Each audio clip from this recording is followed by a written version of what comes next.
Hi everyone, today we'll be going over the specific changes of the new motor glider. Let's check it out. First, the new motor glider comes with pitch assistance. What this means is that during takeoff, once you reach a certain speed, it will automatically climb and achieve liftoff. Once airborne, tap to accelerate and slide the wheel back at the same time to travel along the ground. Next, let go of the throttle during flight and the glider will maintain its altitude while gradually reducing its speed to 60 km per hour and engage autopilot. Sliding the wheel forward during flight will cause the glider to pitch up and ascend, and sliding the wheel back during flight gradually pitches the glider downward to approach the ground. Furthermore, when turning left and right during flight, the glider will level itself off. The body of the glider and camera angle will tilt for greater immersion. The view of the ground has also been upgraded to better help players observe their surroundings while turning. Let go to stop turning, and the glider will stabilize on its own. As for landing, after descending to a certain altitude, the glider will disengage autopilot to help you slow down and land. Lastly, if we keep pitching the nose up, the glider will end up upside down. Flying upside down will cause the glider to enter an automatic descent, making it much harder to control. It's a real test of skill. So, the new motor glider is now easier to control for better playability, with greatly improved user experience. We're sure you'll have a great time with the new motor glider. That's all for now. See you next time.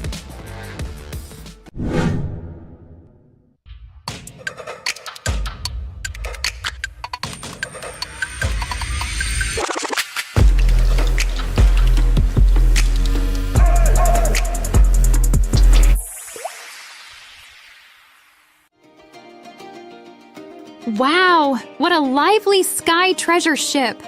So many lights and people. Yeah, every shop is full of color. Let's look around. Welcome to the Golden Moon Cloud Market. Haha! You can light the ship's magic lamp each day to get paradise tokens. During certain periods, there will also be a lucky box drop. The Sky Treasure Ship contains loads of great gifts. Come peruse the various stores and go home with your bags full.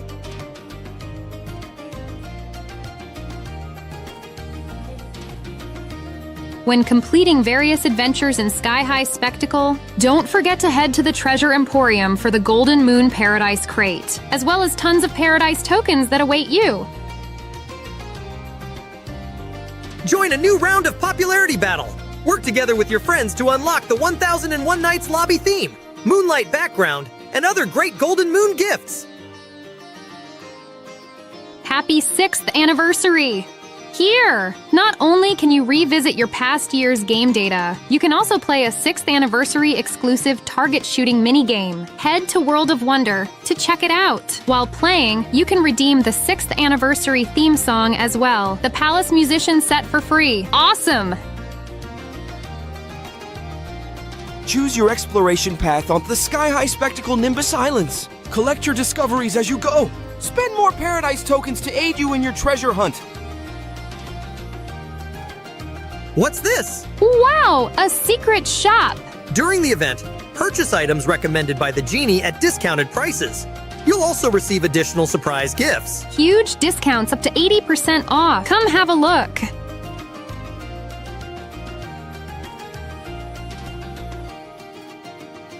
What are you waiting for?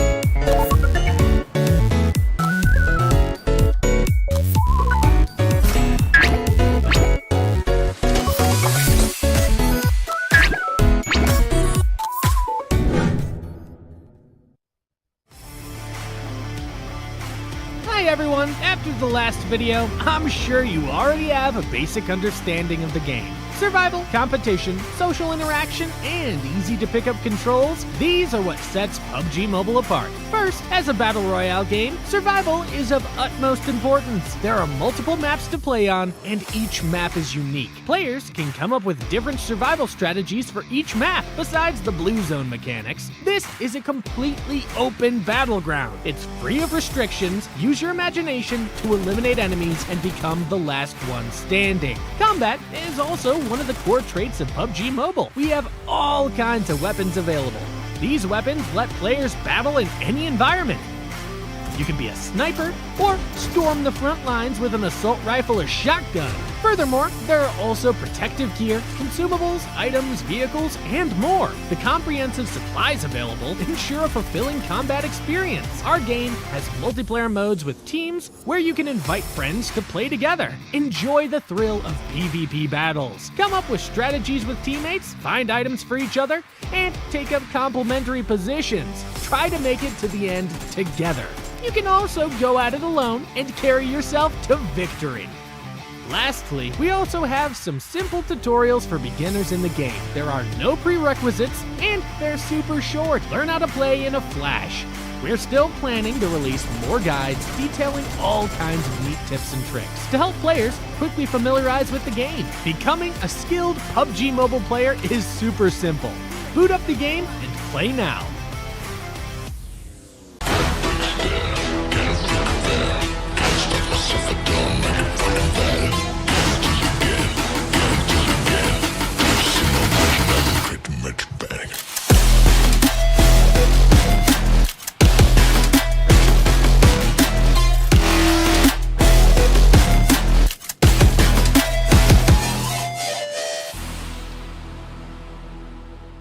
IQOO.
everyone. Now I'm here with Boom Frenzy.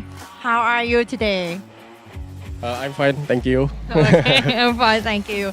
Okay, for the first question, your coach Ken mentioned before that AE will come stronger in this season, and now they are doing well in the standing.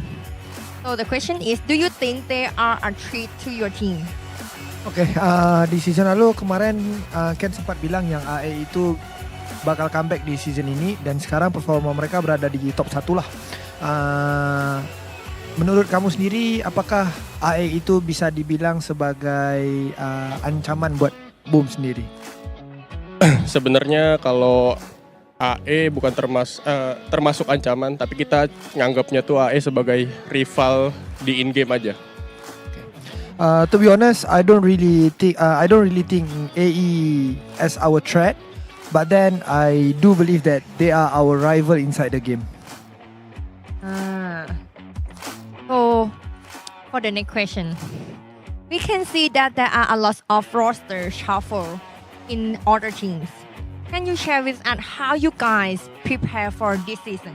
Oke, kita bisa lihat di semua tim ada rombakan roster, ada gonta-ganti pemain. Apakah preparation yang dilakukan oleh Boom sendiri buat season ini khususnya? Persiapan kami di pre-season sebenarnya kita banyak coba hal baru, kita banyak coba strategi baru, dan kita matengin hal yang udah kita bisa lah. For in pre-season before this tournament start, we actually try a new stuff. We try a new strategy and gameplay as well, and of course we need to be prepared for this tournament, and yeah, we are ready for it. So you are ready now? Yes, I'm ready. So are you ready for Get the Champion? Yes, I'm ready. Okay, so if you're ready, thank you for interview. You can head back to your seat now. You're welcome.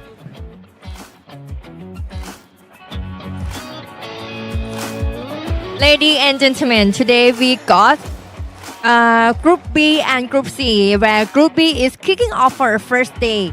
And let's take a look at today's team.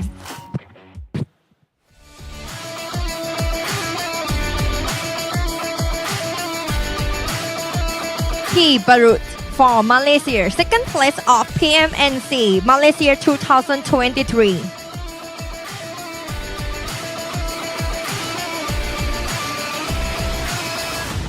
RRQ from Indonesia, first place of 2023 PMPL Indonesia 4.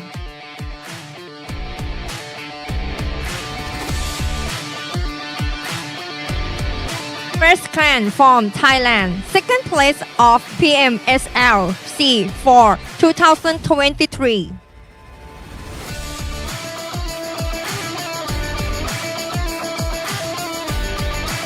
M9 for Malaysia, second place of PMPL Malaysia 2023.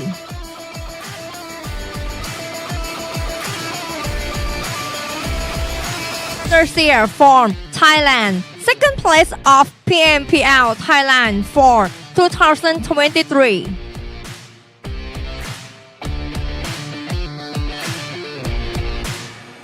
Xavier from Vietnam, PMPL Vietnam 2023 Champion.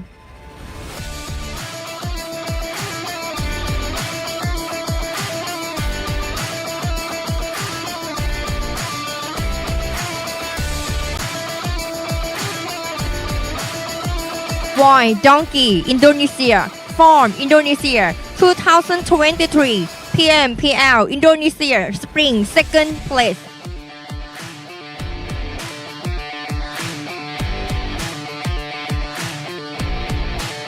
BIGETRON Red Alien from Indonesia 2023 PMRC SEA vs PEL Champion. Will any team surprise us today? Let's see what the caster think about that.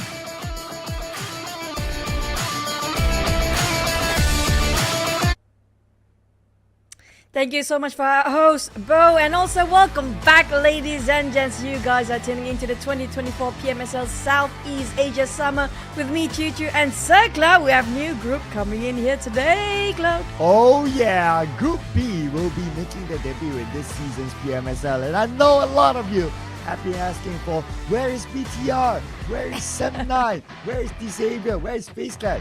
Yes, they are here today, ladies and gentlemen, and they will be going up against Group C. Yeah, it's B versus C, and the boring question you guys been asking yesterday now being answered. And speaking of which, Group A is not playing, so they have to sit it quietly. And this gives opportunity for Boom to actually stretch the gap between Alter Ego and Boom. Oh yeah, right now the Indonesians have been doing absolutely amazing. Boom, number 1, Alter Ego number 2, and TALON number 3, stacking up the charts there. So no pressure for the other Indonesian teams, BTR and VOIN, RRQ, who are making their debut today. But well, I'm sure all eyes will be on the Indonesian squad.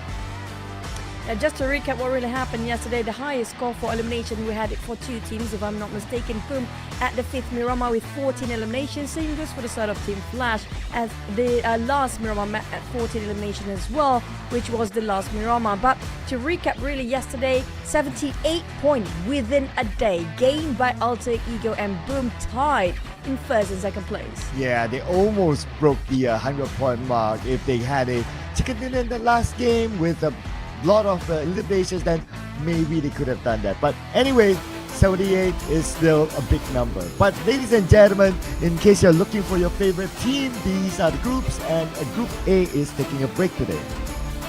Yeah, it's going to be Group B versus C. We are welcoming Group B, BTR, PEA, VDO, VOIN, Donkey, XERXIA, RRQ, FaZe Clan, 7-9, and Xavier coming into officially in our second day, week 1 of the PMSL Southeast Asia Summer 2024. But speaking of which, now this is going to be the home country buff for the side of the Thai teams. But before we get in ahead of ourselves, this is going to be the schedule for the entirety of the league. Oh yes, here we go. This will be a long league, ladies and gentlemen. Hope you're prepped up for it, and we're only in day number 2. We'll be playing 3 weeks of league stage, and we will see you with the grand finals on the 31st to the 2nd of June. So make sure you're still with us. Till then, mark your calendars, because you don't want to miss out on the action that will be happening on ground. And especially if you happen to be in Thailand, you guys can go and visit.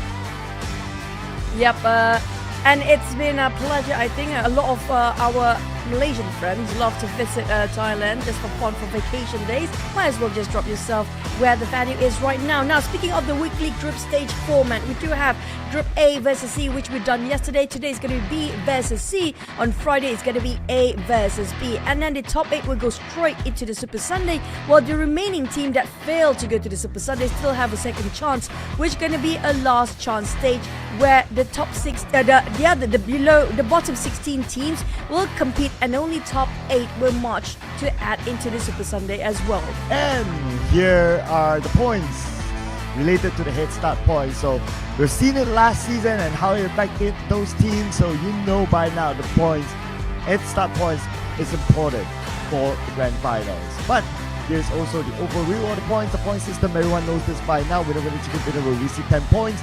But what is the team?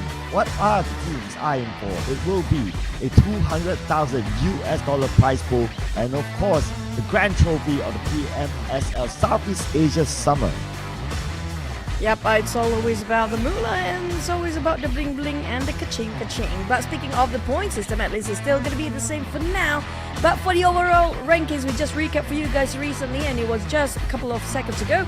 But Boom with the most chicken dinner at number 1 spot. That's the only tiebreaker they have between them and Alter Ego, which happen to be having this total points. Yes, 28 and 28, and of course the tiebreaker favors to Boom Esports, because they got 2 chicken dinners, and they had first team in this season's PMSL to receive 2 chicken dinners, and it's only in day 1. Can you imagine that? And on page number 2, unfortunately, these teams will need to work a lot harder today. Extremely hard, especially if they are not playing it and they happen to be on the very bottom of the page as well.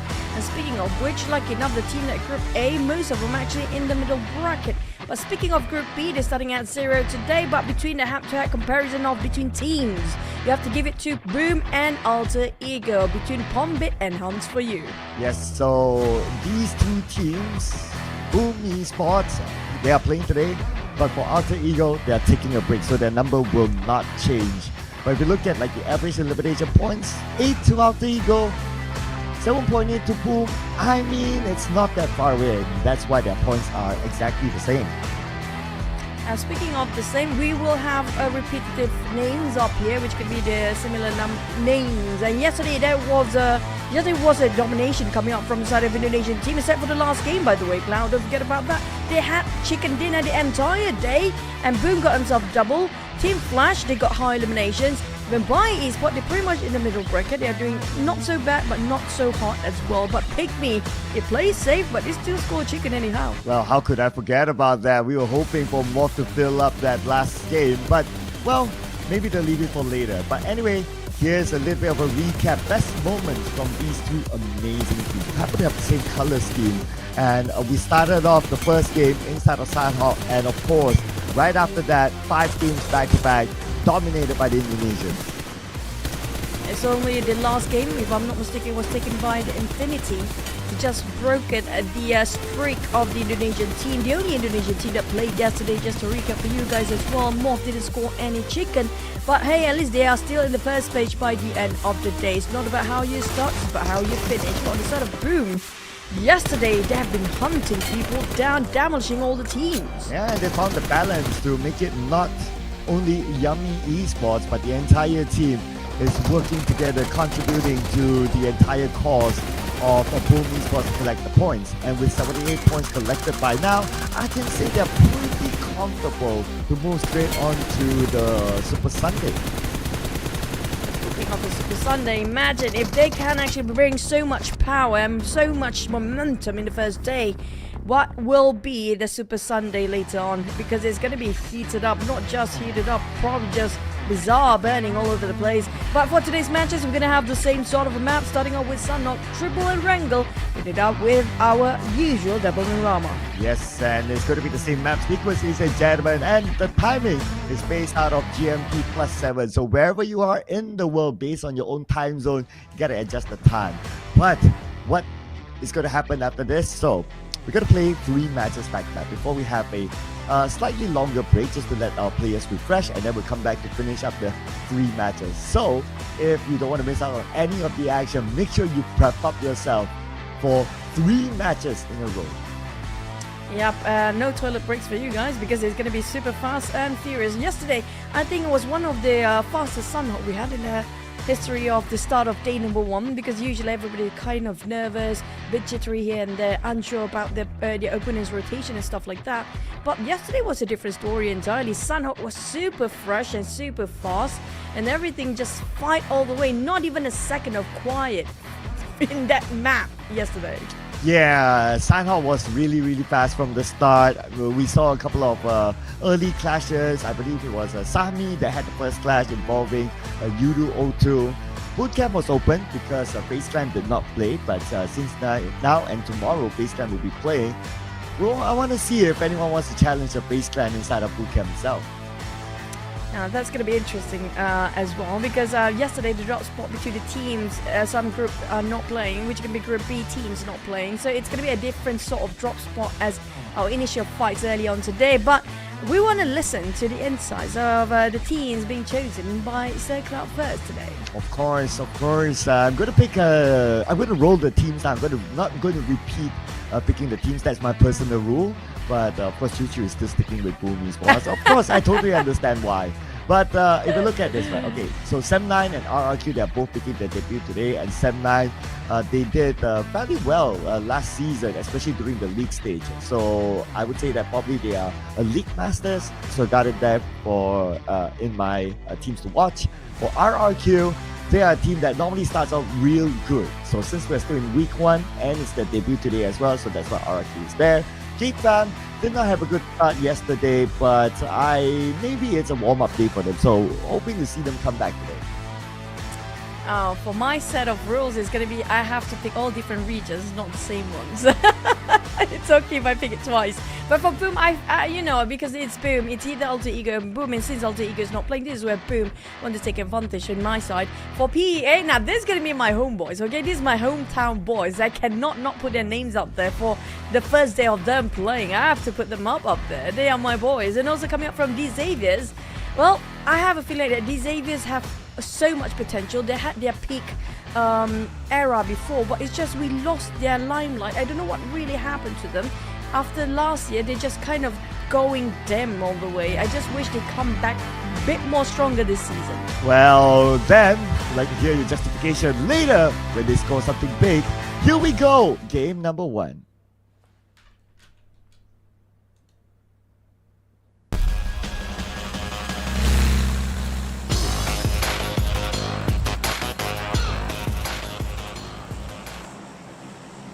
Sorry for that shortcut, Cloud. It remains in 5 seconds. I didn't know that. But yes, yesterday, just to recap again, when it comes to Sanhok, yesterday's circle was really tough. You remember that one, right? Oh yeah, it was like split. It kind of looked like Cam Alpha at some point, and then it was kind of split between Cam Alpha and Bootcamp. That was insane, that sort of circle. But you got to give it to like the teams to really try to overcome that. Now, today, obviously, we're going to roll a different group, and without the presence of Alter Ego, Camp Alpha will be open, and that is where Team Dash will drop instead. Speaking of, you mentioned about Bootcamp early on, where somebody actually challenged FaZe Clan. Yesterday was a different team. I think it was a team that's not playing here today, possibly, or was it PIGMY? Or was the entire team differently? Sorry, I have very short-term memory. But when it comes to the small island of Camp Alpha, it's a bit too much. Usually it's comprises of 2 teams, and 2 teams already enough for them to start fighting amongst themselves. But to have 3 and Gen Force spying for the side of BTR just to gain information what's happening on Camp Alpha as well. Just look at the spread of BTR, right? Like they're creating an L shape in the middle of the map, so they are expanding their territory and their space, and they're going to loot in the small houses. But again, this circle inside of Sanhok, another crazy one. Might as well don't put any circle in it. There's no point in the circle anymore. It's like, what, 70% of water in it.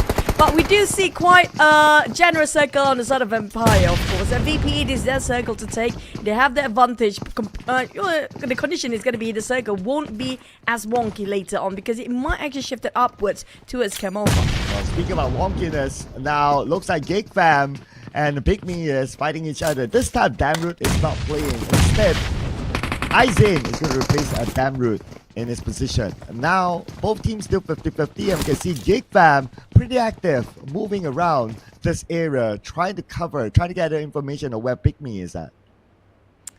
Fam, they need to redeem themselves. Yesterday's wasn't that great day at all, with Mika finally being played or being put into the roster these days or in this season, so he has so much to prove here, to prove how much he can value towards the entirety of the team.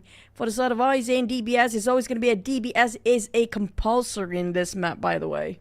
Yeah, DBS in Sanhok, very, very made for each other, because it's like close range, and in Sanhok, you normally like navigate around like some of the small shacks, you open the door, and you get a surprise happy birthday from whoever who's using the DBS. It's a perfect weapon inside Sanhok, since it's the smallest map anyway. And speaking about the DBS, so far, I don't see any of the players on screen having a DBS yet. I'm sure they wish they could have the space and time to loot. But unfortunately, both teams are just pressing each other. Yep. Not sure. Well, it's not pressing anybody for PIGMY. They play. PIGMY is the team that really save at start, so they will not gamble it out. They will not risk their life for something that unnecessary just to put everything at jeopardy for the side of PIGMY. They will try to be quiet at first, play safe, whatever you guys want to call it, a coward, or just trying to play hugging corners. But I think it work out for them. It works. And they always be in the top 5 in the very last minute in every single map. But surprisingly, Paradise Resort has been quiet. Just comprises of the players of DX. Well, the reason why Paradise Resort is quiet is because Genesis Esports is not part of this. If they are, then every Paradise Resort with DX and GE will see them clash. But yep, So it looks like DX, they will have that space to loot. But for BTR, they do not have the space. Now that FaZe Clan took down a couple of members of BTR.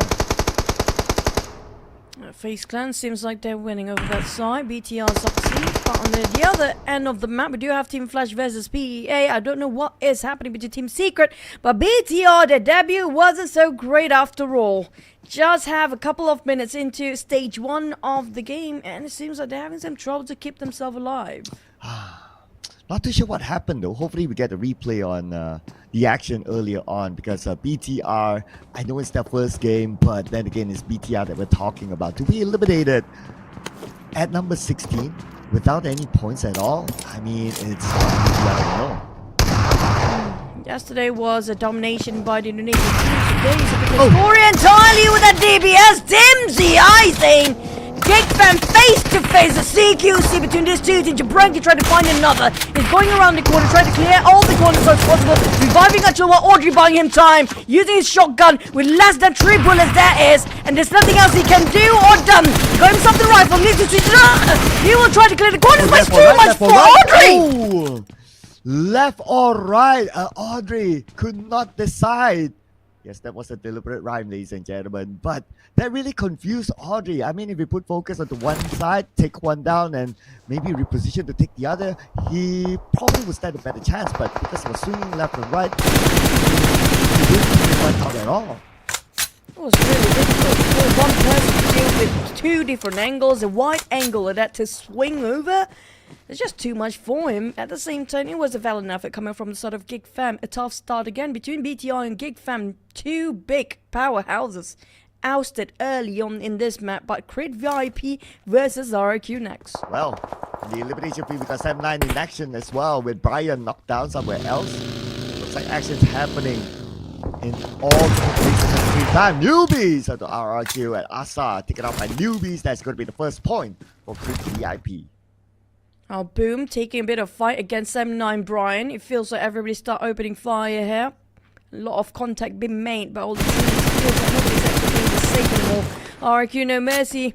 Spraying over to his side of Crit VIP, who's trying to migrate himself into the high ground. But look at RQ positioning. They are cornering around, making a bigger box, slowly just cramping it in, and just choke them out of their lives.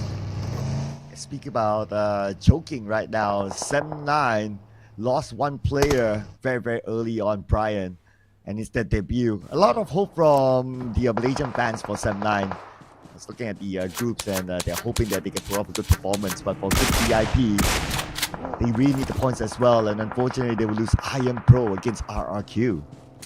And Bill next, tossing out the nade. Nepeko just returns a favor while the Blues start to clip them one by one.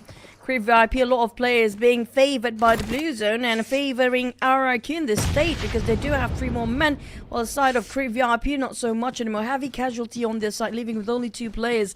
And No Mercy trying to finish off the rest of Crit VIP. The circle happened to be moving in between Chem Alpha and just a bit of land from Tambang area. The price start to move. It might actually gatekeep this bridge between PEA and VPE. Oh man, this circle is just nonsensical.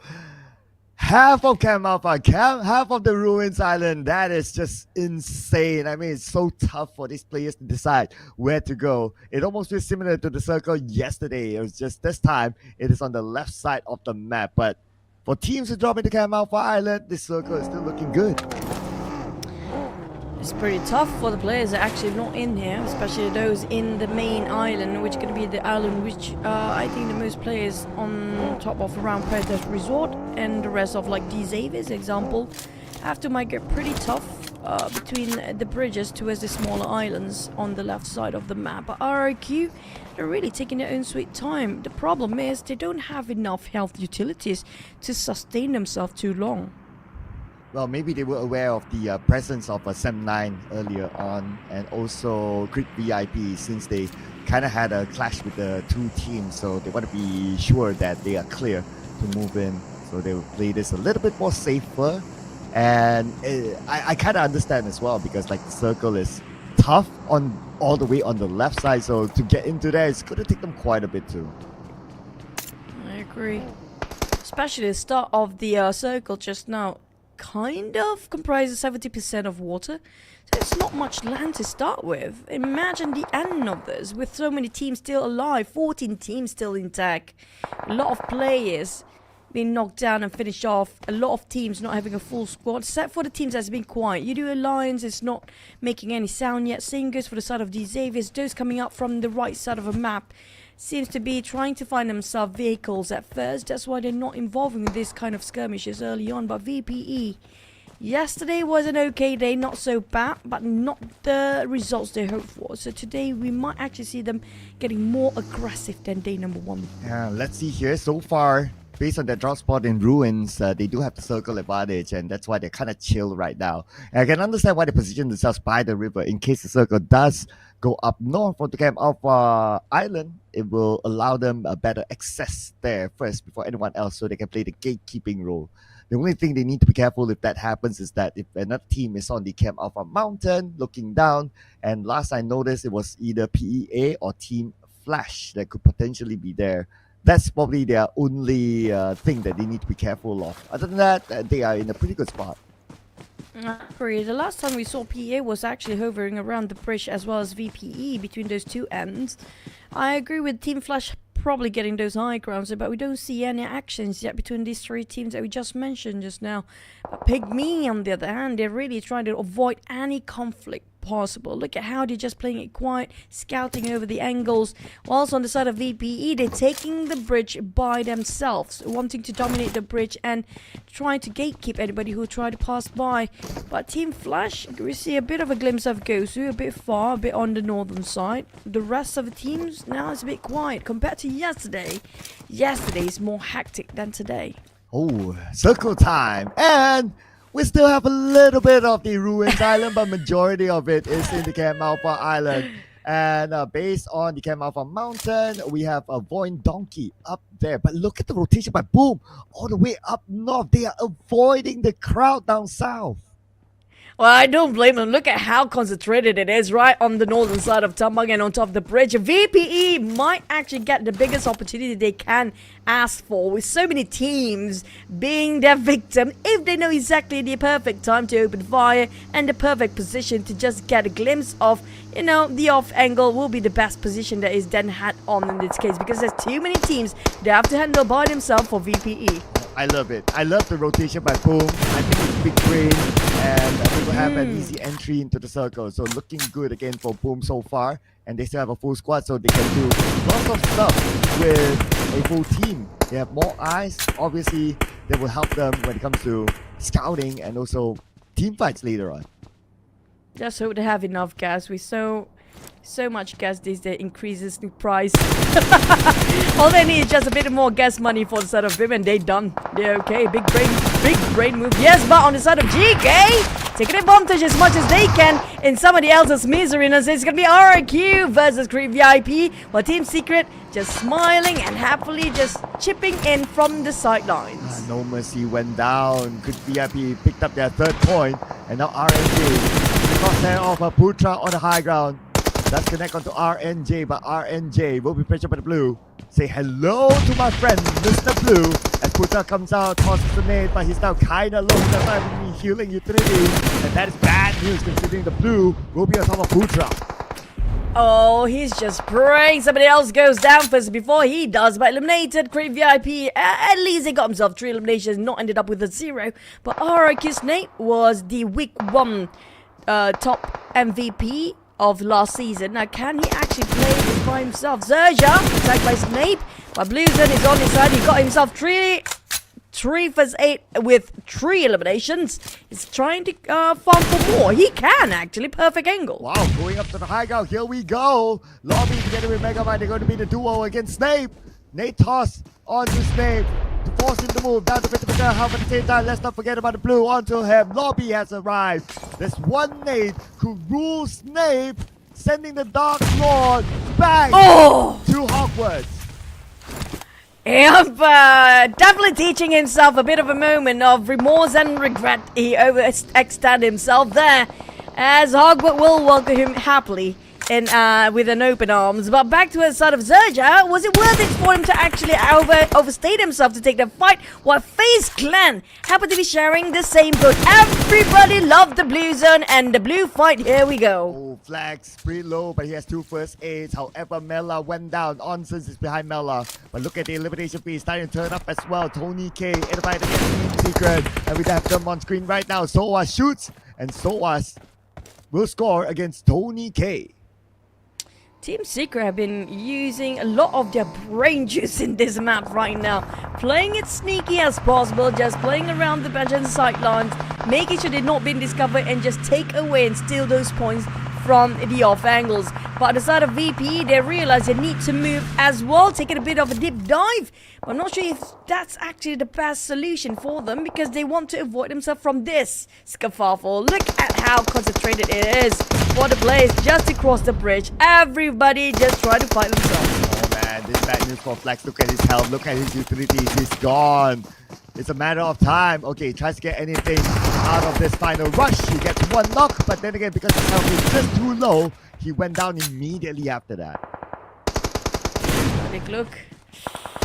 Oh, it's so scarce for them for their first aids. They barely got enough. They cannot overstay them there.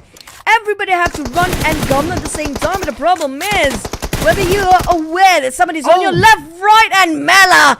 Oh, Mela, he need to heal himself up first, but he eliminated the rest of YOODO Alliance, and this is Mela back in the game. Sharp shooting by Mela, and he still has the space to heal up still.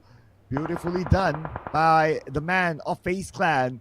And now look at the bridge. We do have Team Secret there. They're going to play the gatekeeping role, and they're going to gatekeep against other teams that's still on the Ruins Island. Very likely that the circle will go up north since this is the tournament mode. It will not go into the water entirely. Maybe still have some water, but not 100%. Speaking of water, here comes the Vampires. They just took a bit of a dive just now. And Dimsy spot them out. They only got this one sand mountain. They're so small, but still enough to cover themselves from head to toe. But Dimsy will not let them pass by. On the other hand, boom, they have been quiet. They had a long rotation just now and finally want to be part of this party. And look at down south. Megamind is still tanking the blue at the circle. As what is predicted, a win up north. And Vampire Esports, they are right below the bridge. So they're going to stay quiet there for a while since they're playing with 3 players without Tony K on their side. But I'll be interested to see what's going to happen down south. There is another team who tries to get across. This is what's happening here right now on the north still. It's going to be a VOIN versus M9.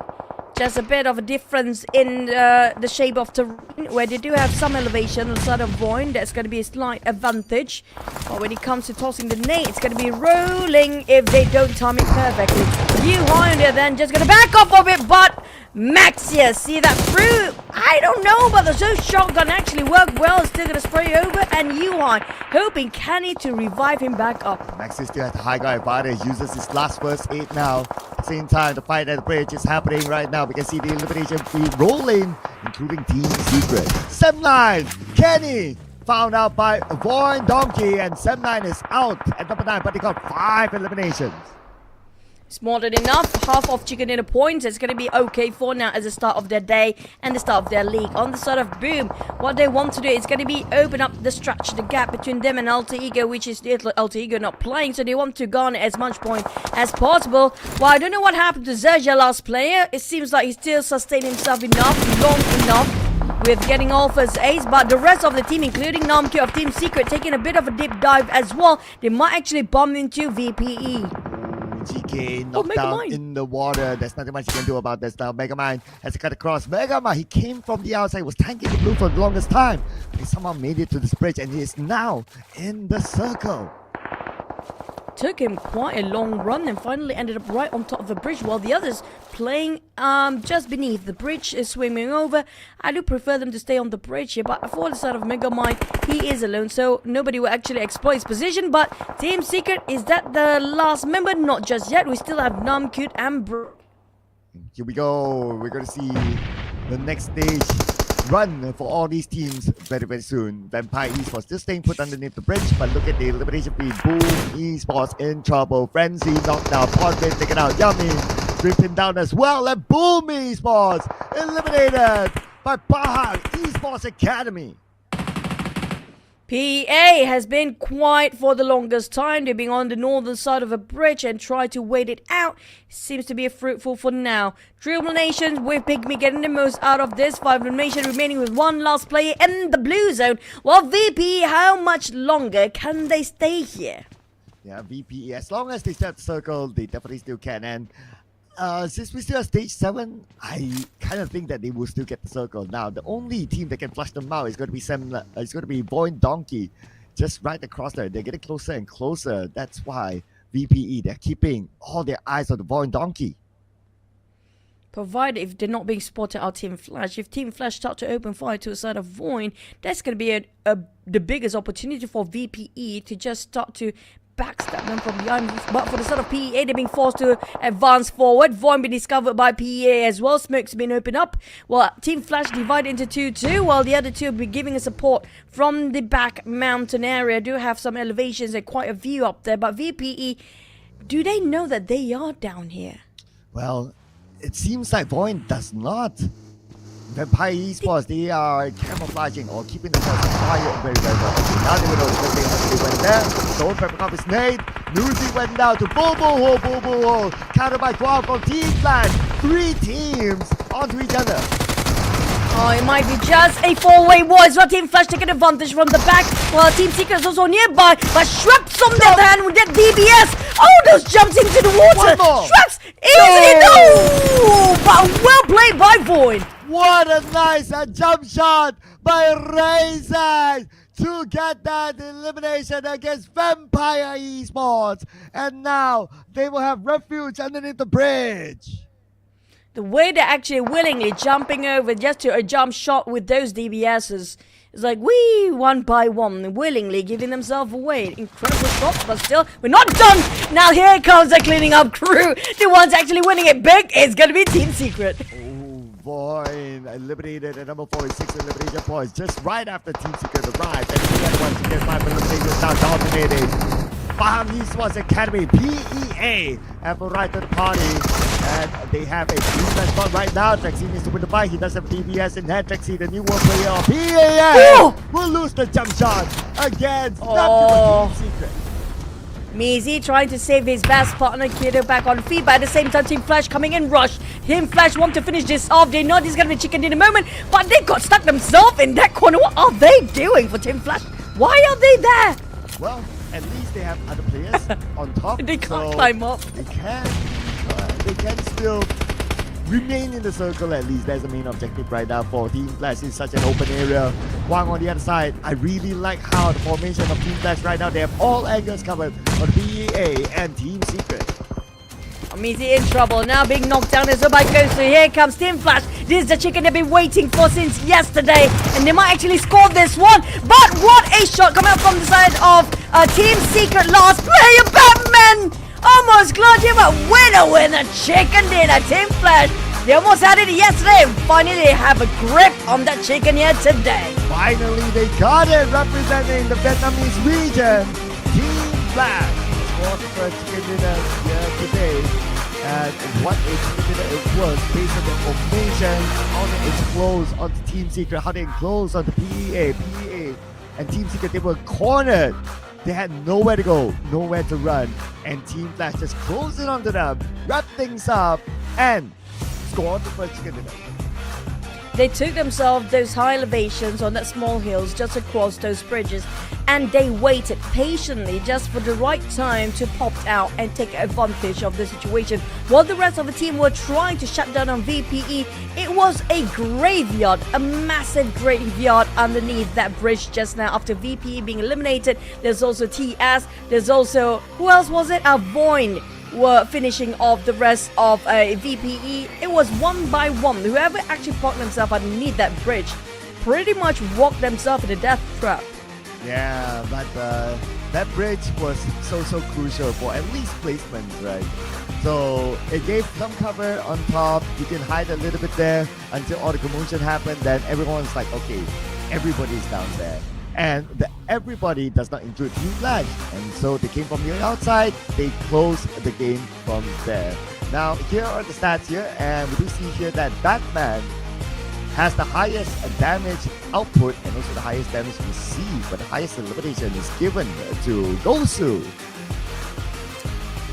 Gosu has been one of the best lineup in Fragger coming up from Team Flash. Same goes for Kwang, but this time I think everybody pull off the same weight. But when it comes to Batman or Woon T, his previous name, he just changed it this season.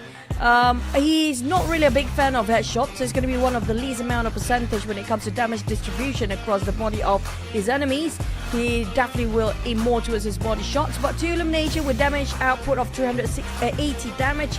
I think that everybody kind of dish in or pitch in the same amount of team contribution throughout the entirety of their roster for Team Flash. Yeah, it's 22%, so it's almost pretty equal between all of them. Great work there as a team for Team Flash, and not only in terms of damage distribution, but none of them went out, so they did not give away any points to any other team. But other than Team Flash, the other teams to be highlighted in this round, Team Secret, also from the Magnus region, we got VOIN Donkey making the debut here today, and PEA. What a round they had. Of course, they had the circle advantage, but can't complain of the start. Yep, compared to last season, PEA definitely have a better up, and hopefully it will consistently just stays as it is, or even better for the next couple of weeks. But you cannot blame VOIN. I mean, like, you cannot be mad at VOIN Donkey's logo. I mean, look at the logo. I think it's the most entertaining and unique logo there is across all the teams out there. That's a nice way to put it. I will put it as a very adorable logo. But anyway, we'll check out the best moments of Team Flash gameplay.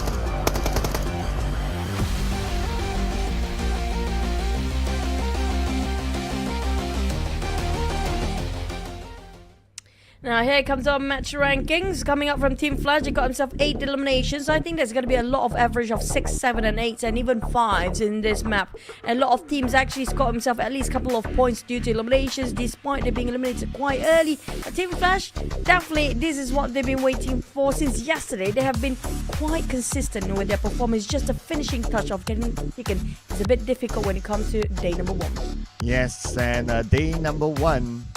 A lot of good debuts here, if you kind of think about it, right? Like VOIN, like PEA is up there too. FaZe Clan, decent debut for them with the 7 points. Who needs placement points? You can get 7 eliminations, so that is quite a statement as well. 7-9 doing not too bad, I must say. Although it's 5 points, it might not sound big, but the 5 points were all because of eliminations. So if you can take that amount of eliminations, if you can fight, then the placement points will come at some point.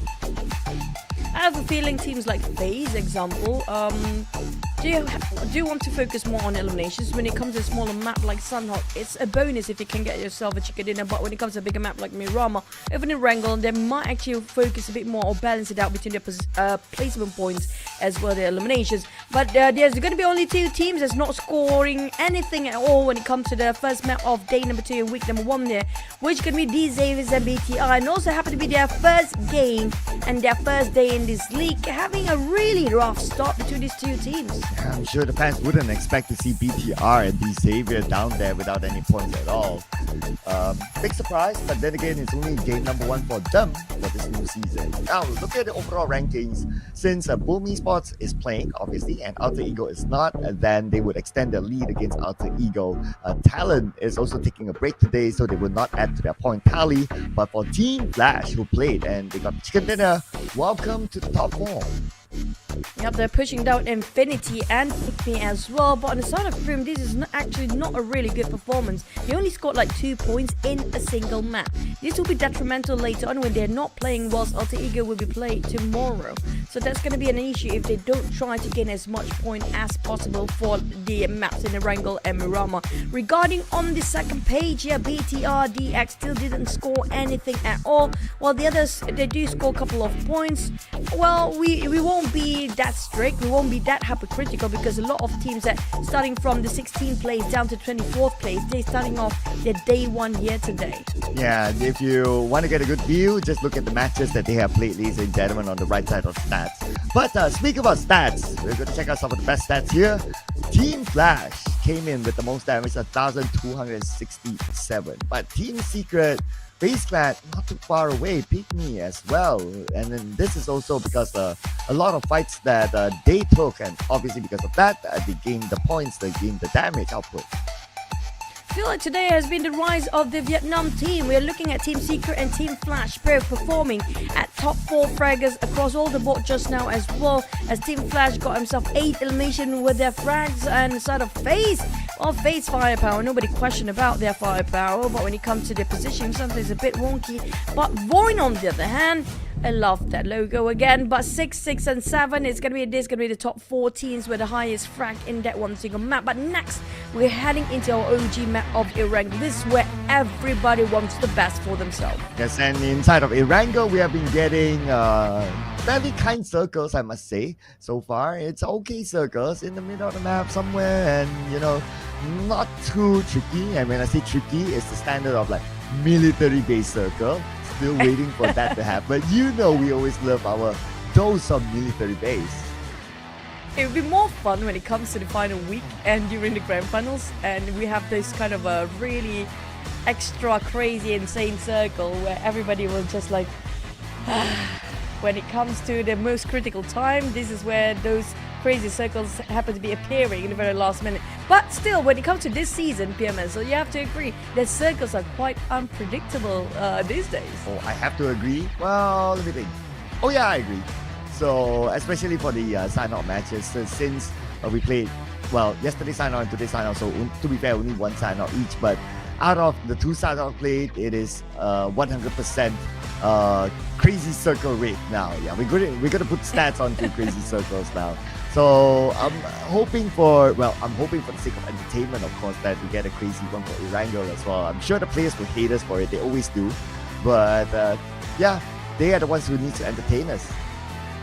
We do have a couple of Pochinki sort of circles yesterday, especially on the northern side of Pochinki. Usually we do have around Gatka area or Gatka field, or just on the southern part, or even the potato hills of Pochinki. But yesterday we do have slightly somewhere that the placement of the circle don't really something that we usually see in the very last few stages of the map itself. So I'm looking for today's will be the same repetitive circle, because everybody wants to learn about the pattern of the circle based on the seasons, right? We can see, like, example, spring, we do have this sort of pattern, kind of repetitive sort of circle. So when you get to know, like, the circle might actually go there and there, so they know where to rotate and about the timing of the rotations. Well, speaking of rotation, today both have been very smart. Like you mentioned before, they play a big brain move. They do want to avoid conflicts early on with taking longer rotations. Yeah, and they were the only team that, at least that we can see, that actually made that move, and that brought them pretty far into the game. It's just that towards at some stage they needed to cross the road perhaps, and they were blocked by PEA, and PEA took the advantage of taking them down, since, well, PEA was in a position where the circle kind of favored them. So BIGETRON Esports, they had trouble getting across, and they got eliminated by PEA. But that is, of course, besides the story of their rotation. Just only about the rotation, it is pinpoint accurate. And of course, if we hope for them to redo that sort of rotation, well, it really depends on what sort of circle that we get. Now, it was just Sanhok map just now. Some teams happen to be in Group B. They are just warming up in the first map of Sanhok. Yesterday, we had a warming up for Group A and C. So for Group C, Group A is not playing it today. Just to recap for you guys, Group C do have themselves quite a warming up since the whole day yesterday. So they're definitely fired up when it comes to day number 2 for themselves. But for Group B, there was just a warming up to do in Sanhok. But will they fare well when it comes to next Erangel map? Especially the teams that have super big fan base. It's kind of sold right in the comment section. That's going to be 7-9. We do know like Vampire. Well, Vampire had a warming up yesterday. But I don't know today. They did pretty okay. Okay, don't be so tough on them. Yeah, well, I think you want to talk about fan base, then obviously it's BTR that will definitely feel the heat from the fans. One of the biggest fan base in the world to be exact, and with a tough start of a performance to them, it's pretty rough for them in game number 1. But again, on the bright side, it is only game number 1. Unfortunately, we could not see what happened exactly to BTR, but hopefully all is well for them to prepare for the Erangel match. Yeah, they were the one, actually the first one to be eliminated out in Sanhok just now.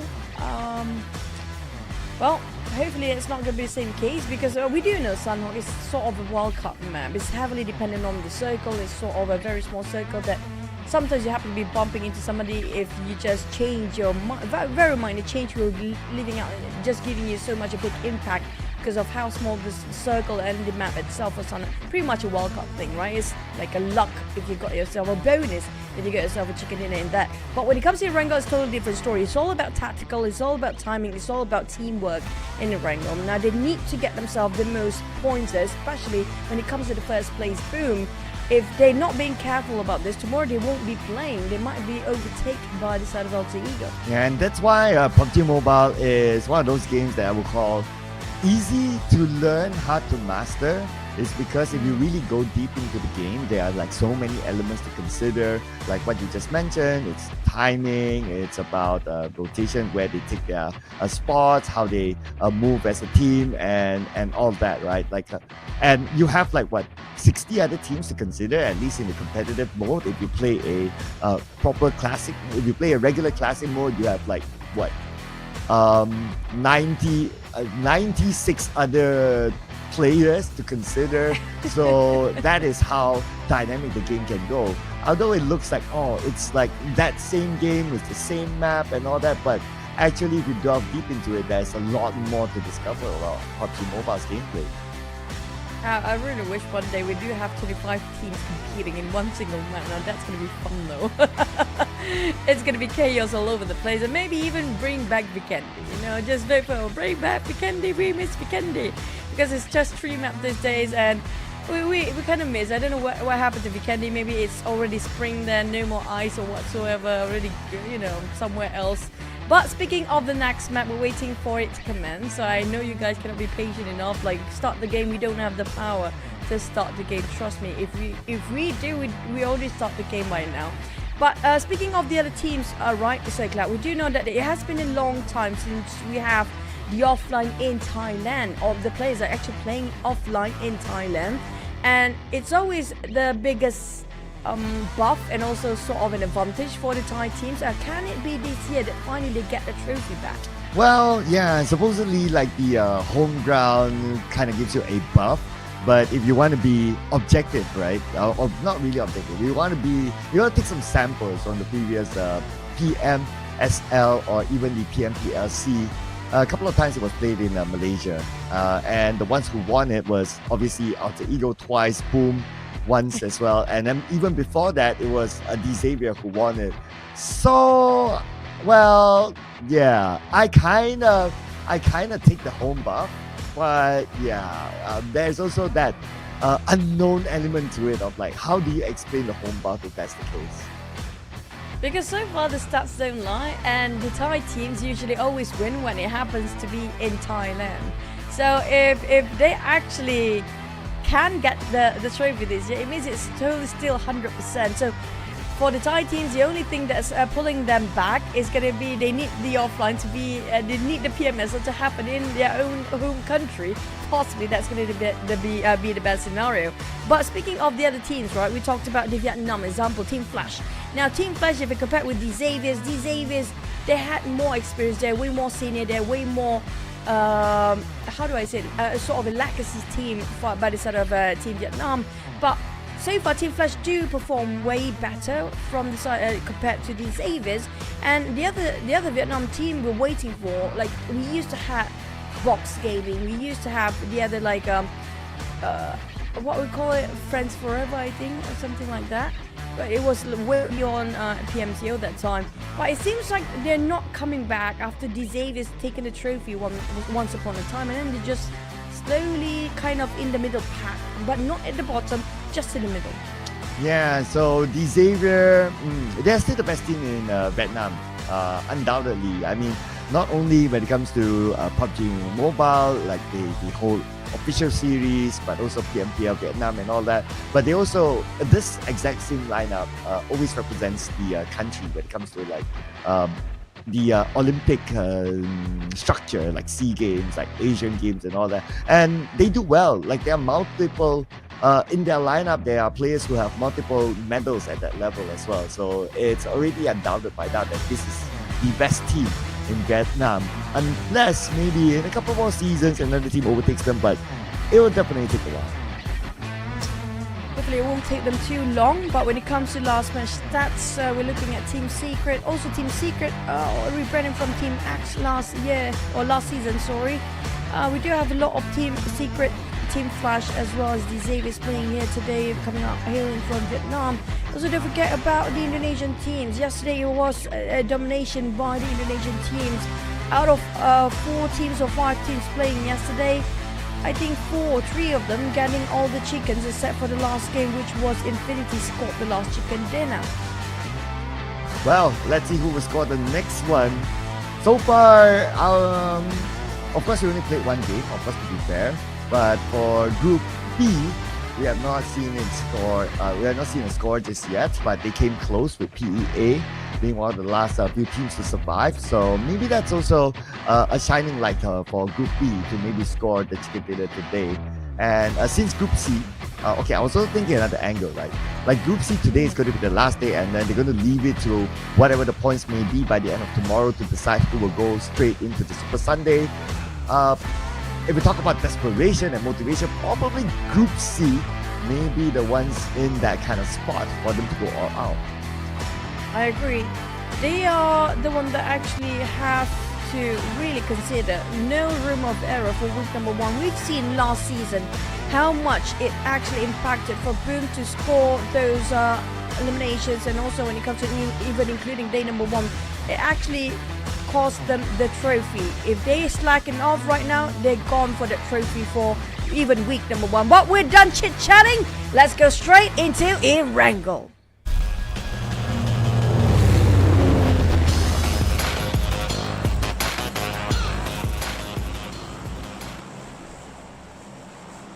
Game number 2 for day number 2, ladies and gentlemen. And of course, this is the overall game number 2 for teams from Group B. Flight path is going to be down south, starting from Primos all the way to Prison. So for teams to go to Severny, Shooting Range, even North Chocopul, it's going to take quite a bit. As for Vampire Esports, since they have 2 different drop spots for 2 different scenarios based on flight path, with this flight path, they are going to Primos. Speaking of the drop spot for the team, we can assume there will be some early skirmishes here and there, probably in this map. But surprisingly, despite we actually say so much about Sanhok just now, we don't have that much early skirmishes before. So I assume due to the skirmish early on for all the teams here, probably they might try to avoid conflict, especially Group C.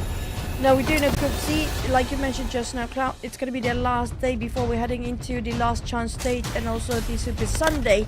So they at a risk to making mistake, and they have to do whatever it takes to make sure they will secure themselves in the top 8 in the first week. Yeah, it's going to be super duper nervy for Group C. And also to add on to a couple of points, but hang that thought for a second. We're gonna get a military base circle, ladies and gentlemen. Good for PIGMY and Team Secret. But I also wanted to point out that last season's PMSL, GEEK Fam, and 7-9, they kept clashing inside Fairy Pier. But for this season, it is now locked in that GEEK Fam will remain at Fairy Pier and 7-9 will leave it, and they will be in the area of Mansion. So speaking of the mansion and the rest of the circle, you got what you wish for, Sir Cloud, and Brian is down. 7-9, where are the others? That's going to be the first block by Napeko, and this is going to be one of the star player and star fragger coming up from the side of IQOO, alongside with the best player in Season 1, week number 1 as well, Snape. Well, I think they're quite split at about for the side of 7-9, hoping it will actually loot from different compounds to make it things faster and easier for 7-9, but it didn't turn out so well. Same goes for the side of DX. Iron Pro will finish him off. That's going to be a splat by Iron Pro.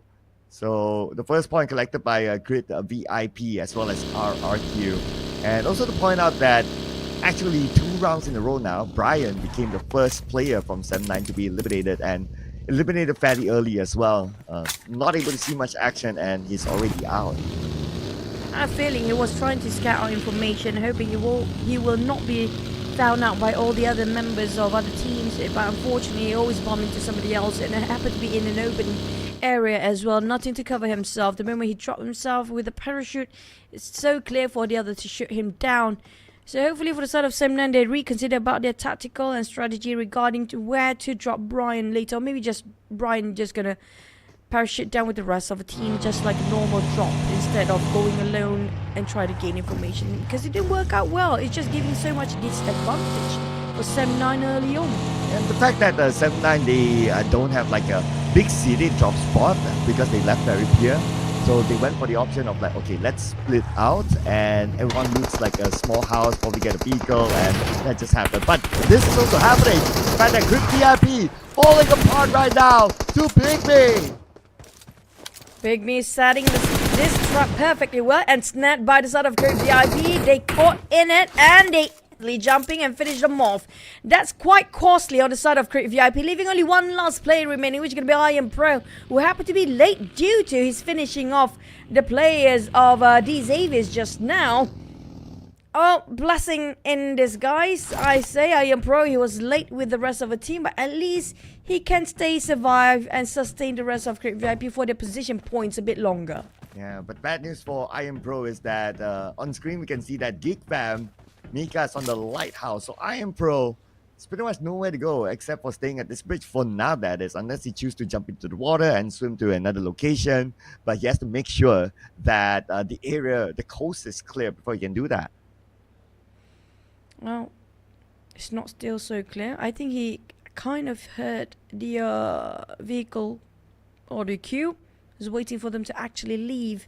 The best time for him to actually get out right now, find himself from some vehicles and just trying to go with the circle, play it quiet and safe.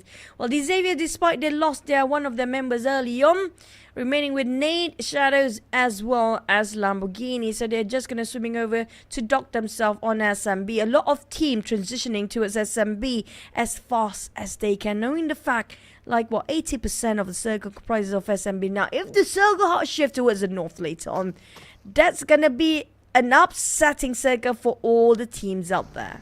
Since D Xavier is making the debut and we got them on screen earlier, I'm going to drop a fun fact.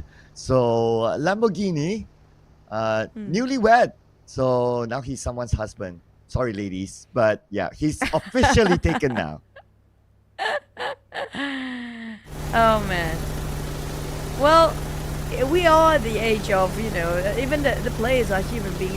They need to have a life partner as well. Like these guys, they need this moral support. So I'm happy for him. Yeah, even though I'm a bit sad, but yeah, okay. I can hear that. Yeah, I can hear that. I understand. Well, back to the game we go. YOODO Alliance, new appointed IGL Jamie spotted out the rest of D Xaviers who docked themselves recently, and now they try to, with the bicycle, let it look, he's saving and just gonna love the energy saving and love the environment. Here comes Adi Look cycling himself to the side of D Xaviers. They look going green, just like the logo of YOODO Alliance. D Xavier, they dock themselves, but they fight back towards YOODO Alliance. Flags taken out. And YOODO Alliance now has only 3 players left. Well, Xavier, only 2. And they're surrounded by YOODO Alliance. Look at the mini-map, man. A triangular formation against Xavier. Such confidence for them to actually go solo-handedly from different angles, each of the YOODO Alliance player.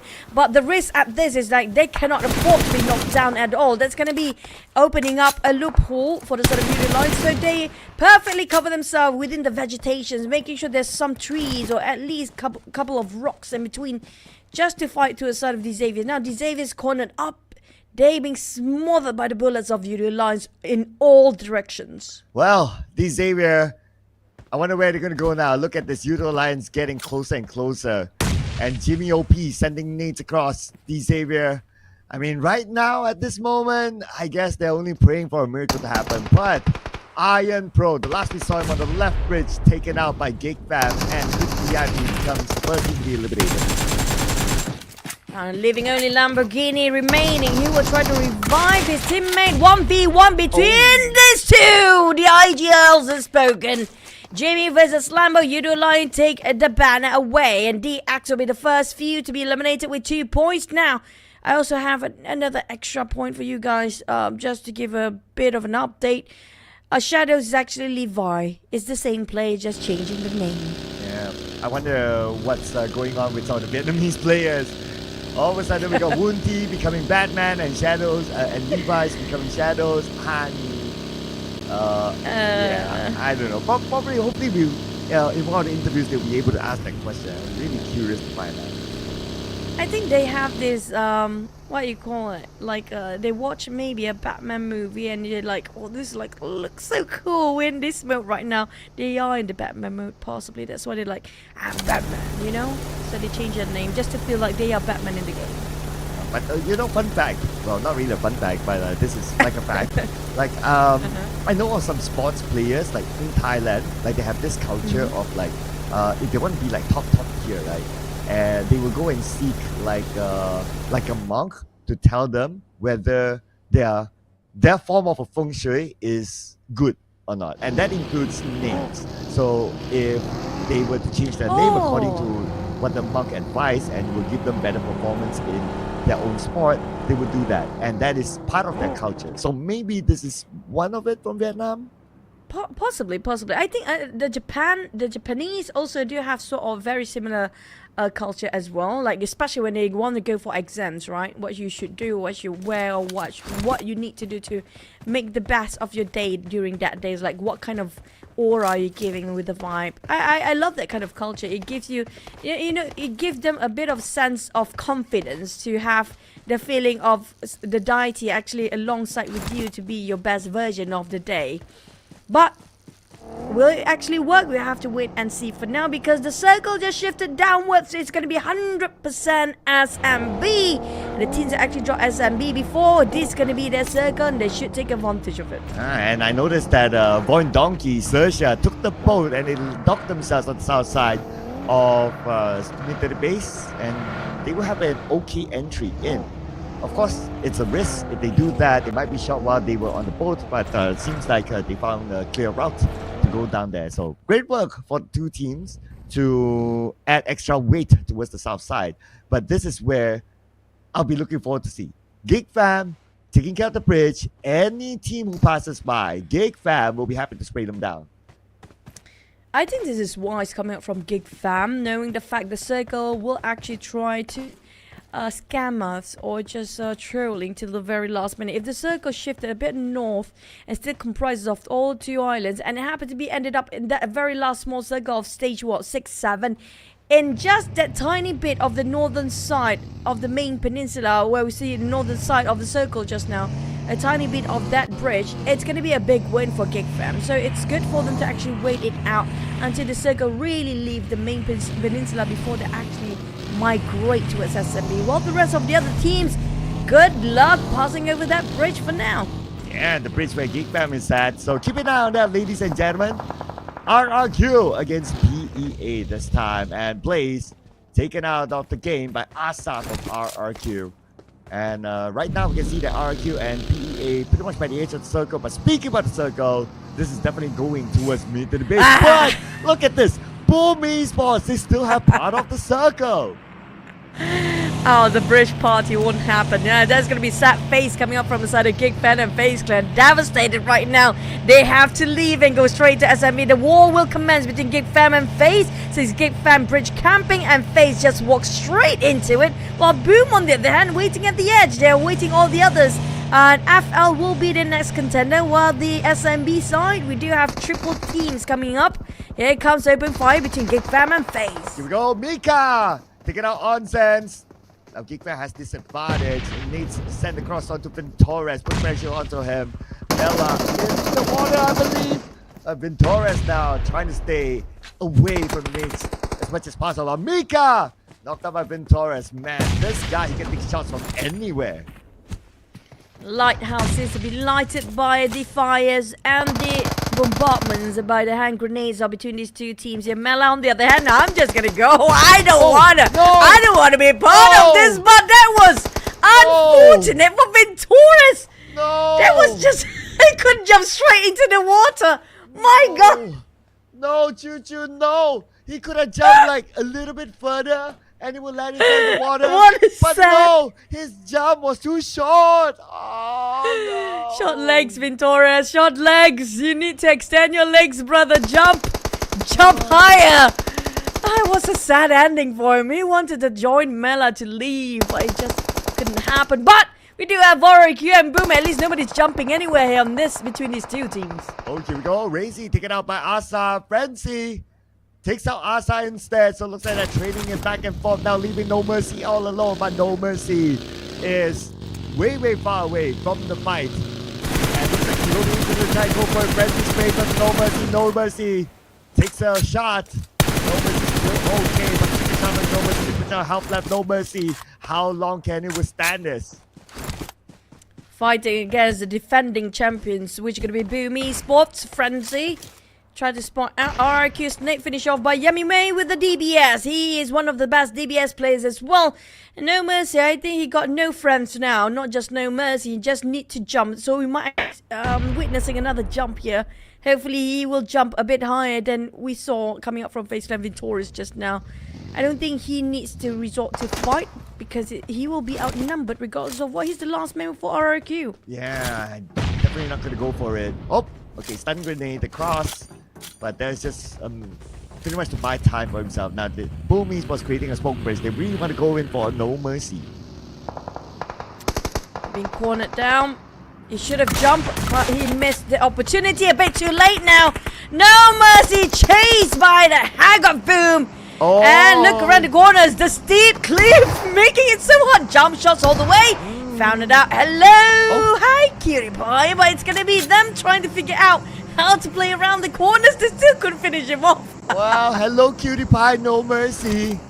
Where is my cutie pie? Cutie pie. Somehow he managed to find that one small opening to be here. My goodness, this is just insane. Are you kidding me? Guys, No Mercy. Down there, Bawa, down there. Down there. Guys. Oh my God!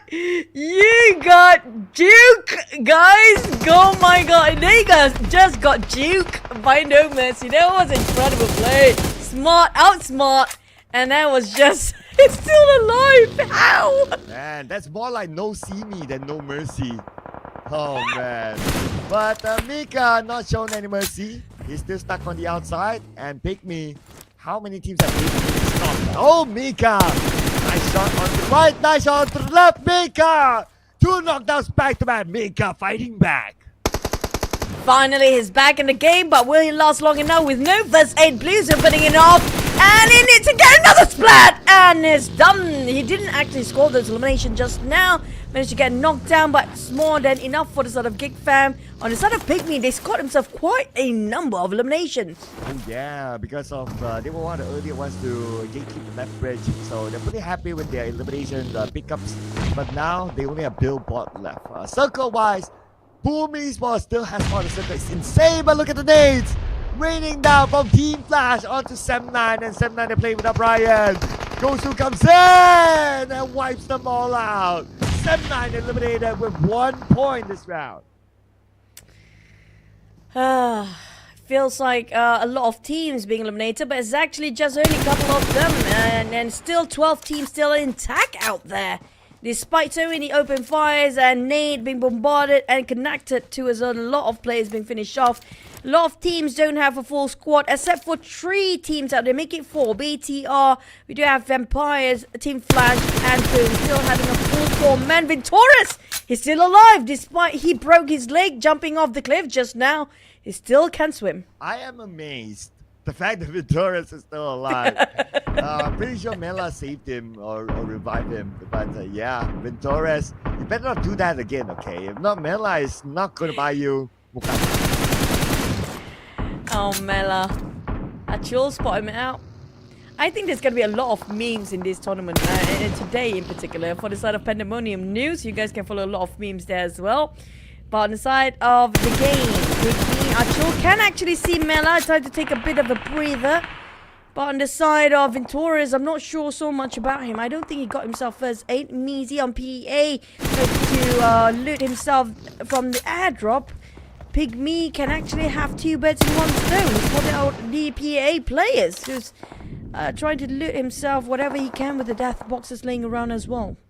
Circle time, and if Boom gets the circle again, I'm out of here. Okay. It's still not up there. Okay, Razy's there, so fine. But Razy's knocked down in the water. The other 2 members of Boom, Yummy and Frenzy, still have no idea that No Mercy is just beside them. No Mercy still alive. No Mercy even take out a couple of players. He got Frenzy back. How? Oh, he bit Boom back in the back. They were chasing the heck out of him, and now he's slowly taking him out one by one out of the equation. That was quite an interesting fight we can actually see. But we're looking at Team Flash, the last chicken in a team of Sanhok. Can they score another now? Now my one almost impossible wish is to see No Mercy score the chicken dinner for RRQ. If it does that, that is going down the history books. Well, he's sneaky enough, being a ninja, so I think he does have the potential to actually pull that one. Possibly. Well, as long as he's still alive, to be fair, there's always that possibility, although it's like 0.00001% at this point. But let's see if he's able to surprise us. And yeah, No Mercy again. Taking out Frenzy. Man, Boom Esports, they must be thinking to themselves that if only we found No Mercy. How did he hide so well just now, just like a ninja poof himself? But BTR plotted out the rest of PIGMY around the coastline. They would try to pin down on the rest of FaZe Clan. FaZe actually being saved by BTR as PIGMY being eliminated out of the equation, down to 11 teams right now. And I noticed that No Mercy got Razy as well. Man, this is just insane. I wish we had his point of view when that happened. But now we're having the point of view of BTR stopping FaZe Clan from docking themselves. And look at this. No Mercy secured that point against Razy. And it's looking yummy now. And also another player, Ponbit, who's on the other side. On the side of Boom, they're being stabbed hard by the side of No Mercy just now. I swear to God, Frenzy might actually curse him so much. He was trying to chase him out before, and now No Mercy will be the bane for Boom. But BTR on the other hand, they didn't spot out the rest of FaZe Clan. This is giving the opportunity for FaZe Clan to dock themselves up. And BTR, I'm not sure if they are aware that somebody still swimming inside of that ocean and that river. So they will actually leave, knowing the fact the circle is not too far off. But No Mercy is still here. He just happily just swimming around. Bruh. Oh, okay. Now Deathforce sees him. Taps away with Mini 14. And No Mercy. Now he has no land, nowhere to go, nowhere to hide. But he still got no problem. He still can take his own time though. There's a lot of no for No Mercy. But back to the side of PEA, they quite divided themselves, trying to loot from the airdrop just now. Traxy spotted our Team Flash right across him. He needs to open fire right now, but he didn't do anything right. And he spotted out Quan on the rest of Traxi. PA scored another one. Team Flash, on the other hand, try to redeem and do some damage control. And Batman, this is quite a risk he's taking. Going by the shore, going up to the high ground now, and he's together with his team, so A-OK. Thanks to the cover fire from his other teammates as well. Circle time, and it lands right on top of Team Flash. Team Flash got right in the center here, but they need to get themselves a 360 coverage. And how can they defend the circle and capitalize over it? It's all up to them. They need those high grounds to work as well. But the problem is, on left, right, and center, there will be bullets flying over their heads. And Gosu need to finish off one angle at a time. Spotted out Combit, possibly. Boom. To cover themselves quite clear and quite close towards the blue zone. BTR as well. They might bump into each other. YOODO Alliance, BTR, and Boom might having a triangle war between themselves. Yeah, and Boom has Yummy on the other side. He could be the one to surprise them. Now BTR focus onto the high ground where Jimmy is at. Jimmy's across with only about 10% of health. That one nade to take out Jimmy, and it will be done by Satar. Well, at least No Mercy finally by at 11th place. We're down to 9 teams. Another team bites the dust just now. And BTR, they will march towards a small shack which remains with one player or maybe a couple of players. VPE trying to take advantage from the back line. But the problem is VPE is not even in the circle yet. Man, VPE, they have to fight their way through without Tony K again. And this time, VPE should be able to slide into it. But I can't say the same for Mela now. 10% of health left with Satar onto him. But Satar, shot at, immediately reverses his vehicle. But for Satar and some of the members of BTR, they still need to find a way to get into the circle. But how do we gatekeep so hard? Look at Team Flash and VPE just firing to the side of BTR. They have to watch out for FaZe as well. BTR, they have too many problems to deal with right now. And they have Boom Yummy May on the other end as well. Team Flash, on the other hand, they can capitalize over this if they can control this area of map and also this circle. This is going to be a back-to-back chicken dinner for them. Well, we move to the southern side now with VOIN Donkey in action. Coming for the south side.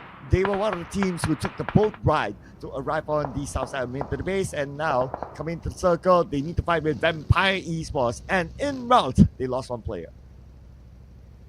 And BTR scouting the area. Gen Force going for off angle entirely. It's so crucial Gen Force to stay alive because he got the most view and the most information for the side of BTR. He needs to relay that information as fast as he can. But the problem is they could see through those trees. Within these trees is Team Flash versus VOIN and Team Secret from behind as well. While Team Flash still having a 3 player, they couldn't cover all the angles. Gen Force spot out a loophole. He's taking out on 1 towards Team Flash. Wow, nice spot there by Gen Force. Stone takes out RNJ from XERXIA. And with that, XERXIA eliminated number 9. 0 eliminations. After all that, no points at all for XERXIA. Pretty heartbreaking there. But for BTR now, all in onto Team Flash.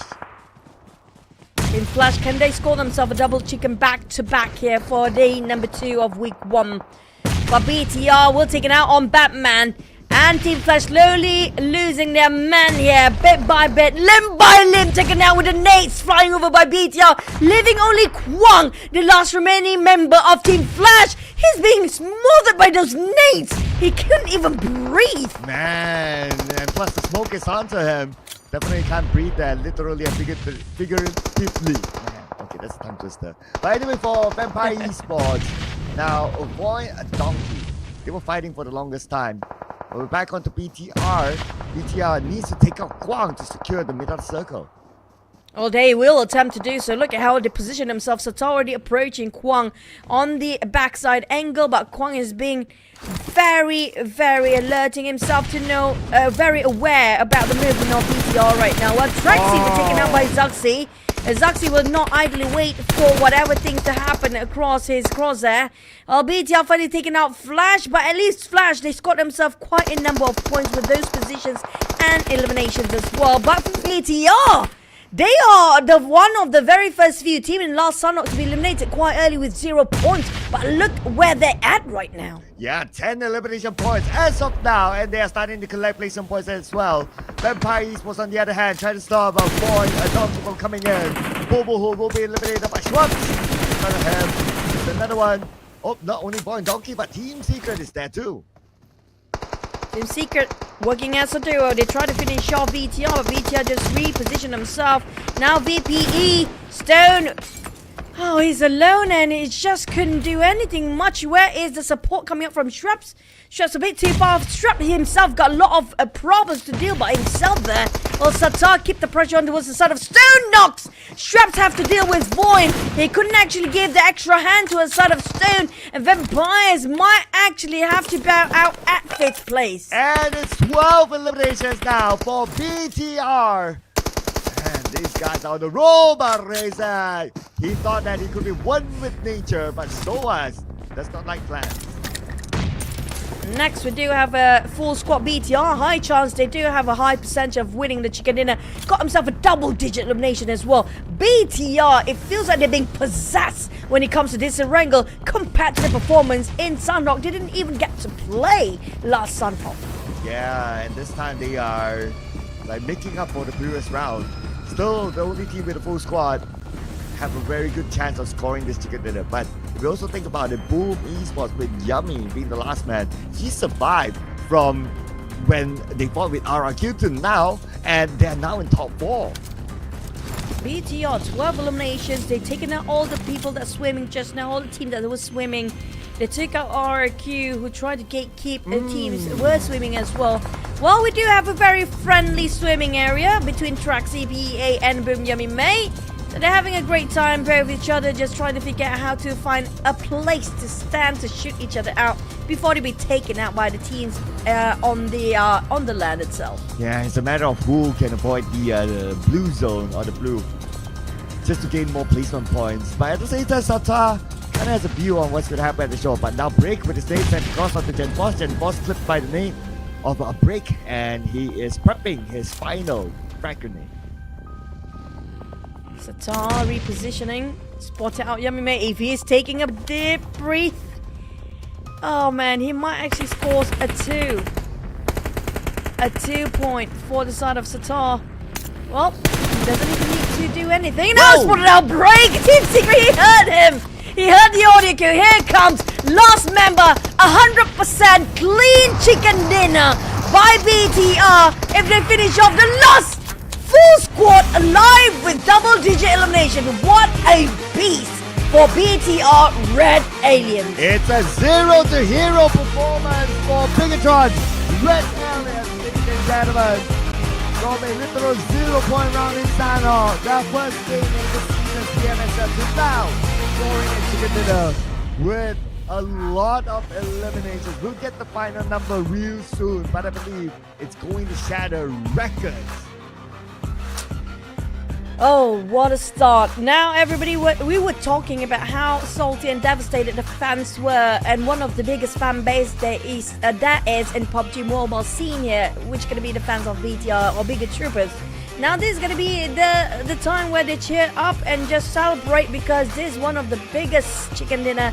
And, well, this is just their second game, by the way. BTR just coming up from, like you mentioned just now, from 0 to hero in an instant. From Sanhok to Erangel, very different performance, but the same team. Yes, and the fact that this circle is also as tough as the Sanhok circle. It's a mid-based circle, and BTR normally jumps around the area of Milka. Arguably not too far from mid-base, but still, we need to get the right timing to get across, and they did very well, and that is how they scored the chicken. Now, looking over the stats, no surprise here for me personally. Sata has always been the star man, and he dished out more than 1,000 damage. But look at the damage dished out by all the other team members. Everybody pulling out their weight, but elimination-wise, you have to give it more to a side of GEMForce is playing it smart, despite Sata do have more damage than the rest of them. He loving that his AAU GE3 is performing so well, worked wonderfully well for Sata. And I think Sata is the one that actually gatekeeping the riverside or the ocean just now, trying to shut down whoever's trying to shoot from afar who was swimming as well. But it's also taking the front line alongside with GEMForce to make sure they can slowly advance toward the center of the circle. Yeah, he was the one in charge of the shore, so he was the what do you call that? The Coast Guard. Yeah, he was the Coast Guard for in that scenario. And with that, playing the Coast Guard role, here we go. The MVP this round, Satar. with not only about 1,036 damage, but also 5 eliminations, and he took 350 damage in the process with a 26% team contribution. Of course, maximum survival time.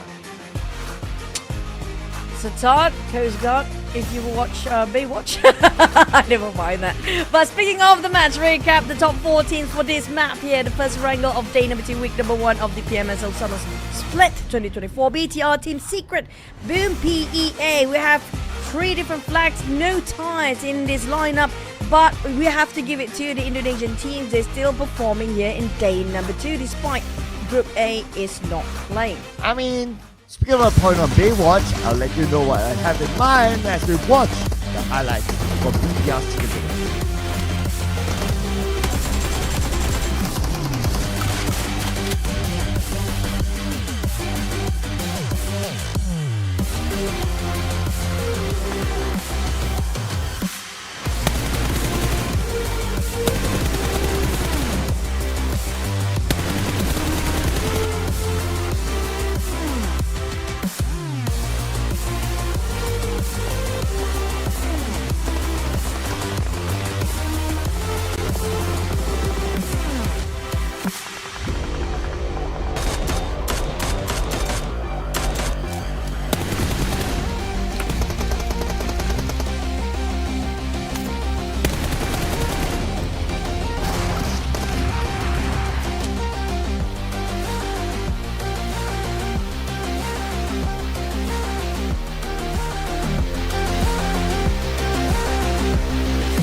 With 16 eliminations, this breaking the record for this season's highest elimination, and this is the highest that we have here across 2 days of our first week, Cloud. Oh man, look at how much they have dominated this round. The second place team, Team Secret, is 9 points.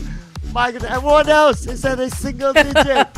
Only BTR is playing this round. Guys, everyone AFK because I only see BTR now. But okay, I want to get back to my point right, on the whole Baywatch thing you mentioned. When you mentioned Baywatch and TODAK came out, I imagined him in red shorts. And after that, I kind of thought that, oh, they happen to be in the same bright red outfit. So, yeah, Baywatch Gatron. Don't bash us, guys, but yeah, it kind of makes sense though, right? And it was like at the Coast Guard and the coastline, and I think that they are doing pretty great, and they definitely work out great as a Baywatch cast for the movies as well. One day, who knows, the Indonesian version. But on the side of XERXIA, things are not doing so great for them. 2 times in a row, and I didn't score too much for XERXIA. 0 point this time. Creep VIP as well. 7-9 and FaZe Clan. It seems like a bit of a struggle for these teams. Ooh, a struggle for XERXIA. 0 points after all that action. Everyone else had points at least. But overall rankings, okay. So Boomings, but obviously because they're playing, so they'll continue to collect points anyway. But for Team Flash, they moved up a notch now, number 3. But of course, since we are looking at the potential of who might move on to the Super Sunday, the focus is definitely on the top 8. So looking at the borderline top 8, Team Secret is there, Vampire is there. So they used to be on page number 2 for the longest time, but now at least they're on page 1. But then again, because they have played majority of the matches, I mean all the matches so far, 8 matches. So today is really their last day to push through to at least be on a safe space to be in the Super Sunday. I agree. Same goes for the side of PIGMY here, but PIGMY still kind of floats in between the first and second page.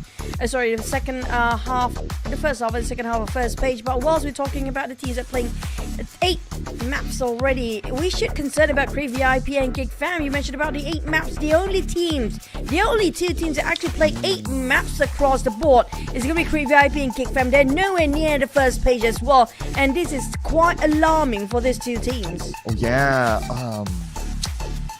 The only 2 teams who have played 8 so far, man, they need to make it big. And even though they might not be able to go through to the Super Sunday directly, they still need to collect points for the last chance on Saturday. But we're going to compare the head-to-head between these 2 amazing players. Of course, Satar is the MVP for this round, but Soas is the big man for Team Secret with 3 eliminations, 660 damage. But look at his team contribution. Man, 59%, massive. It's so contradicting between his assist 0 for Soas, but his team contribution is way more than Satar. Will Satar do assist more? Kind of a bit, I don't know, man. The numbers feels like I don't know how to judge these 2 guys at this point. But speaking of which, BTR Team Flash has been quite consistent here today. Oh yeah, another pretty good round for them. This time around they dished out 1,643 damage, but BTR 3,068 damage, and that's totally understandable since they got the most eliminations so far in this seasons of PMSL. Other than that, RRQ, probably like 200-300 of that was because of No Mercy. It was taking it out on Frenzy of Boom. That's how the damage got up there. Yeah, No Mercy. I mean, Boomy's supposed to be looking back at this replay and telling themselves that we checked everywhere except that. And Ken, the coach, will tell them to, I don't know, you guys are sleeping outside tonight, but not doing that. What? Well, there's no more surprise for us. The Indonesians do love to use their utilities. I think yesterday was the highest by Alter Ego. Was it Boom or Alter Ego? I think it was Alter Ego who actually have way more utilities than the rest of the team that competing yesterday. Now the same on the side of BTR. They actually used so much smokes that actually just blinded the others with their massive amount of eliminations just now. Yeah, this is massive, the biggest number so far, and we're only in day number 2. What else we can add, right? So here's the confirmation again. 16 eliminations was taken by BIGETRON Red Aliens. Other than that, everyone else is on a single digit. Team Flash 6, PIGMY 6, and RRQ 5, and that 5 became a 5 because of No Mercy. I'm just going to point it out. It's crazy. It's true, the rest of the team was so early to be finished off. Casualty were heavy on the side of RRQ, but with No Mercy, I mean, like, he lasted so long that it actually brings so much impact for the entire team. That's the power of one solo player that can do so much for the entire team. But next, we're heading into another Erangel before we head into a very long break. But for this Erangel, with that performance of BTR and a crazy circle day here of day number 2, what else can we expect in the next one? Well, another crazy circle, hopefully. I'm enjoying the fact that we got a mid-based circle, so I'm not going to complain about that. But yeah, we get it again, I'm not going to complain as well. But if we were to be slightly kinder to the players, if the circle goes north, where Severny is that, you know, that is, that's going to be an okay circle for them. Just now, I think it's kind of, I don't know, we have to agree there's a bit of a luck implemented in the game as well, depending on the circle. Whilst BTR always got themselves in SMB in the first place. Now, I don't want to see can they score another chicken. If the circle is not around SMB area, will it be a different story then? Because yesterday we never get anywhere down south sort of circle. A lot of them in the central area or a bit slightly north for the entire day, including Miramar, including in Erangel, even in Sanhok, right? So today, a bit more extreme circles we're looking at. Yeah, and if you want to talk about like BTR and the circle and their timing, one thing that actually really helped them, kind of helped them indirectly, is that Team Secret who dropped at Novo did not breach keep BTR. So they could like finish loot, they could go to the right side bridge and they could stop BTR from coming in, but they just didn't. So yeah, so I mean, it was both, of course, good for BTR and kind of like a missed opportunity for Team Secret, but maybe they took the decision of like considering maybe they might not win the fight against BTR, and they just didn't do that. Or maybe they just didn't actually see that one passing by. I mean, look, there are times that you accidentally let them slip by without you you consciously actually you unconsciously doing that, not realizing because you're too busy with something else.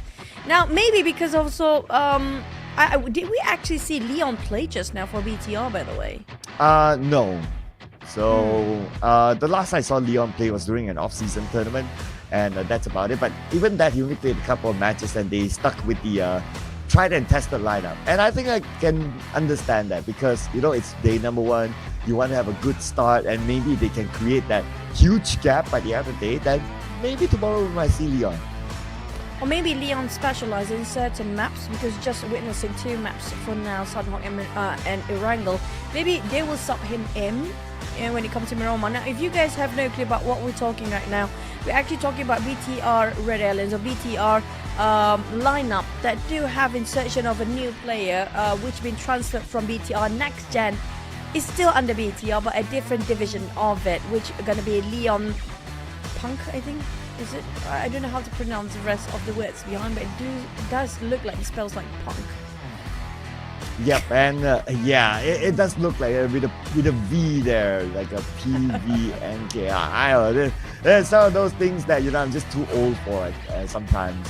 But I remember looking at his debut, and his debut didn't really shine, if I were to be absolutely honest. And I guess that's one of the reasons why they still stuck with the main lineup. And true enough, like for them to be sticking with the main lineup of these players that we have seen multiple seasons now, it gave them these amount of points that for game number 2. So looking at how they're performing, pretty sure we're going to see the same lineup for the next round. But speaking of the next round, are we looking at another domination day of the Indonesian teams here, since they scored so big for the sort of BTR? Now we saw a lot of big big moments yesterday by Boom and Alter Ego, as well as Team Flash, who's got himself, I think Team Flash and Boom actually scored himself the most eliminations yesterday in day number 1 at 14 eliminations. But for BTR to just level up, rising the standard of day number 2 with 16 eliminations, how much more these guys can actually get in a day for their total points. Yesterday, almost 80 points by Boom and Alter Ego. Today, how much more BTR can actually get? Yeah, whether they can break the record or not, they have 4 more rounds to go.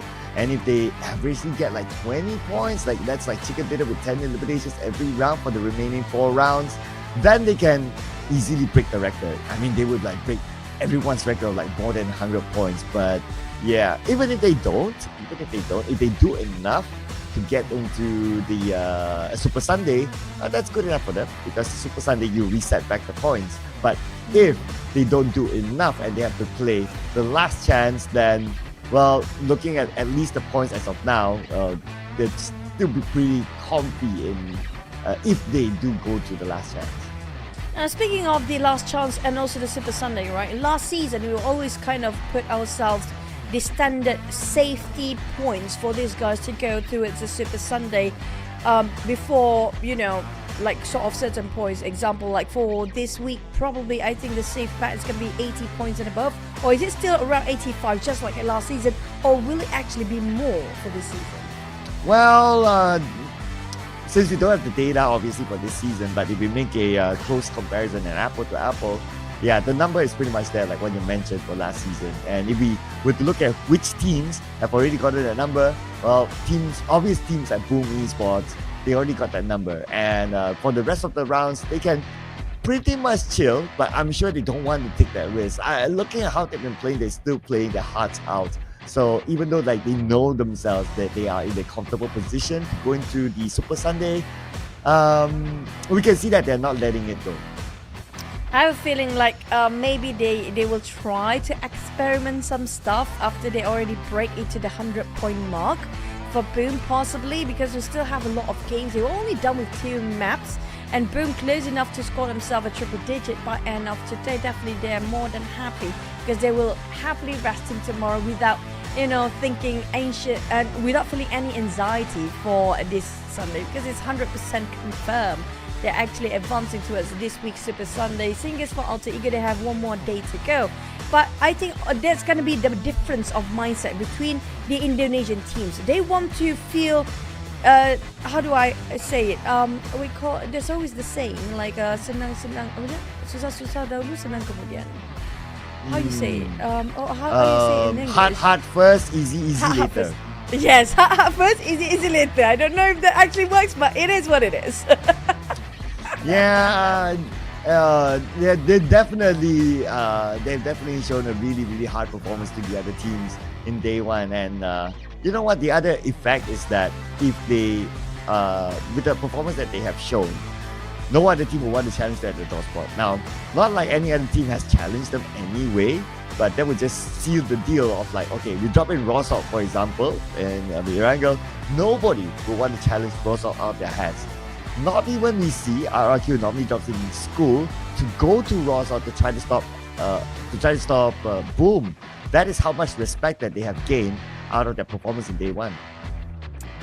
Maybe they just want to avoid conflicts in the first place, like these guys. I agree, because Boom is just so good at, I think, overall performance right now. Saying goes, Alter Ego, sometimes you do see a bit of flaw from their side, but for Boom, they finalize their formulation after the shuffle of last couple of seasons, the crazy shuffle they had between the players. They start being in and out, and then they kind of work it out last season. This season, it feels like they've perfected their formulation when it comes to the players' performance, when it comes to defending and offensive play. They know exactly how to deal with all the situations needed.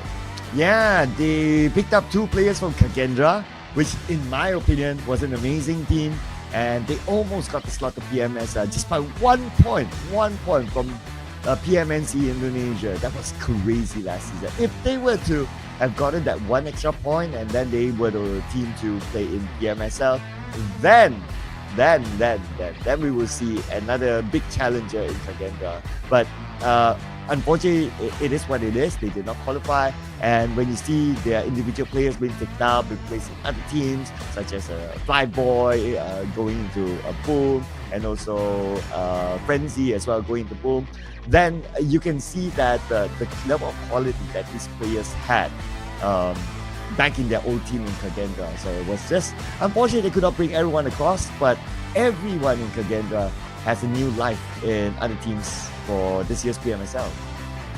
One thing that I learned so far, the one that actually being the backbone for such a great community for Indonesia to give birth to such great high talented players, is going to be starting from every single person that watching the stream, being involved with the tournament, the fans itself, even as caster. Everybody have to contribute towards giving such a good ecosystem, that giving the players the mindset of winning for the pride of their own region. That just builds up. You know, it's so hard to the netizens or the comments from the Indonesian fans to bash their own players. They always give so much support and moral. So you guys should know what you should do as well. Always being supportive, no toxicity, because it will just bring down your own favorite team. So make sure you give them the best support that is, instead of criticize them, which not benefiting anybody at all.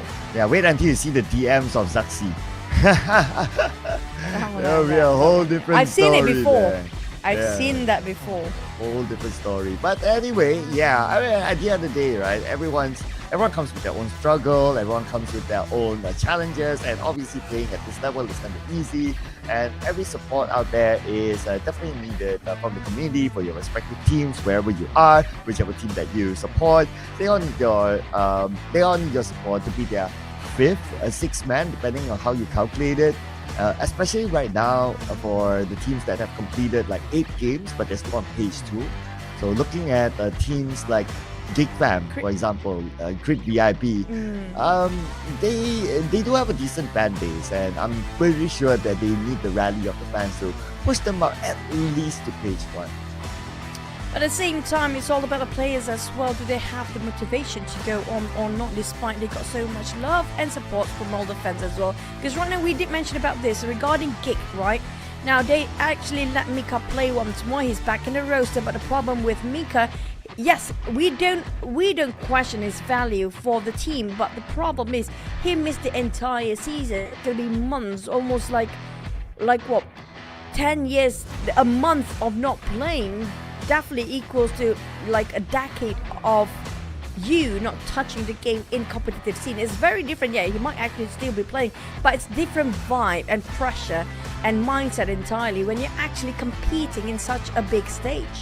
Yeah, we haven't seen the best of Mika yet. I mean, he had that one moment where he sprayed the members of PIGMY in the previous match, like one on the right, and then he switched to the left side and he got it mid to long range. That was pretty nice, but that, I believe, throughout the 2 days, at least from yesterday and the 2 games that we've seen today, that was pretty much his best moment. And for a player like Mika, who has been welcome back to the lineup. Yeah, that's the best way for me to put it. Been welcome back to the lineup, especially for the fans of GEEK Fam. I'm sure they would expect more out of Mika. And of course, no pressure for Mika, but games are going by, and I guess that's where the fans are starting to be a little bit more critical, and I can totally understand that because you have a limited amount of games. If like in, for example, like the PMCL format, you have like from the first day to the 5th day, that is Sunday, Wednesday to Sunday, you have so many games that you can probably make a comeback later. But because you have like only 2 days to play before deciding you go through or you go to the last chance, then it gets a bit tight. I agree, but at the same time, this is where he should be waking up for the side of GEEK Fam and also Crit VIP, knowing the fact there's not going to be many games to be played for this week anymore. Today's going to be the last day. We have how many maps left? There's going to be only 4 maps left, which we do know it's a bit of delayed right now. I don't know what is happening. We don't have any news from the back end side. So hopefully you guys be patient with us. And then we are going into the game right now. Let's go into the game, guys. So Yes. are we talking about just now, by the way, a clown? Is it because they've been staying in the same lineup? Is also one of the many reasons, because we saw a lot of shuffles happening, including PIGMY, a tremendous amount of progress after they actually insert in the roster IQOO from Boom in 2023. He was a player from Boom before, and Dimsy as well, by removing Drawn, Vaxi, and Jazz. Yeah, so PIGMY is a very interesting team, right? Like I kind of feel that PIGMY has been like still rotating players, like transferring in and out players to also kind of like find that right sweet spot for them. And if we look at like this season, yeah, they scored a ticket better yesterday, and I think they're doing okay. But I'm sure they want to find that they find that okay is just not good enough for them, and that's why they still made those new changes, which sometimes the community might be asking like, oh, why did you take out that play? But yeah, I'm pretty sure they know what they're doing behind the scenes. So as the famous words of every other game, trust the process.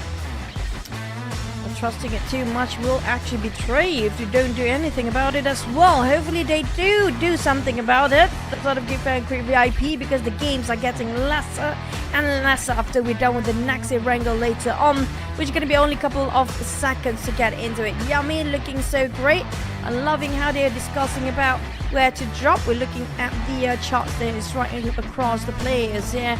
On the side of PIGMY, we talked about how IQOO being transferred into the side of PIGMY from Boom before, and also insertion of the removal of the old players like Drawn definitely give them such a great impact in this season.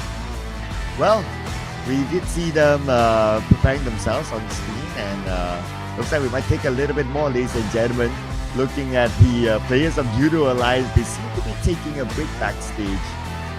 So yeah, I mean, maybe they just need a little bit more time to prep themselves up. Or for Crit VIP, all the teams that are in the danger zone right now with the amount of teams or the amount of games that they have played, Putra is playing a main role this season. Last season, he was absent for many games. In fact, like maybe the first 2 weeks, and when he came back in, he put in a good performance, but it was a bit too late for Crit VIP. This time he's the main starter in the lineup, and I guess like what you said, right? Because there was quite a lapse. He only played a little bit last season, so maybe he needs that time to really get into the game. Hopefully by week 2 they start to warm up a bit early than the week 1, because right now week 1 we just the time and the maps getting lesser.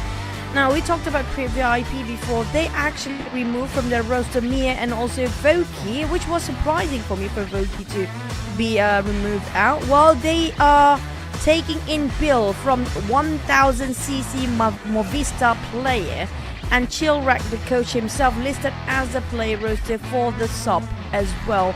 So I'm not sure where VIP going with this, but at the same time we get to see if things can change for them or not. When it comes to the last day in week 1, they'll be playing here for the Erangel number 2. Yeah, fun fact, since we do have some time still, we'll call it like 32cc Movistar, which is basically the local translation for 1000. They are very popular in the community because they are a team that likes to put out a lot of content on their social media. So in that sense, from a community standpoint, yeah, they gain a lot of attention because of their social media highlights, gameplay highlights, their scrim highlights and all that.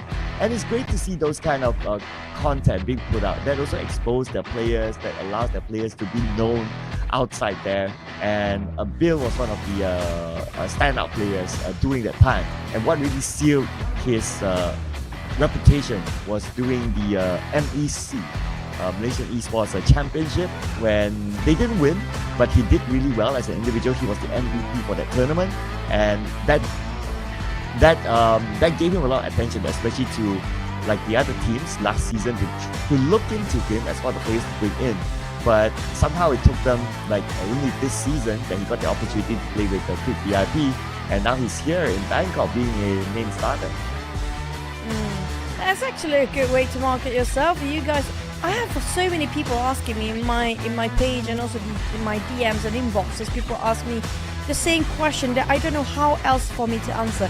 How can I be a pro player for PUBG Mobile? I'm like, you just go towards the qualifiers, PMNC or your respective region local championship. But speaking of which, might actually have a bit of a delay here. It's not a great sign, but hopefully it won't be repeating later on. So we might actually delay for a bit coming up for our next Erangel. But speaking of which, back towards my story, right? The other way for you to actually be noticed up by the pro players or the orgs, you can actually do more content. But make sure that it's your content, it's you playing, because when they actually call you out for a tryout, if you cannot perform, is how you actually market yourself out there. Now that's going to be a bit of a problem, don't we? Yes, and looks like back to us. What? Yep, back to us. So yeah, surprise. Lucky you weren't like picking a nose or something. You look like you almost did. It's like you were trying to like, you go there. Okay, we're back. I think that's the general. But anyway, yes. In fact, there are a couple of players here that have already made it to this stage, like new players especially, through content. Like Adeboy is one of them, I believe. He has done content on his own social media, and of course that took the attention of some of the other teams, and now he's together with YOODO O2 and playing together with some of the experienced players, the megastars, and I totally agree with that is one of the routes to getting attention for yourself, because you can imagine this, right? You have like tons of players out there, but how do you stand out? Is by doing content first, and then maybe you start to win tournaments, like community tournaments, like other tier 2 tournaments, and you make yourself known, and that is how you became someone like Bill, and now he's playing together with some of the big boys. Yeah, I agree. There's two ways for you to go for it. You can either go for the tournament route first, because that's going to be, but you have to be really good about it for people to actually notice you, or you can do more fun part, which is going to be content, but at the same time you have to deliver. You have to be part of the competitive scene as well, not 100% content, because if not, you will not have the skill set that the orgs and the teams are looking for. And speaking of YOODO O2, you talked about the players coming into, which we do know, Kid and Adeboy being picked up to the YOODO O2 lineup. But before we get into more chit-chatty and waiting for the game to finally start, we're going to head into the break for a bit. See you guys in a couple of minutes.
Hi everyone, today we'll be going over the specific changes of the new motor glider. Let's check it out. First, the new motor glider comes with pitch assistance. What this means is that during takeoff, once you reach a certain speed, it will automatically climb and achieve liftoff. Once airborne, tap to accelerate and slide the wheel back at the same time to travel along the ground. Next, let go of the throttle during flight and the glider will maintain its altitude while gradually reducing its speed to 60 km per hour and engage autopilot. Sliding the wheel forward during flight will cause the glider to pitch up and ascend, and sliding the wheel back during flight gradually pitches the glider downward to approach the ground. Furthermore, when turning left and right during flight, the glider will level itself off. The body of the glider and camera angle will tilt for greater immersion. The view of the ground has also been upgraded to better help players observe their surroundings while turning. Let go to stop turning, and the glider will stabilize on its own. As for landing, after descending to a certain altitude, the glider will disengage autopilot to help you slow down and land. Lastly, if we keep pitching the nose up, the glider will end up upside down. Flying upside down will cause the glider to enter an automatic descent, making it much harder to control. It's a real test of skill. So, the new motor glider is now easier to control for better playability, with greatly improved user experience. We're sure you'll have a great time with the new motor glider. That's all for now. See you next time.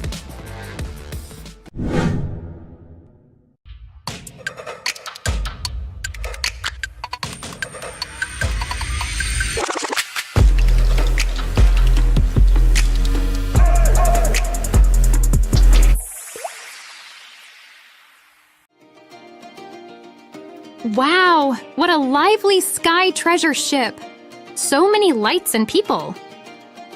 Yeah, every shop is full of color. Let's look around. Welcome to the Golden Moon Cloud Market! Haha!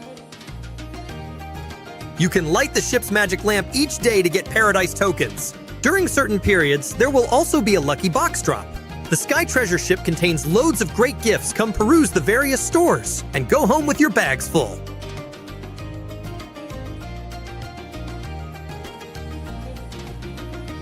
When completing various adventures in Sky High Spectacle, don't forget to head to the Treasure Emporium for the Golden Moon Paradise Crate, as well as tons of Paradise tokens that await you. Join a new round of popularity battle. Work together with your friends to unlock the 1001 Nights lobby theme, moonlight background, and other great Golden Moon gifts. Happy 6th anniversary! Here! Not only can you revisit your past year's game data, you can also play a 6th anniversary exclusive target shooting minigame. Head to World of Wonder to check it out. While playing, you can redeem the 6th anniversary theme song as well. The Palace Musician set for free. Awesome! Choose your exploration path onto the sky-high spectacle Nimbus Islands. Collect your discoveries as you go. Spend more Paradise tokens to aid you in your treasure hunt. What's this? Wow! A secret shop! During the event, purchase items recommended by the genie at discounted prices. You'll also receive additional surprise gifts. Huge discounts up to 80% off. Come have a look.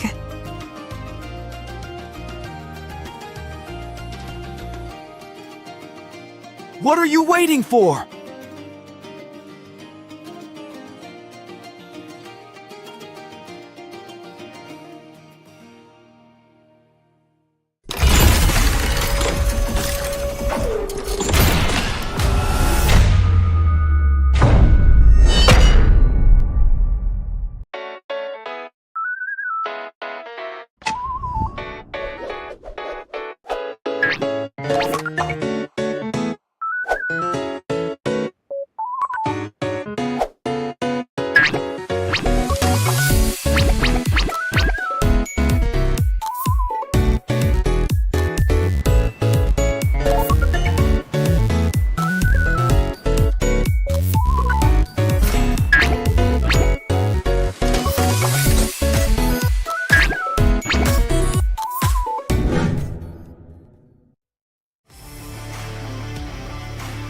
Hi everyone! After the last video, I'm sure you already have a basic understanding of the game.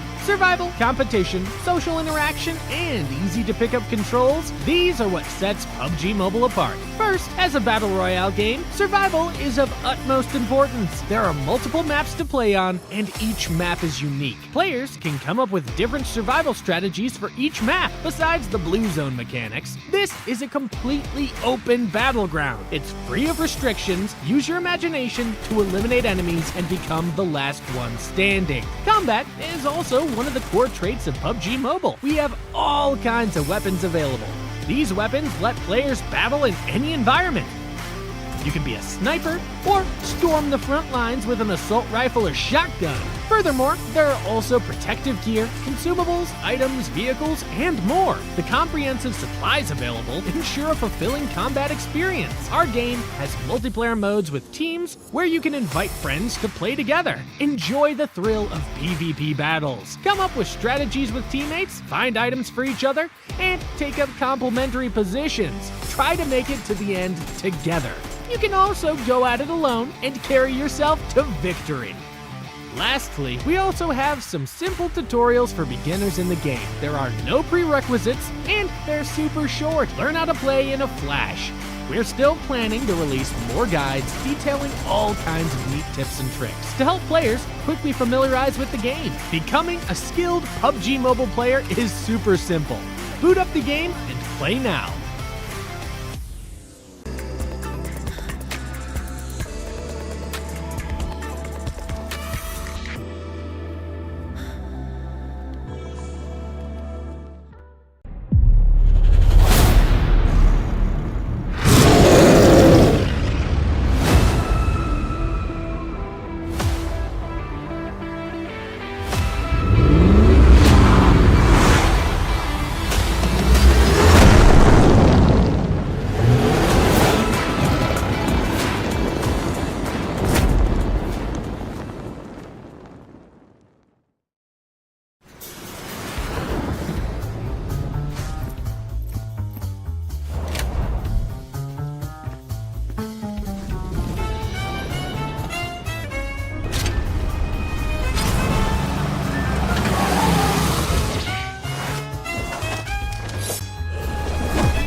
Hi everyone, today we'll be going over the specific changes of the new motor glider. Let's check it out. First, the new motor glider comes with pitch assistance. What this means is that during takeoff, once you reach a certain speed, it will automatically climb and achieve liftoff.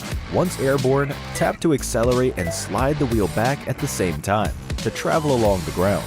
Next, let go of the throttle during flight, and the glider will maintain its altitude, while gradually reducing its speed to 60 km per hour, and engage autopilot. Sliding the wheel forward during flight will cause the glider to pitch up and ascend, and sliding the wheel back during flight gradually pitches the glider downward to approach the ground. Furthermore, when turning left and right during flight, the glider will level itself off. The body of the glider and camera angle will tilt for greater immersion. The view of the ground has also been upgraded to better help players observe their surroundings while turning. Let go to stop turning, and the glider will stabilize on its own. As for landing, after descending to a certain altitude, the glider will disengage autopilot to help you slow down and land. Lastly, if we keep pitching the nose up, the glider will end up upside down. Flying upside down will cause the glider to enter an automatic descent, making it much harder to control. It's a real test of skill. So, the new motor glider is now easier to control for better playability, with greatly improved user experience. We're sure you'll have a great time with the new motor glider. That's all for now. See you next time.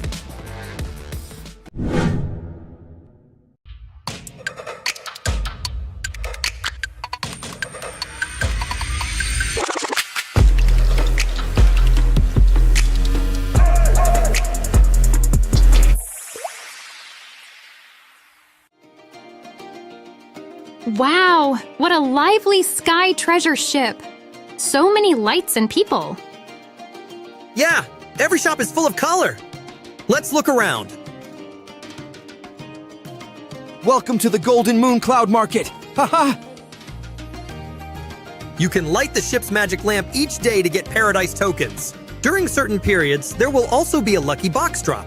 The Sky Treasure Ship contains loads of great gifts. Come peruse the various stores and go home with your bags full.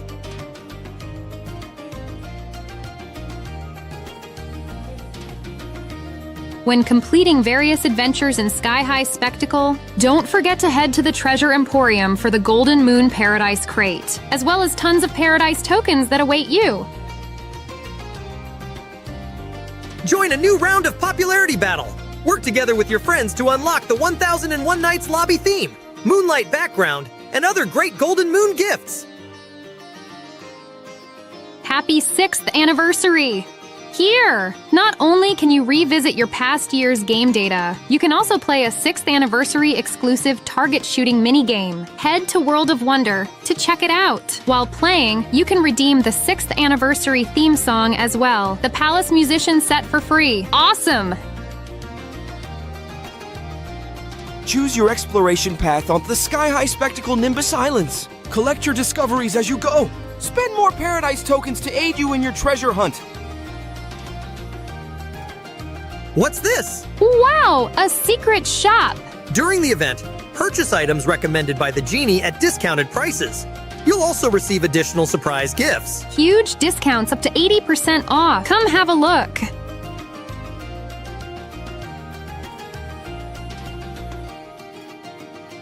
What are you waiting for?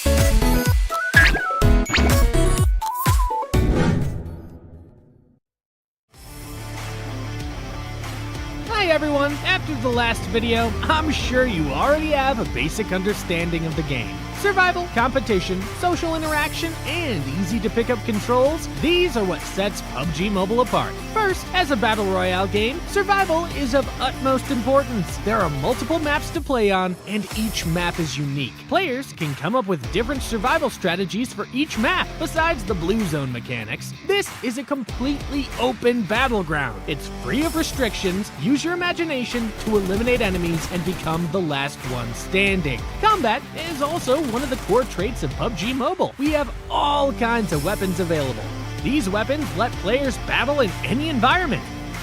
You can be a sniper or storm the front lines with an assault rifle or shotgun. Furthermore, there are also protective gear, consumables, items, vehicles, and more. The comprehensive supplies available ensure a fulfilling combat experience. Our game has multiplayer modes with teams where you can invite friends to play together. Enjoy the thrill of PvP battles. Come up with strategies with teammates, find items for each other, and take up complementary positions. Try to make it to the end together.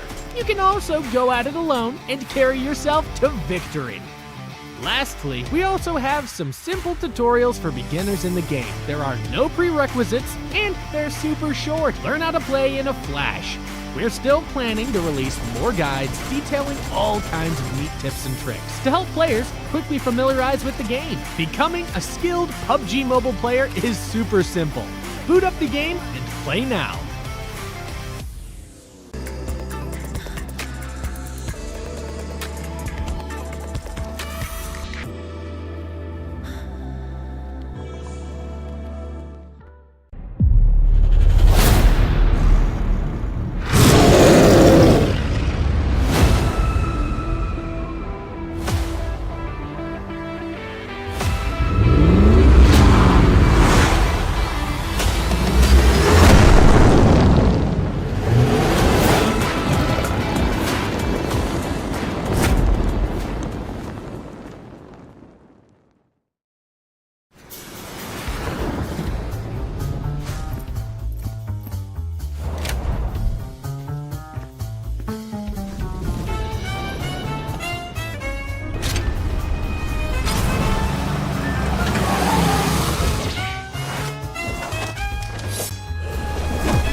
Hi everyone, today we'll be going over the specific changes of the new motor glider. Let's check it out. First, the new motor glider comes with pitch assistance. What this means is that during takeoff, once you reach a certain speed, it will automatically climb and achieve liftoff.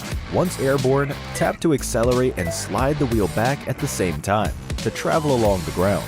Next, let go of the throttle during flight and the glider will maintain its altitude while gradually reducing its speed to 60 km per hour and engage autopilot. Sliding the wheel forward during flight will cause the glider to pitch up and ascend, and sliding the wheel back during flight gradually pitches the glider downward to approach the ground. Furthermore, when turning left and right during flight, the glider will level itself off. The body of the glider and camera angle will tilt for greater immersion. The view of the ground has also been upgraded to better help players observe their surroundings while turning. Let go to stop turning, and the glider will stabilize on its own. As for landing, after descending to a certain altitude, the glider will disengage autopilot to help you slow down and land. Lastly, if we keep pitching the nose up, the glider will end up upside down. Flying upside down will cause the glider to enter an automatic descent, making it much harder to control. It's a real test of skill. So, the new motor glider is now easier to control for better playability, with greatly improved user experience. We're sure you'll have a great time with the new motor glider. That's all for now. See you next time.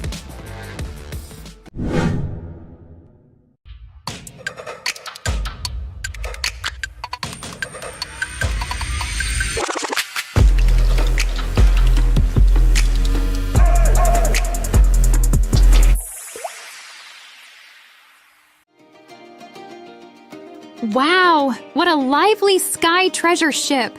So many lights and people. Yeah, every shop is full of color. Let's look around. Welcome to the Golden Moon Cloud Market! Haha! You can light the ship's magic lamp each day to get Paradise tokens. During certain periods, there will also be a lucky box drop. The Sky Treasure Ship contains loads of great gifts. Come peruse the various stores and go home with your bags full.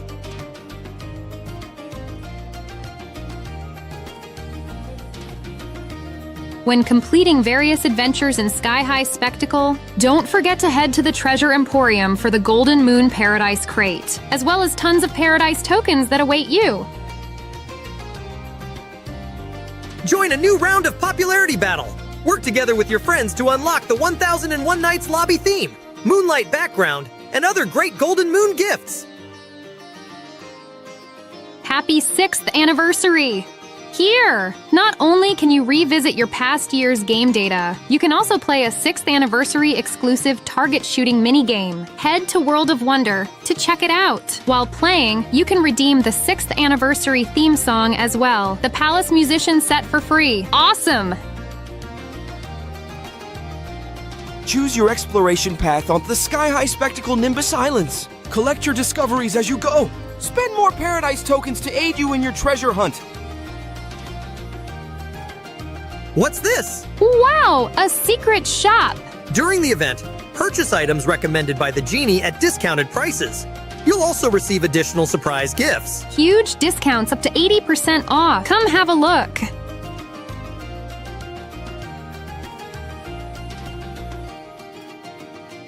What are you waiting for?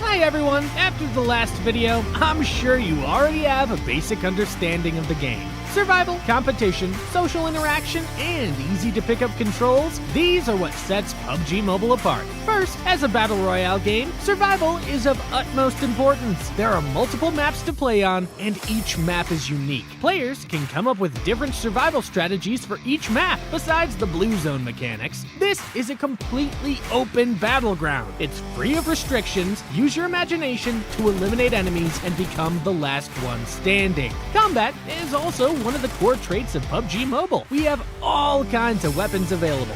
These weapons let players battle in any environment. You can be a sniper or storm the front lines with an assault rifle or shotgun.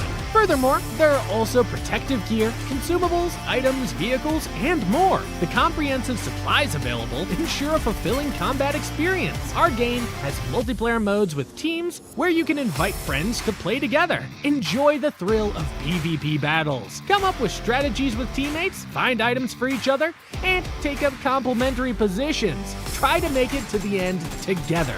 You can also go at it alone and carry yourself to victory. Lastly, we also have some simple tutorials for beginners in the game. There are no prerequisites, and they're super short. Learn how to play in a flash. We're still planning to release more guides detailing all kinds of neat tips and tricks to help players quickly familiarize with the game. Becoming a skilled PUBG Mobile player is super simple. Boot up the game and play now.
luck everyone and now here with Vampire Nusi ครับก็สวัสดีครับผมนูซี่จากแวมไพร์สปอร์ต introduce yourself already okay so let's have a question today is your second day of your team playing but you are not scoring much points can you share with us is there any problem in your team or any issue internal ก็วันนี้เป็นวันที่2นะครับที่แวมไพร์แข่งแต่ว่าทีมเรายังเก็บผลงานได้ไม่ค่อยดีเท่าไหร่ยังทำแต้มได้ไม่ค่อยเยอะมากพอนี่ทีมเรากำลังประสบปัญหาหรือว่ากำลังมีปัญหาอะไรอยู่บ้างหรือเปล่าครับตอนนี้ก็อาจจะเป็นเนื่องด้วยแบบการแข่งขันก็วันแรกอาจจะเล่นได้ไม่ดีครับก็วันนี้ก็เหมือนอารมณ์แบบเราพยายามทำแต้มอะไรเงี้ยแต่เหมือนเราทางด้านของแบบแท็กติกการเล่นคือเราเสียคนก่อนอะไรเงี้ยเหมือนสร้างความมั่นใจให้กับทีมยังไม่ได้ก็เหมือนอารมณ์ต้องแก้ไปเรื่อยAs it was the first day of the competition, there's still many things that we need to improve and adjust.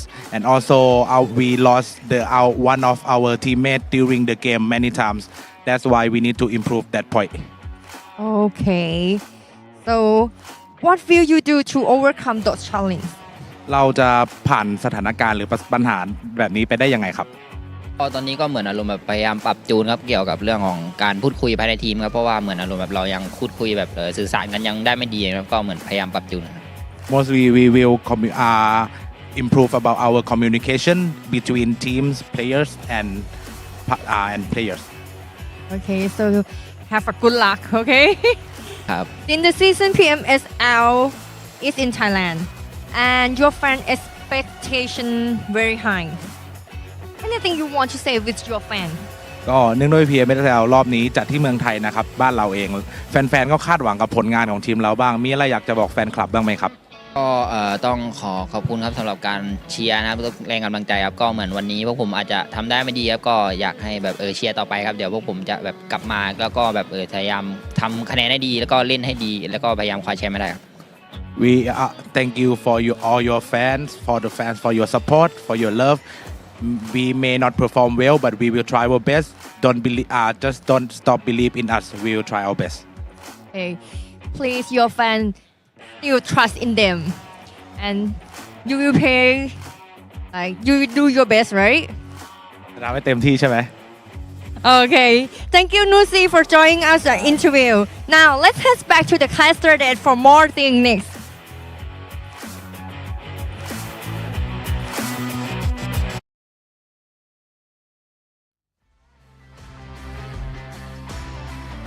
General PUBG Mobile Super League Southeast Asia Summer 2024. My name is XERXIA together with the wonderful Choo.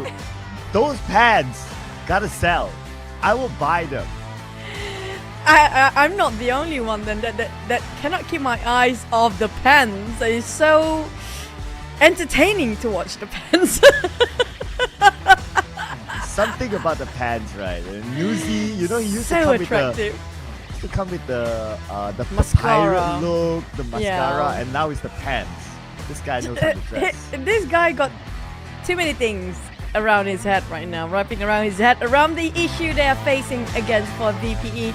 And we talked about VPE before we had the interview between Boom and VPE. I have to say, VPE still have a lot of work to do if you compare them with Boom right now. VPE, they're great at world stage, but when it comes to Southeast Asia, they just struggle. And just to give everyone a little bit of a recap on who got the chicken dinner earlier in Sanhok, it was Team Flash. And in the first Erangel, it was BIGETRON Red Aliens with a record-breaking amount of eliminations. That's 16. So now, that is the number to beat for the other teams if they want to break the record. And that's kind of true. We are having a bit of a delay when it comes to the next Erangel.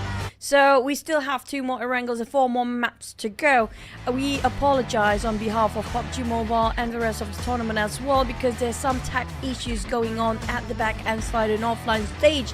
So we hope you being patient with us and thank you so much for your patience as well. But we will proceed for our next Erangel map later. Yes, our Erangel is going to restart real soon. And if we were to recap on whatever happened in the previous Erangel, it was a military-based circle. Yes, it's a military-based circle, but I'm casting in the second day of the PMSL. I'm really happy. Now, if we get another one, I don't mind. Hey, you just spoke about having the SMB circle for today. You definitely got it straight to Erangel map. And so far when it comes to the chicken dinners, I mean like we just had 2 games and BTR scored big in the last one. But hopefully this kind of delay did not break off their momentum for the next one. Yeah, hopefully, right? Because of course the Indonesian fans are all in rooting for their favorite teams, and BTR, they do have one of the biggest fan base, not only in Indonesia but also in the world as well. So hopefully that's not give them that a break of the momentum. But some of the teams, I think they wouldn't mind that break. Teams like GEEK Fam, teams like Sam9, who have been kind of struggling in day 2. I personally feel like the entirety of the Malaysian region, when it comes to the teams, most of the one that really struggles, we can see it's coming up from the Malaysian team. Because, I mean, like, I will put it as a collective sort of judgment, because of if one person or one team coming up from that region kind of perform, and it's not so bad, right? But right now, the entirety of the Malaysian region feels like still a bit dim compared to, like, well, Indonesian actually do shine brightest right now. But we do see a better performance compared to Vietnam and Thais right now. The Vietnam teams come out, like example Team Flash, actually do perform better than even VPE, despite VPE actually played the same days and amount of games as Team Flash as well. Yeah, they caught up to VPE, and now they're up there, especially scoring the first chicken dinner today inside of Sanhok with 8 elimination points. So Team Flash doing good, but for the other Vietnamese teams, especially for D Xavier, who's arguably one of the best teams from the Vietnam scene, have not really shown up just yet. But to be fair, they only played 2 games, so they have a lot more games to go as compared to Team Flash.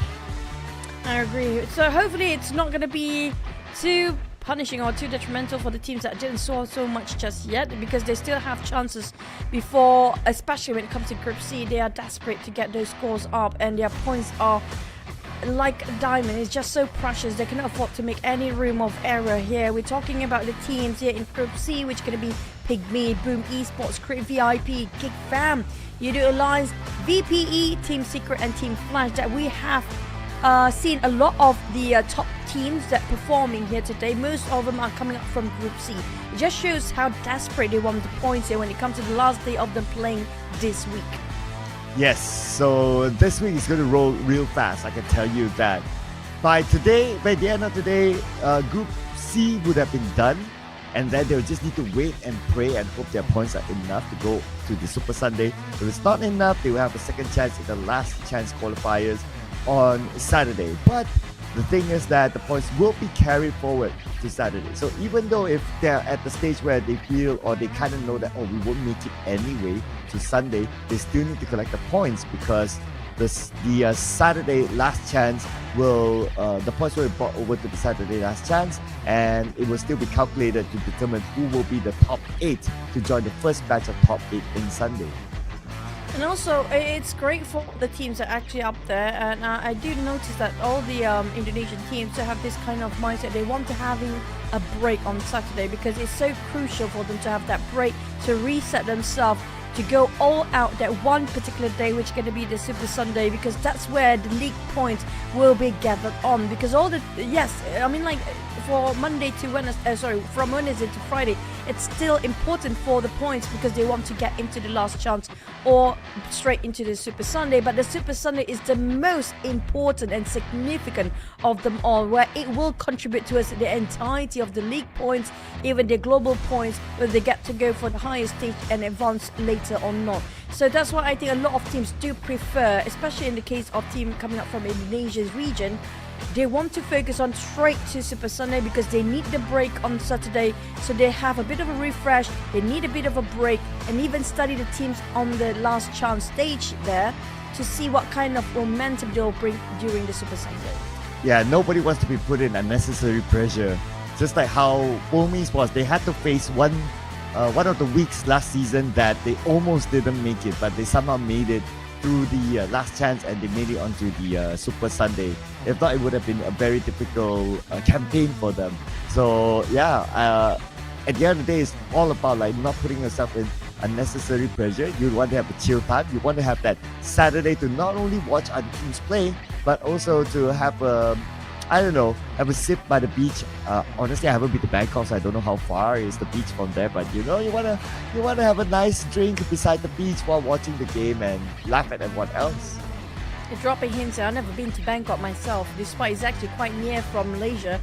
Of all the places across the world I've been, the only one of the many places I've never been is going to be Bangkok, and including Vietnam as well. You've been to Vietnam at least. I haven't been gone to any of those two countries. I really want to go Thailand for once, because there's so many good places in Thai, especially I think, I don't know if there's any good places for a dive there, because I want to go for diving.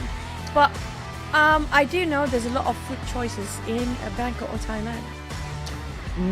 Yeah, I haven't been to Vietnam. I've been to Cambodia, but I guess you can say that they're kind of next to each other. But we don't want to say that, oh, they are like same. No, it's like someone else telling us that, oh, going to Singapore and Malaysia is the same.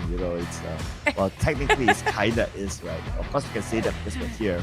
But yeah, you know what? Fun fact. Whenever I tell some of my friends that I haven't been to Bangkok, they all go like, "You serious? You haven't been to Bangkok?" And I'll be like, "Why?"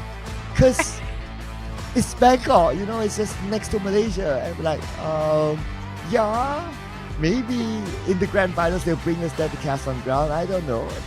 Just putting out there. I haven't been to Bangkok myself, man. But like a lot of reaction that we actually do get from our peers, especially that works in esports field as well. The reaction is going to be, why you haven't been to Bangkok? I mean, like, why you've been to Bangkok so many times? That's my question here as well, because how do you have the free time to go there? How? Yeah, you have the free time, you have the money, and all that. You go to Bangkok, so great for you. But yeah, I guess hopefully one day we'll be able to go there. Who knows if they drop us a surprise and say that, hey, you know what, we're bringing all the casters to Bangkok for the grand finals. That would be pretty nice. Just saying. I would love that, especially with all the other casters being involved as well. The one that actually coming out from the Vietnam, the Malaysia casters, Malaysia casters too, but I mean like the BM channel casters, as well as the Thais already in Thais. It's been a while to actually have a reunion between all the casters tests as well, and it's been a while all the languages to actually have offline casts at the same time. But it requires a lot of power and resources to actually execute that. But we just fingers crossed and pray, and hopefully it will happen one day. And this kind of worrying for me, because we are chatting a long time now. I'm kind of worried for now. Is everything is okay? Yeah, hopefully everything is fine there behind the scenes. We don't get to see what's happening yet, but what we do get to see is Team Flash and PIGMY compared with each other. I think the best comparison between Team Flash probably gonna be TALON. I think it's more up to par. PIGMY, it's best to be actually compared with Infinity, because I feel like these four teams kind of sharing sort of the same mindset and probably the same gameplay, or even the momentum of their gameplay in that sense. But other than Team Flash being compared with PIGMY, we do have here BTR. Just to remind everyone, they had an amazing performance in the previous round. So they came out with 3,068 damage for themselves. And look at the gap between them and the rest of the other teams on the stat. Team Flash 1,643, RRQ 1,239, and well, No Mercy had an amazing time in the previous round. Team Secret 1,053. So BTR, they're almost doubling the second place team Flash. We do know for a fact also BTR today there has been sublime performance coming out from the side of the entire roster of BTR, and it is just incredible amount of numbers across the board when it comes to the utilities as well. But Team Flash also not showing any sort of lack coming up from their side. But BTR do have Gem Force and Satar. These two are incredibly played just now, but Razak coming up from the VOIN Donkey, I'm loving how he performed as well. Yeah, VOIN Donkey is one of the latest players to be in here, doing so far so good. But for the overall rankings, of course, the best right now is PUBG Esports, up there at the #1 spot. But to be fair, Alter Ego is not playing today, so they cannot add for their points. But for Team Flash, they are now chasing. They are behind PUBG, by 26 points, and they still have games to play today. For the teams that will finish off their run for the league, how do you call it? The day league run towards Super Sunday. I think the competition between Team Flash and Boom will get to see whether Team Flash can maintain the top draw, even take over Alter Ego and push up to the second place. But when it comes to the second page, we talked about Korea VIP and GEEK fam. Now this is alarming, knowing the fact they already almost finished their run by end of today. But right now it feels like I don't know, are we flying or not just yet? Well, based on what we can see on screen, the players are still being chilling. And I guess it's going to be the same for us. We're going to being chill while we look at the players. So maybe we can start to talk about who has the best jersey. Which team stands out for you?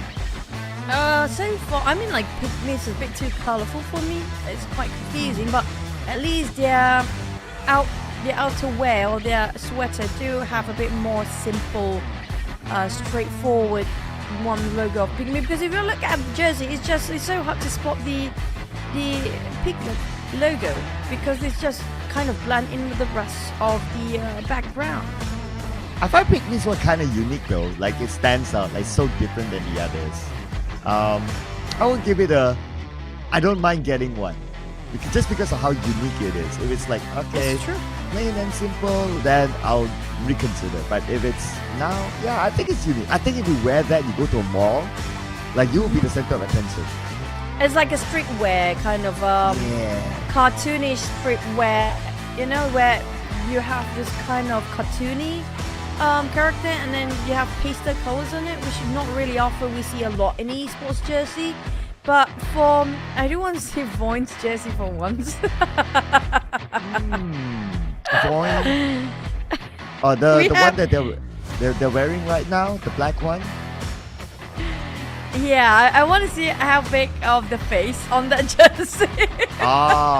It's actually like there. It's like on the on one of the it's like on the chest on the right side, somewhere there. So it's not gonna be in the center of the shirt or something like that. Oh yeah, you were thinking of like, okay, make it like a big blown up logo with the face in the middle. I would dig that. You know, that will be one really? of the things that I want to keep in my collection. We had this talk before, man. Really? I changed my mind now. I would want that one, just because of how unique it is. That's kind of true. I mean, like, you'll be memorable, and even if people don't know your name, if you drop something, people will call out your jersey. If that happens, if you drop your wallet or something, it's like, oh, the guy with the face jersey, you know, that very peculiar jersey that's that's kind of unique. I always say unique. But overall, we haven't seen all the jerseys and all, like usually the Indonesian side do have a bit more flashy outfit compared to all the other regions. I don't know about Boom. I feel like Boom don't have that much changes in their jersey this season. I think it's the same as last season as well, right? Yeah, they have the same outfit. Vampire has had the same outfit for many seasons now. They could use a change, but hey, you know what? Maybe they're keeping it simple or something. I don't know. But today, YOODO Alliance is donning a different jersey. Today's a dark green jersey. I like this a little bit more than the light green. I agree. I do love this color, but it's just the logo is a bit awkward for me.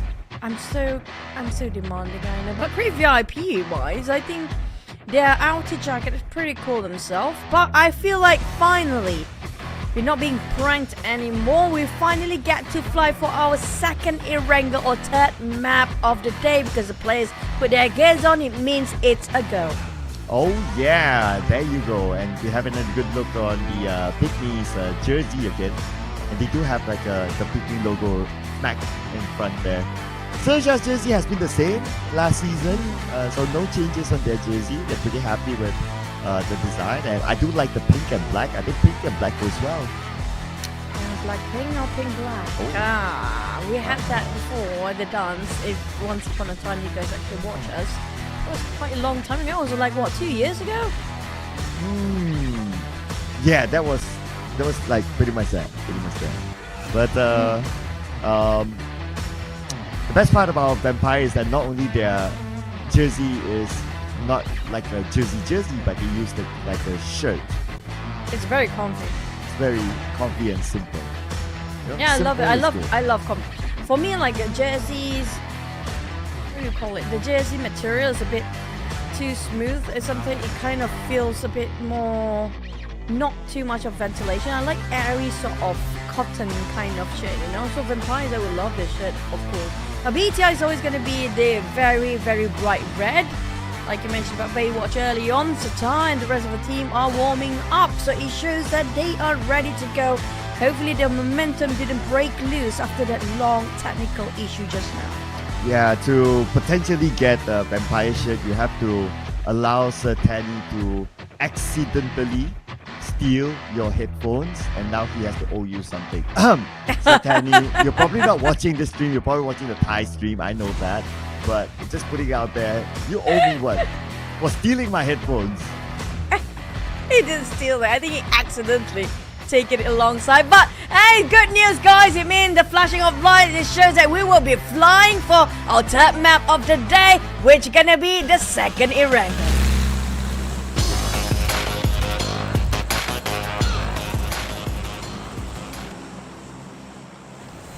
And we are in here for Erangel number 2, ladies and gentlemen. Will it be another database circle? I wouldn't mind that, but flight path-wise, at least it's kinder to the teams. We're going to start off from the area of Kuwari, and we're going to end on the north side on the Bovga, so it's pretty much cutting across the center of the map, and teams can go to wherever they want. And speaking of wherever they fancy, I agree, due to this flight splitting map so evenly into two sides, northwest and southeast side.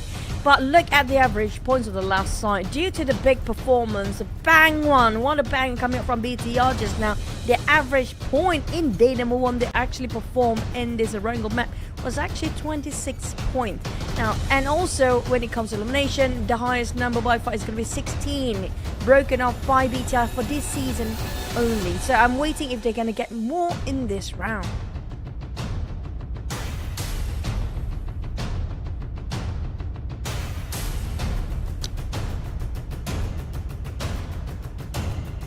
Cloud? Oh my god, I'm alone now. Okay, I don't know where is the cloud. Oh, okay. I didn't read the message. Sorry, I didn't get the memo. But also speaking of the circle, sadly for Sir Cloud, later we will come back. He is not getting the SMB, but this time we do have comprises of around 30 to 40% of water still. But it's going to be FaZe Clan's circle. Now, can they secure this with vampires coming up from the southern side? And if they're actually being smart for vampires, this is going to be the golden opportunity with all the fans wishing them for. They're placing themselves at 7th place, but FaZe Clan, where are they? They are at 21st place. Across 2 maps, they got an average of 4 points for FaZe Clan, but they do know for a fact if they want to get the elimination numbers up, they can park themselves around the Gapkan Mountains if they can farm a lot of eliminations there. But high chance this sort of circle we might end it up right on top of Rostok. There's high chance we might actually go there. Now, at least everyone has a good start this time. No real early fights like what we saw earlier, like the one that 7-9 had with Riot. And at least this time, 7-9 has a full squad a little bit longer. Hopefully they'll be able to bounce back with that sort of situation. Speaking of bouncing back, now we talked about this yesterday. Usually Pachinko has been very vacant, but never mind that. Take that back for a bit. We do have our first shot coming up in contact between Boo of VOIN. 7-9 lost their main fragger, the star player High, taken out by the newly joined VOIN Boo from previously MORPH. Oh man. Again, another tough start for 7-9. Just when I thought that, okay, they are A-okay. But this time, it's not a Brian going out first. It is High, a main fragger out. Not the player that they want to lose at this early stage. Hopefully it comes with a benefit of that. At least they got themselves some motivation. But sadly, it's always 7-9. Whoever's trying to scout out for 7-9 will actually face the death penalty. It's either Brian, in this case it's going to be UI. So it's just a case of, can Sem9 stick as 4 is actually a better solution, or will they still go for the scout will be dropping elsewhere? Yes, it's his job to find himself some information, but you gain nothing if he's being executed early. Yeah, I know, right? How many points have they collected so far? 6 points in 2 games, so that's an average of 3 points. And if I were to be a little bit more exact, they got all 6 points from the previous round. And they played with 3 players, so to be fair, they could still score something. But if you're up there, then you'll be like, okay, fine, we can still go on with it. But if you're like down there with 6 points, then it's not really good news for Sem9. I don't know, maybe Erangel, just not feeling Erangel now. It feels like they're still trying to find their footing, and there's not much time. With this new format, it's really, how do I say, it's really strict for the players. There's no slacking off at all. We're talking about day 1, first map you have to perform, because you only have 2 days of playing throughout, like what? It's gonna be like 12 maps, I assume, 12 maps for each team. Then it's either you go to the last chance or you're going to go for Super Sunday Street. That's it. There's going to be only 2 days. Previously, they have more chances. They have more time to build up the momentum and building up the chemistry, but not these 2 seasons that we had since the last season. So I think a lot of Indonesian teams realize how detrimental it is for them to actually start up late, so they all try to push up quite early. Now, the rest of the others, can they start to wake up here? Because if not, they're going to have a lot of pressure to face again when it comes to tomorrow. Yeah, no doubt it's a brutal format, so every game counts for every single team. Crit VIP, now we have them on screen. One of the other teams that have played 8 matches but on pace of 2. Sometimes they can get a good start. Like, they can win like their early fights if they clash with another team, but when it comes to like the middle stages, they seem to tend to struggle in the middle onwards. It's like when other teams start to get into position, like when they have a proper plan and they are well stocked up, that is where Crit VIP don't do well against those teams. That's true. It is what it is. But for the side of Boom, they are hunting people down. They already looted up to level 2 gears. A couple of hand grenades is more than enough. Well, they are loot hopping from compound to the other. They might as well try to find some victims or a couple of points whenever they can. We see a lot of teams and players start to migrate themselves. If we compare with A versus C and B versus C Clan, I feel like yesterday's the grouping a bit more aggressive. We haven't categorized ourselves every single season. When we look at the group draw for week 1, we're going to mention about, this is going to be the death group, this is going to be the cool group, and this is going to be the immediate group or the medium group. In these terms, for this week's league group draw, personally, which group do you think is going to be the death group so far? Yeah, I actually haven't put too much thought about that after the group draw came out, but now that you mentioned about it, I'll probably want to give it to group, well, maybe group, man, this is kind of hard. I'll probably want to give it to group B. I agree. Yeah. I had the same thought as well. Okay. I have the same thought as well. Because I feel like group B they are more engaging in terms of fight. But if you compare with group B, which performing here today, yesterday there's more fights when it comes to group A versus C though. I mean, of course, now if you ask me like now, then, well, we might as well wait for Group B to end just to see the comparison, right? But this is like just looking at names and just coming up with, okay, what they have done previously, like before, then yeah, probably give it to Group B. But of course, what they showed yesterday was with Group A in the game, then yeah, they have a lot more fights in them. And speaking about fights, the people are doing the same thing as before. They're gonna which keep the team from PIGMY from getting across. And this is the mistake that we've seen multiple times across all many seasons. If you overextend yourself to the blue zone quite early in the start, and then when you try to leave the blue zone shrinks more. But Mika finally perform here, taking out one of the players of PIGMY, and they have to pull their movement on hold for PIGMY. No advancement at all. They have to go for the longer rotation if they want to cut across, which they decided to part ways, and just hopefully it won't be too late for PIGMY to reroute themselves or get a better route to get into the circle. Yeah, stage 2 should still be fine for PIGMY. And plus, if we look at Arthur, he has 5 first aids. His other teammates should have a couple of first aids as well. They should be okay.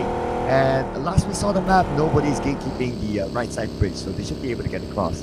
Now, the circle went all the way on the left side, and we've seen this kind of circle a couple of times in the past. And with this circle, normally BOOM Esports does well. And they were in the middle of the circle, they can pick those hot compounds within those circles, and there are very few of them there.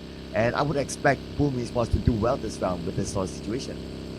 They definitely want to do very well. They want to gain as much elimination as possible. I think their main objective of the day for BOOM is going to be get as much elimination. The chicken dinner is going to be the bonus point for BOOM. It's all about getting more than double digit, or at minimum probably for BOOM to get elimination. It's going to be the same amount of chicken dinner points, which is going to be 10 points here. They want to be sure that by the end of today they get to rest for the next couple of days, so they can just easily get the focus on Super Sunday. But for Creep VIP, they are fighting against VPE, who's both teams still trying to find their footing in this season's league. Yes, both teams need more points, because as of now we can see that the Creep VIP on page 2, whoever's on page 2 will need to play the last chance. So that's an easy view or easy calculation there. So they have to at least get onto page 1, and then you think about getting into the top 8 to get a free pass to the Super Sunday. And it's 2 days off if they can just relax for tomorrow, by the way. But I assume that the players are still going to revise about the other group play and rotation for tomorrow, despite they kind of confirm for BOOM to get into the Super Sunday right now. But they just trying to make sure that they will be comfortable enough to just rest totally for the next 2 days. But BOOM already start hunting people down. We saw a couple of knocks from afar, but there's no execution to translate into 1 point yet. And that's going to be Pombit spotted out XERXIA. Now, speaking of XERXIA, once upon a time they were quite great, but now it feels like they a bit timid compared to the other teams out there. Yeah, back then in previous seasons, they normally have a good start, but they normally don't have a good ending. So this time around, starting wise, not so great. Maybe it's going to be the opposite for them. But wow, circle, you still have like what, 40% of water in this circle. And for those teams who got the house by the pay, Vampire Esports, Disable, and BOOM, those are the key areas. And with this circle that they still have, whoever wants to take it out for them, they have to fight against those gigantic teams. And also, speaking of the teams, right, this is the circle where FaZe Clan, and also I mentioned earlier on, which is going to be Vampire should be favoring about this sort of circle. It should be dropping nearby where the initial drop spots were. And not just that, if you notice about PIGMY just now, due to their halt after being a gatekeep by the side of GEEK Fam, they are still quite far in the blue zone. And they're way deep into it. They are right across Pachinki right now, trying to get into the center of the circle, which is the furthest away amongst all the teams that's migrating right. I don't know if they can make it on time, but for the side of TS, that's going to be TS having a bit of a break and quite a meeting here. Broken by Team Flash with Con securing their elimination point. And the other 3 members of Team Secret, last I noticed that they are still on the outside of the circle and tanking the blue. So definitely not good news for them there. As for Team Flash, they spotted RRQ, gathering information because they need to move at some point. Speaking of moving, Team Secret, they don't have time anymore. Way deep in the blue zone once more. They have to sacrifice Break, just now being shot from afar. There's a lot of teams, a couple of them actually stay in the blue zone. PIGMY, the moment they step out from the blue zone, straight away being greeted by a firepower lineup of VOIN. Well, RRQ probably wants to take the shot. PEA passes by, but I guess they're pretty comfy inside a hospital, the regular drop spot area. And the circle is just behind them, so it's not going to be that hard for them to migrate into it later on. And now it's time for Team Flash to move. But speaking of movement, we got VOIN, Donkey moving against BTR. Boo-boo-hoo trying to actually give the pressure and a bit of a warning sign not to cross that side of a hill, while BTR there trying to get all the 8 back and have to regroup once more. The rest of the roster reposition themselves, get a better position off angle and the high elevation of ground, while XERXIA try to flush out the remainings of PA players. Blaze and Mizzy will have a bit of a issue to defend, but they still hold their fort. Well done, but XERXIA Megamind trying to think out of the box how to flush this player out, while Blaze taking Lobby on his knees. Well, Lobby currently down, and he's quite far away from the other teammates to be saved. Blaze still holding his ground. Still up at this point. RNJ infiltrates into the building. Mizzy goes down. GK taken out by Zuxi somewhere else, and Megamind gets Blaze. Looks like it's goal time for XERXIA. XERXIA, it's a green light for them. Well, the rest of PEA, I'm not sure where they are, or they got finished off early on, but Vampires is the circle they have, and they will take it away. 60% of water in it. TS from the back line. Boo-boo-hoo, just shutting down their hope in this map. Boo-boo-hoo, long way by Boo-boo-hoo, and everything is trying to make the rotation. And for himself, moving up for Ray that. Spraying on the BTR not having a fun time now. Satar dancing around. Now this house, this is how valuable this house is right now. Team Flash wants a piece of it. So it has been like 4 teams fighting around the same corner of that house. XERXIA just wiped out the rest of PA, and now they're in the same point. But what a nade by Lobby, taking Con down, and that's gonna be a go time for XERXIA. But they need the revive. Megamind and Lobby are still standing. LC bleeding out, while Team Flash are they regretting trying to flush out XERXIA the moment they capitalize over this compound. Well, PA eliminated number 50 without the eliminated points. Wow, the moment he arrived, he's taken out by Megamind. Big brain play there by Megamind himself to stop Kwang from coming in. But Batman needs to be revived. Gozu tosses the nade onto the second floor. And Gozu, what a nade that was to knock down Lobby. It's not going to be enough just yet. XERXIA back on his knees, and it's back up. Trying to revive. Does he got enough time at stage number 4? As 1 HP deducted every single second. They still can heal up and still can revive, but FL Team Flash will not allow them to do so. Look at the pressure coming up from the side of Gozu. Nade by nade, flush by flush, trying to clear up the corners. Here comes another, and they're being just stopped here. XERXIA only leaving Megamind behind, while the rest of them turn into boxes. And Megamind just uses his last first aid, and he is eliminated by Team Flash. With Batman swing up from the second floor to take him out. Team Flash wins the fight with 5 eliminations. The worst spot they're fighting for, the compound. That's pretty much the first one to finish off by the Blues, and the moment the circle just shrinks even further. Now, Team Flash, Batman, and the rest of Team Flash will have to reposition themselves once more, but they are in a parallel direction as where RRQ is moving as well. This is not great news for Team Flash, as they're down to only 2 men left. Go RRQ wants to come into the circle, but they're scouting up for potential opponents within it. Team Flash made their way in, and they're going to take a dip. But now we move over to Grid VIP. Newbies, nades flying onto him from Geek Fan by Audrey, especially Bill, will be eliminated. VOIN, Zeta, one of the best players last season. But Newbies are perfect, almost a nade that clip entirety of Newbies here.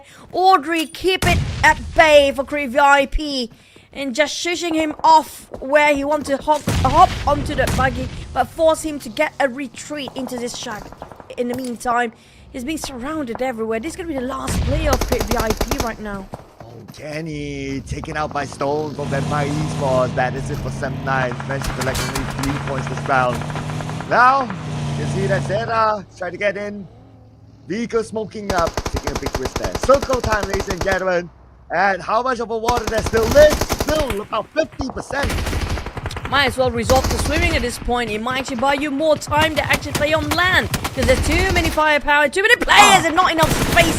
Napaka, what a sharp spray there. Finish off Tony Kane in an instant, and a clean one like that. While RRQ is dominating, the Vampires are struggling.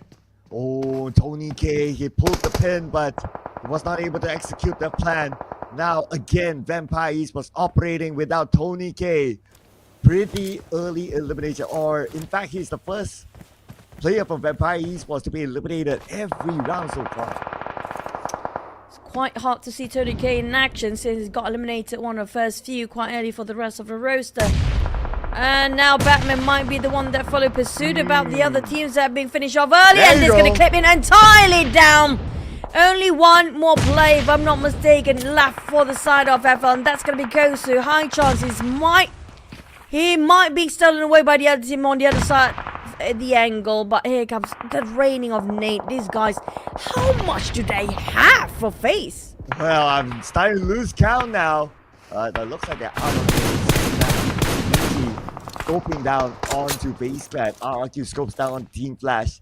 The two sets of teams by the bay find it difficult to come up. Now they can only look at each other. Speaking of looking at each other, they're all looking at the nades flying over their heads just across this map, yeah? YOODO Alliance, Zeta, VOIN being eliminated despite he got himself the nade drop right on top of what it look, but it look will survive a bit much longer in this map. But here comes perfect execution, Mela. Mela again and again and again and again and again. This guy is just next level for FaZe Clan. But now they need to worry about RRQ. Well, they have a lot of troubles and a lot of worry, I agree. Not just RRQ, might be another team visiting in behind them as well. And the side of YOODO Alliance, on the other hand, they still need to revive their teammate, have a bit of a reset, but time is not on their side because look at the distance and how fast GEEK Fam is approaching on the other end. GEEK Fam, at least they are still on the clear, but they have to figure out the next step, which is potentially to cross the road, and they will meet up with XERXIA when they do so. Now, on the other side, Vampire Esports, they're just going to hold on to the position. And they still at stage 6, so it's very, very likely they will still get the circle. And speaking of the circle, we're shrinking up anytime soon, less than 30 seconds away. It's all that who's being favored by the circle since we've got so many places. Of all the places, still a lot of rivers and also water in it, but YOODO Alliance is spreading out. GEEK Fam try to play along with the elevations. These Xaviers on the other hand, they are quite in the center of the circle, but they have been quiet for quite a bit. No eliminations on their side yet. Yeah, no reason for them to move since they have their fortress and they have the circle, and very, very likely they will get the next stage as well. But we'll get a confirmation soon, ladies and gentlemen, and here we go. Circle time. XERXIA Vampire still within it. VP Audrey, Adik look now going full force in for YOODO Alliance. They're marching forward as they advance. They're trying to get any elimination points as they can. 6 teams left with Audrey bleeding out. GEEK Fam left 2 more players. There is behind them and couldn't give any support due to how the smoke just blinded them from afar. Well, here we go. The play being traded off between the two teams, sending it across. GEEK Fam is the one to retreat back. And now they've been pinned down by every single name by YOODO Alliance. None of them truly connected just yet. IQOO swiftly managed to evade them. Running dry with their resources as well. This is going to be the last molly coming out from Jimmy the IGL for YOODO Alliance, but need to leave. It's going to be the Blues and start to burning them off alive. They're still touching at the rim of the circle, but Snipes are 19. We don't see them to sustain as much as they hope it would be. They're running dry with their resources behind any more first aids. Nothing for their throwables, but Jimmy at least he got himself 4 first aid. But when it comes to ammunition wise, I'm not sure how much more he can last. Oh, RQ, here we go! The moment they arrive, Snape nated down by Vampire Esports. What an explosive defense! Coming up from RQ, no mercy. Here comes the legend of the last round, but can he hold? Not so much, but VPE, they're fighting back. This is their circle, this is their chance, and this is them to prove themselves towards all the fans out there. Absolute beauty of the defense. Doing well so far. Nubeko, 40% of health left, and he's the last member item for RRQ. And Nubeko, the moment he showed himself at the window, eliminated by Newsy. They did not sacrifice anybody for that round of fight yet. But then when they opened the doors, oh, somebody just shot them down from afar. Venturas, FaZe Clan is here for the take of the chicken dinner as well. But these Xaviers, how much longer they want to bench out from this fight? Xavier still chilling, and I can totally understand that. You do have the circle, you do have the compound, nobody is crashing onto you, so you can bring chilling now. They'll probably show up later on when they see the elimination being rolled, and they kind of get a sense that they are the last team, or maybe the last few teams with the man advantage. Well, speaking of man advantage, don't forget YOODO Alliance still having a four-player full squad as well. Despite hardly get any covers for this side, but those elevation will put at their best work here. They do have a wider view and get a lot of information from where they stand. But the circle in less than 30 seconds, we get to know who being favored or who the one will have to sacrifice and being burned off by the blue instead. Jamie might actually giving a bit of a cue towards the rest of the team. Where is the go time? When is the go time? While FaZe Clan being spotted out, if they can get a knock, I assume they will try to rush. But the problem is, FaZe is on the other end of the circle. Yeah, it does look like FaZe Clan has the toughest piece of the circle now. Not only they're in an open position, but they also do not have the vehicle. Now the car is blown up and the circle went away. Now it's official that FaZe Clan will need to find their way in. Finding way to get out is going to be these Xaviers. Well, others, like you mentioned, try to find a way in. For FaZe Clan, they resort to maybe just a brief of swimming. It's quite a risk that they're willing to take. For Mela and Ventores, there's no other option. They cannot go to as a coastline. It's quite clear, it's quite obvious, it's too exposed. So the side of Mela and FaZe Clan, they're resorting to swim slightly at the edge, try to dock themselves. Hopefully they're not being spotted by any of the teams that's quite busy themselves against each other. YOODO Alliance happen to be in the center, and also these Xaviers, but they spotted out anyhow. What a sharp set of eyes. I mean, Mela has no space more to go, right? If he moves any further forward, he'll be an easy target. Even now, they're being pressured. And yeah, no more space for them. They're not even in the circle just yet. There's pretty much no way for them to get out. I don't think they have any smokes left. If they do, this is the best time for them to pop it off and just run straight towards the other side of the street where DX is at. But at the same time, there's too many side of eyes watching. We're talking about the full squad of DX still well and alive and having their vision straight focused towards FaZe Clan. But look at where Olios is. He's trying to bridge in towards DX's defense from the back, and they're not realizing this just yet. This might be a biggest potential threat for these Xaviers. Yeah, if only YOODO Alliance has vehicles, it doesn't look like they have any. So without the vehicles, yeah, the only option is to create a small bridge and run across. The same idea like what you said that FaZe Clan probably can do. But looking at the utilities, FaZe Clan, they do not have smoke. So I don't know about FaZe Clan's chances of surviving more than top 4. YOODO Alliance spreading out, trying to just widen up their places and their land. FaZe Clan kind of stuck. VPE, how do they respond to this? Do they start to make a move first? Do they initiate the fight? Because whoever moves first here and start to take actions, they're the one who'll be going down first. In this case, FaZe, like it or not, they're being forced to move anyhow. But lucky they got small patch of bushes, but not enough to cover. These Xaviers! Levi or Shadows has easily finished them off. That's 2 points extra in the bag of DX. Make it 1. Expected result there for FaZe Clan. And for Vampire Esports, well, the front house is still within the circle. They can still kind of buy time, because who makes the first move? Well, they'll put themselves in a difficult position because the third team takes out the third party, and YOODO Alliance is also somewhat within the circle. They can also somewhat hold on to it, depending on how fast they want to cut across. But I guess if I was YOODO Alliance, since they don't have the vehicle, they might as well hold on to that other end of the road as long as possible. That's kind of true, because right now we're heading into the last stage, which no more circle that is gonna access in this one. It's all down to who's being favored by the blue first and who's being down to the mercy of the blue. Because right now I feel like YOODO Alliance, they can't really hold those grounds.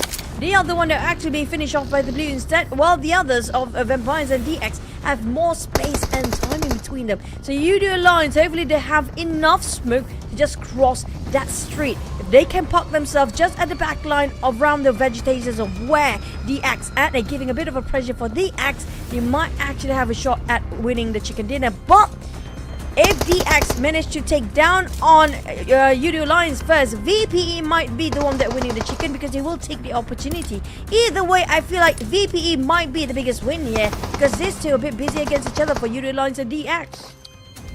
Yeah, it could be VPE, it could be DX as well because DX has the full squad. VPE has 3 players. But now it's a matter of buying time, right? Okay, stage 9, ladies and gentlemen. 5 more seconds is the zone will close entirely. Now, if I were to assess the current zone, the first team that might feel the wrath of the zone is YOODO Alliance, and then VPE, and then Xavier. So, to a certain extent, that also means that Xavier has the better chance of surviving longer than the other teams, and they can hold on the position. But oh, hang on a second. YOODO Alliance, they do have vehicles. Let's go. They're going, and Vampire is the one winning. I assure you that right now because DX, they're running drive their resources the moment they're done with YOODO Lions, and VPE will take advantage of this. And YOODO Lions can't even cross the street. It was a bit too late, a tidbit too late, when they decided to let the Blues finish them off a tiny bit, and one by one, falling like flies. YOODO Lions might be decimated here. VPE, who attacked them? I thought DX just focused on YOODO Lions, but I was wrong. Well, looks like Xavier, they are multitasking right now, doing it so well. The fighting for their first goal out anyway because they don't have the space. And Xavier executing the plan on the outside as well to get out around it. Look, the best player for YOODO Alliance eliminated. And now YOODO Alliance, there's one player left. Spray on the Jimmy OP. Jimmy OP eliminated. Now all focus on the Vampire Esports. Vampires, they had the opportunity, but still DX taking the advantage of this. Paragin, after they run down by his teammate, down to only Stone to fight for VP. 1v1, mono to mono. Paragin versus Stone, 2 legend players. Wait, who got it? Xavier still got it. Oh my goodness, that was so close for Stone. This man has the potentially got the ticket of the Vampire Esports. But nothing, almost nothing. So could deny Xavier from the ticket. I have to give huge respect for these Xaviers. Despite they have to divide their attention towards YOODO Alliance, they can deal with the entire team of Vampires at the same time. While Vampires are not focusing on YOODO Alliance, they're just focused on DX. And YOODO Alliance just focusing on DX. They're dealing with 2 teams of a full squad, full 2 teams at the same time. That speaks a lot for these Xaviers. And the Starman had to be Paragin, the one who brought them the chicken dinner to fight against 1v1 against Stone with 808 damage. 53 damage, received the lowest of them all, and about 3 eliminations to the Xavier. Now, not the highest of eliminations. They got 7 in total, so that's 17 points this round, but you can never complain of a chicken dinner. That's kind of true, and they got themselves, I mean, like, they are the deadly, but the quiet ones are always the deadliest one, just like how we fart or passing gas. The silent one is always the deadliest one. That's the only thing, that's the only metaphor that's running in my head right now, so sorry guys. But when it comes to Paragin and the rest of these areas, it seems fruitful for them to wait for such a long time to take action. It just shows that it was totally worth it. They obliterate 2 teams at the same time at the very last minute as well. Well, you get the strangest things inside of Choo Choo's head, ladies and gentlemen. But other than this Xavier, well, of course, Vampire Esports and YOODO Alliance has to be here. RRQ, they're up here as well as one of the top 4 teams. And you know what? It's nice to see different regions, all 4 different regions up here on the top 4 teams. It is one of the most rarest moments we might actually capture out the entirely. I think today we should place it as historical day to have all different flags up there, different teams. But just to relive the moment, what really happened throughout the entirety of the second Erangel map, we're gonna see the highlight of these Xaviers.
Well, we asked for a crazy circle and we got it. So I'm pretty happy as well with the circle.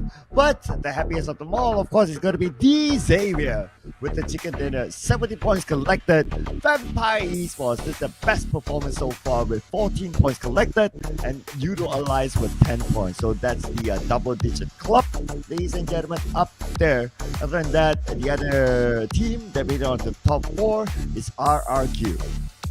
A lot of average elimination when it comes to 5 and 4s down here due to the circle high, just because of the crazy that we all love, but it's not really that much loving coming up from the players, because most of the teams being eliminated by the blue zone instead. They were pressured by the blue and have to face their enemies at the same time. PA, PIGMY and Boom. This is yet the worst performance coming up from Boom.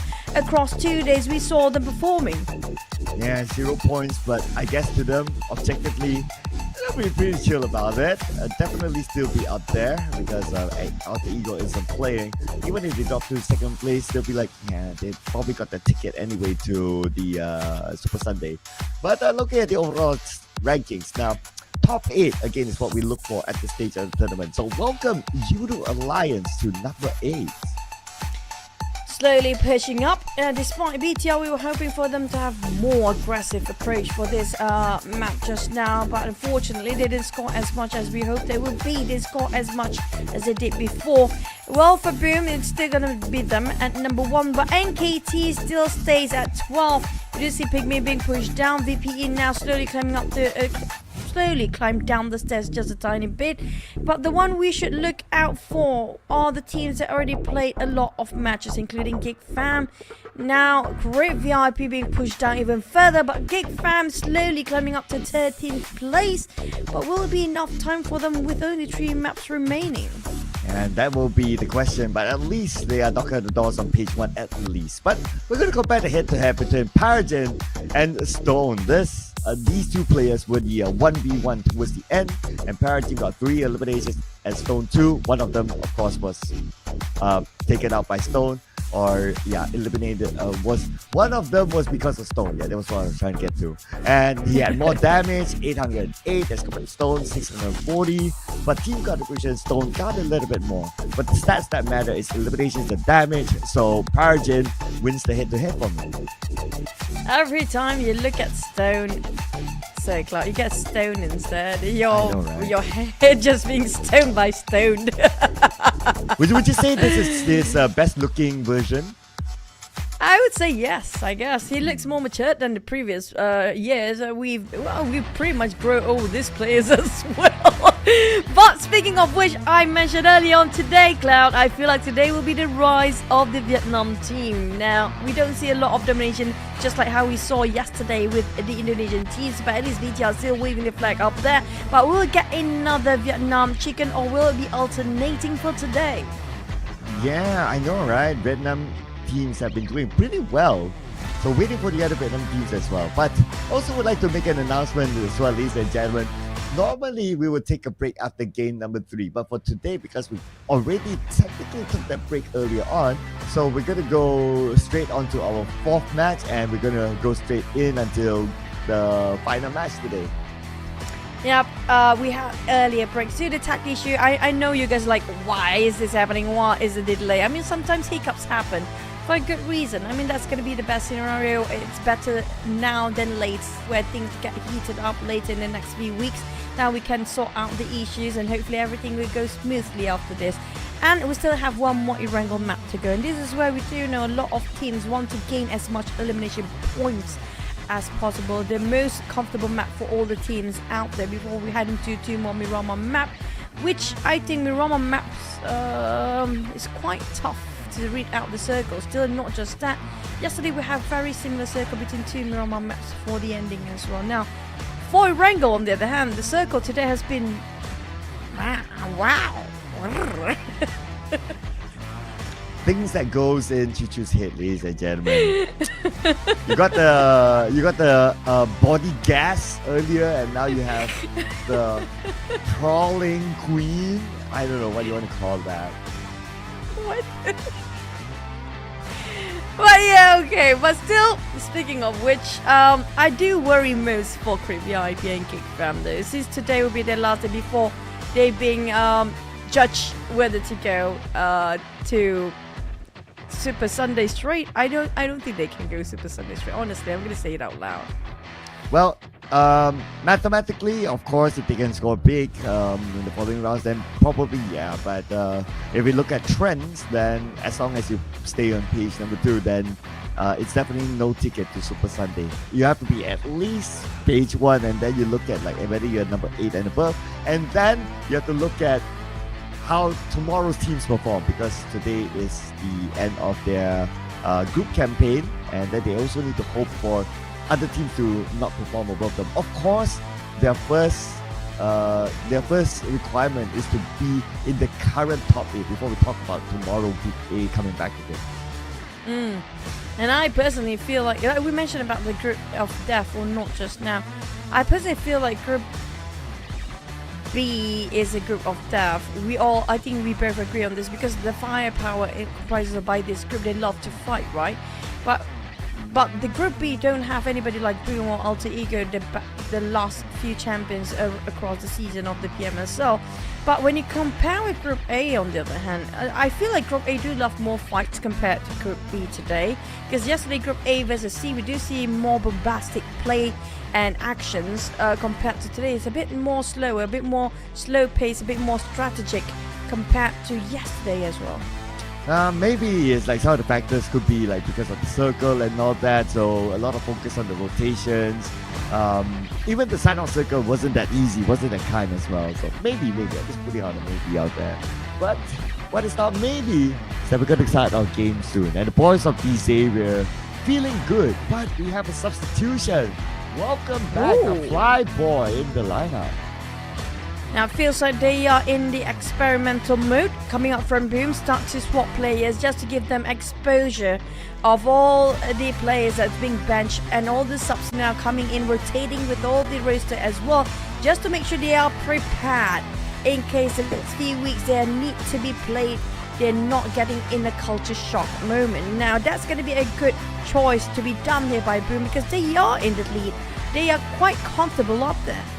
Well, since we have Flyboy subbed in, I'm going to drop a fun fact about Flyboy.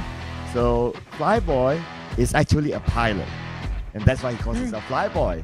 Now, what made him jump into professional esports is because of the pandemic, and we all know what happens to the aerospace industry during the pandemic. So, he has been making a newfound career in esports since then. Yeah, hopefully he can be a good pilot in the game as well. We don't see a lot of people flying over with the gliders in the game. If he can actually navigate that superbly, like how he get used to his experience as a pilot and can be implemented in the game, that's going to be bombastic. Because imagine to have another player shooting behind and he can just maneuver those gliders well. But we're done chit-chatting. We're going to head into our last Erangel map of the day. Let's fly with Flyboy.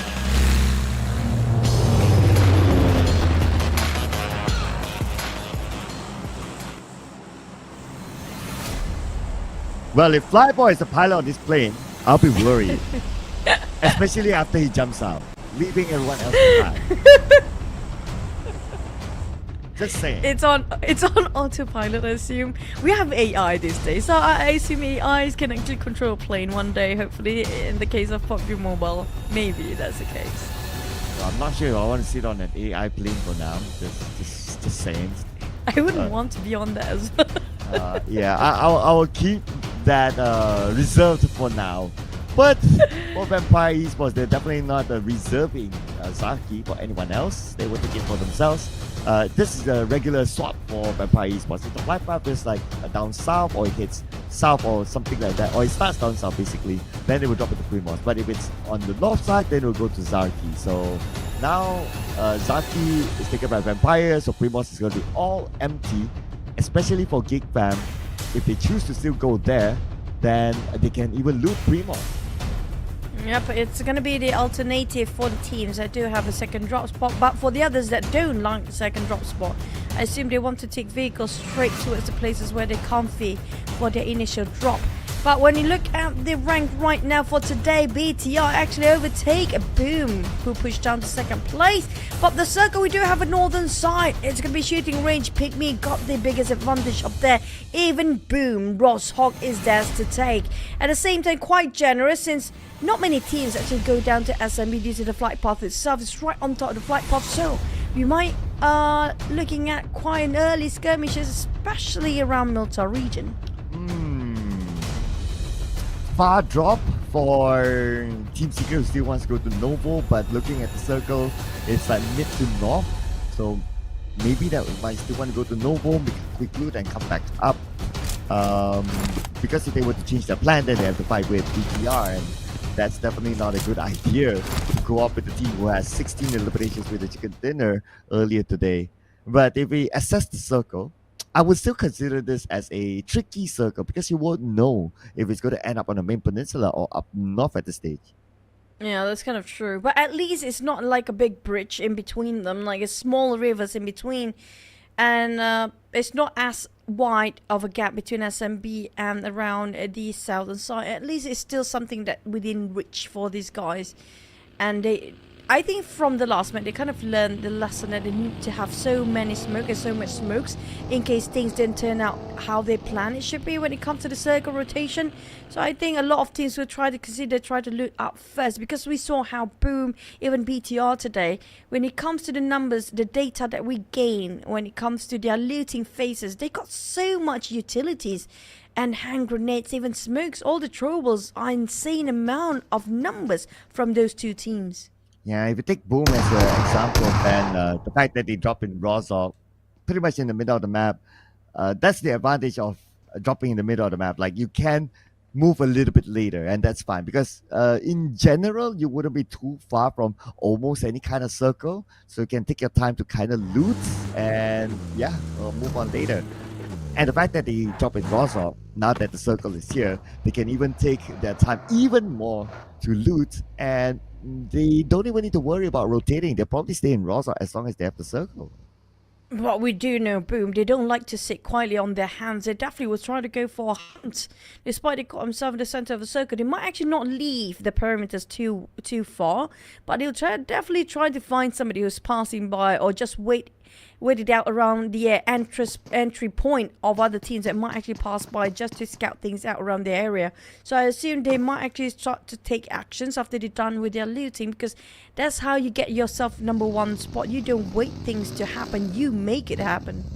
Well, are they really desperate for points? Maybe not, right? So they might play that, like, okay, there are two options for them.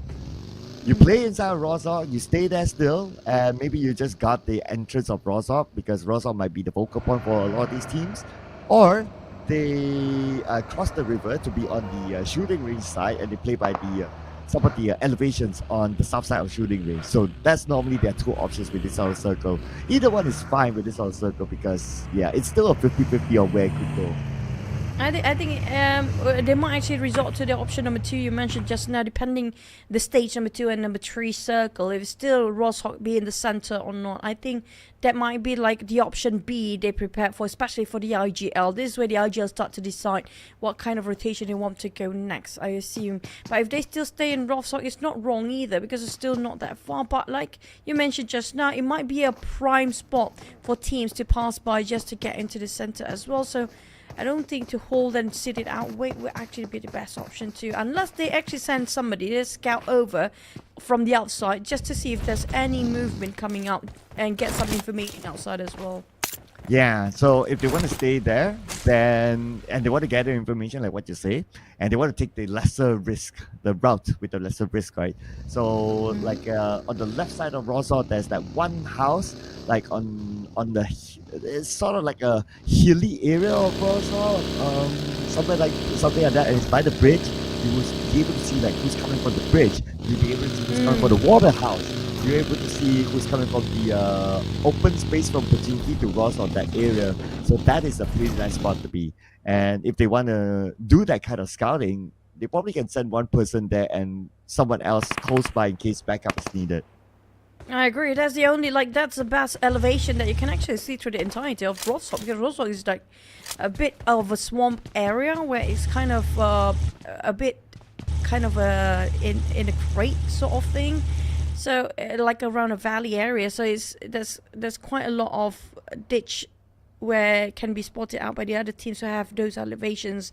I agree. We might actually see some movement come out from the teams actually in the center by doing that. But we do already see some rotations and movement coming up from XERXIA and PIGMY. And PIGMY is one of those teams actually in the northern side as well. But look at how active they're trying to find their stuff and probably trying to find their positions as well. But if they're not being careful, they might dig in their own grave a bit early. Well, at least they pick one of the best spots here. The high ground of shooting range is a good spot, and we can see that XERXIA wants to challenge them for it. So that they're circling around, gathering information, trying to see if they want to take the fight, if it's worth it or not. And maybe PIGMY might tell themselves that not really worth it yet. That's why they're not going all in on XERXIA, because 49 points is not that much if you want to talk about like getting tickets straight into the Super Sunday. So taking that risk looks at PIGMY, maybe because of that they're not deciding to take the fight yet. I think still the standard safe line or the safe points coming up into Super Sunday is going to be around 75 and above, or 80 is just the best comfortable numbers that you want to sit on to wait it out whether you get to pass into Super Sunday or not. And right now the gap between these two groups, which we do know Alter Ego still sits at number 2 right now at 78, but still if you actually compare, 3 maps were done for the day and Boom just actually gained 10 points across 3 maps. Now that's still not so much, isn't it? Yeah, but if like taking your numbers as a benchmark, right, then technically Boom is already all good. So I guess if based on that statement, then well, maybe Boom can kind of chill, and also like not giving away too much about how they are actually going to play when it matters. Speaking of what really matters, we do have very late rotators coming in, which is going to be TS. They went all the way to Novo and SMB, now making a bit of a U-turn back towards the main peninsula, just where all the other players at. Severny is quite vacant, surprisingly, but the circle still comprises around 50% of Severny up there. But everybody coming up from south, we're going to have a massacre, a big mess on the lower half of the circle in a couple of seconds probably. Yeah, the citizens of Severny migrated to the high grounds of shooting range, and good for them, because that area you're able to see the rotations of other teams. You're able to pre-plan what you're going to do in case any team comes by. And speaking of teams that come by, now VOIN a donkey, nice spot to be in by Maxis here, because this is one of the common rotation spots for teams from the main peninsula where Team Flash is going. And they heard the gunshots, they know that, maybe not for now, because they don't want to be traveling or be straight down. At least they have that compound where they are at now. They can park themselves there for now until the next stage of the circle and see how it goes. Speaking of seeing how things goes, GEEK fam, they kind of gained some sort of information. I'm not sure what, but they definitely kind of have a bit of a discussion and just decided to split themselves into two parts here for 7-9. They're playing 2-2. Well, on the side of BTR, they're moving as a 4. And everything move in unison for them, despite having a tough start early on in Sanhok. They have a bombastic round in the first map of Erangel, but a bit quiet just now, toned down in the last. Erangel now trying to redeem themselves once more in this one. But for GEEK, they're taking Rostock. We mentioned earlier on, this is where a Boom should be around, but we don't see anybody from Boom in any corner of this map. Yeah, Boom took the second option, the one that they moved to across, and then they took their high grounds just on top of Rostock. So they left Rostock, and cool decision, because majority of the circle is on the northern side. So great work for them. But not so great work for Team Secret. They gave away the first blood to Team Flash. Team Flash, they got himself chicken dinner for the day. They are at number 3 now. They want to break into the 70s and the 80s for their points. With lesser games to play, they need to secure that to make sure they got themselves a slot to Super Sunday. Batman and Wunti, known as Wunti back in the days, and the rest of them are migrating towards those hills. While FaZe Clan, Surprisingly, FaZe Clan, I was hoping they got a better point or better gameplay in the last map due to the circle kind of favors them since the start. But unfortunately, things didn't work out for them in the last map. Now, hopefully this one will be okay for them. Yeah, FaZe Clan, 14 points collected over 3 rounds. Not the best of numbers, but yeah, they'll be looking to add to that in this time. But here we go. So circle all the way up north and centered around the south side of Severny. And we still have a good amount of teams on the main peninsula. YOODO Alliance, Set9, GEEK Fam. Man, 3 teams from the Malaysian region just next to each other down south. I don't blame them. It's always something that they're familiar with when they're fighting each other too much when it comes to the local tournaments as well. But when it comes to Severny, I'm surprised it's still so vacant, and Team Flash took advantage of that and rotated all the way up north, entering from the side of Severny, and PA got themselves the center. But can they defend? We do know when it comes to firepower, everybody can actually shoot well, but when it comes to tactical and strategy and work in unison as a team, can they execute to defend their place for PA? Yeah, PA had a rough start last season, but to be fair, it was their first season. So this time around, at least they are looking like they're doing a little bit more better. Like 15 points collected over 3 games. That's an average of 5 points per game. That's okay. That's okay, especially as a team that has 0 experience in Southeast Asia stage before last season. So we can see at least they have this improvement. Hopefully we'll be able to get to see PA continue to do well. And if you remember last season, even like other teams were supporting PA, hoping for them to be able to bounce back, and at least they're giving it back to people who support them. For this season, there's no more excuses for them, because if you want to be, for me, like, I'm very harsh with a team that I really like, by the way. So if you want to put the same boat as PA, which this is their first season, then how about NKT and PIGMY? PIGMY definitely got themselves the top 10 despite this. They are starting off the same starting line as PA. Well, at least for if you make a comparison with PIGMY, then well, they have prior experience, at least as an org, at least in this stage. So yeah, they have that different advantage. Now, NKT, of course, interesting one. Last season, especially with the first week, but this week so far, NKT is okay. So I guess they're just bringing the whatever that they learned from last season to this season. So I will put them somewhat on par with how PA is playing right now. I agree, but speaking of the other teams, IQOO, Sem9, and it's a 3-way war with DX coming in out of nowhere. DX, if you compare with the last map and this map, very different gameplay. I don't know what they're implementing for this season's target, but it's just very reverse of what they were doing before. They were playing it quiet just now. Now they're playing as aggressive and as loud as they can be. And the circle shifted up to Severny. PA still holding the center, but Team Flash approaching with Team Secret behind. BTR, the Titans approaching with VOIN coming up from south alongside with PIGMY and BP as well. It's going to be a mess down south, ladies and gentlemen.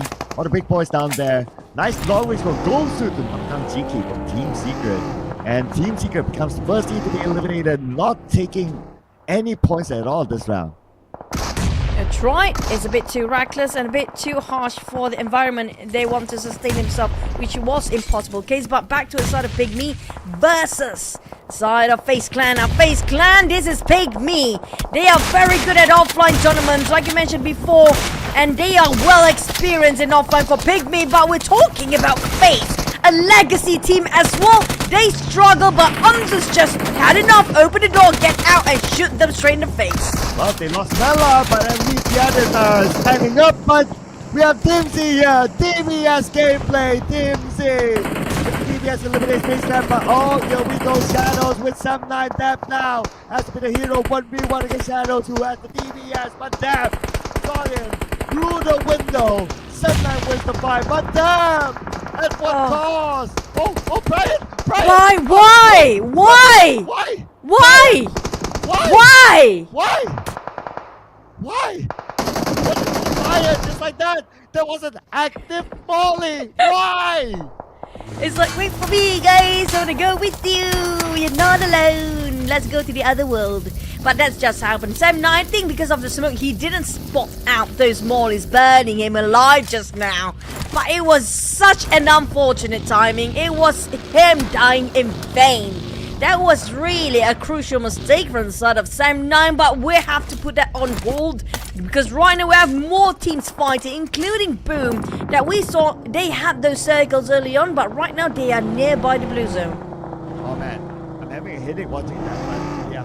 I guess to be fair, like what you said, because of the smoke, Brian couldn't see the fire, and even if they want to communicate with each other, it's like kind of too late because he was already crashing in. So that just happened, but yeah, it won't go down well with the fans. So if you're fans of Sam 9 out there, I mean, if we were to think on the positive side, that is how we would explain the situation, and we gotta put ourselves in the players' shoes sometimes. Yeah, it's just so painful to see a tragedy happening right across your eyes and right across the screen. There's nothing you can do to stop him going there. Now, hopefully, there's no more tragedy in the case of Boom versus GEEK Fam, but Playzone did finish off Boom. Now, they have those circles before. It was in their hands for the side of Boom, and now they're letting it slip by coming into it slightly late, but they want to gatekeep GEEK Fam. Snipes and the rest of GEEK Fam try to get into it, but there's still so many teams breathing behind their back. That's going to be IQOO and VOIN as well. Here we go, Boom Esports in the fight against GEEK Fam. And Boom in the circle, GEEK Fam in it as well, but GEEK Fam's on the outer side. So Boom Esports has this sort of like an advantage in the side. 5 boy is still in the game. Only Pondre has been eliminated, but nevertheless, Boom, they collected 4 elimination points. Looking for more out of GEEK Fam. Now for VPE, Vampires are splitting themselves into 2 sides here. That's going to be 2-2, but PIGMY, they are not being favored by the zone as well. Boom in trouble. They having themselves all stacked up in the shack. We've seen this happen before. It feels like another Brian 2.0 moment. Hopefully that's not the case. Last man flyboy who just subbed in. Have to bow out, but at least they got himself 4 eliminations at 10 plays. Couple of points for the placement as well, possibly. But GEEK Fam triumphed with that minor victory for now because they still have a lot of problems to deal with, and that's going to be running away from the blue zone. Yeah, next is going to be the blue, and at least for GEEK Fam, they got all 4 their players still in the game. Now look at the elimination feed, BTR against Vampire Esports. It could be a long range because we don't see a follow-up in the elimination feed so far. But now we have vision on BTR. Yes, it's a long range, so Shrimps is with Newsy. Should be okay, but BTR, we don't want to let this point go. Vampire stuck. Oh, Tony K!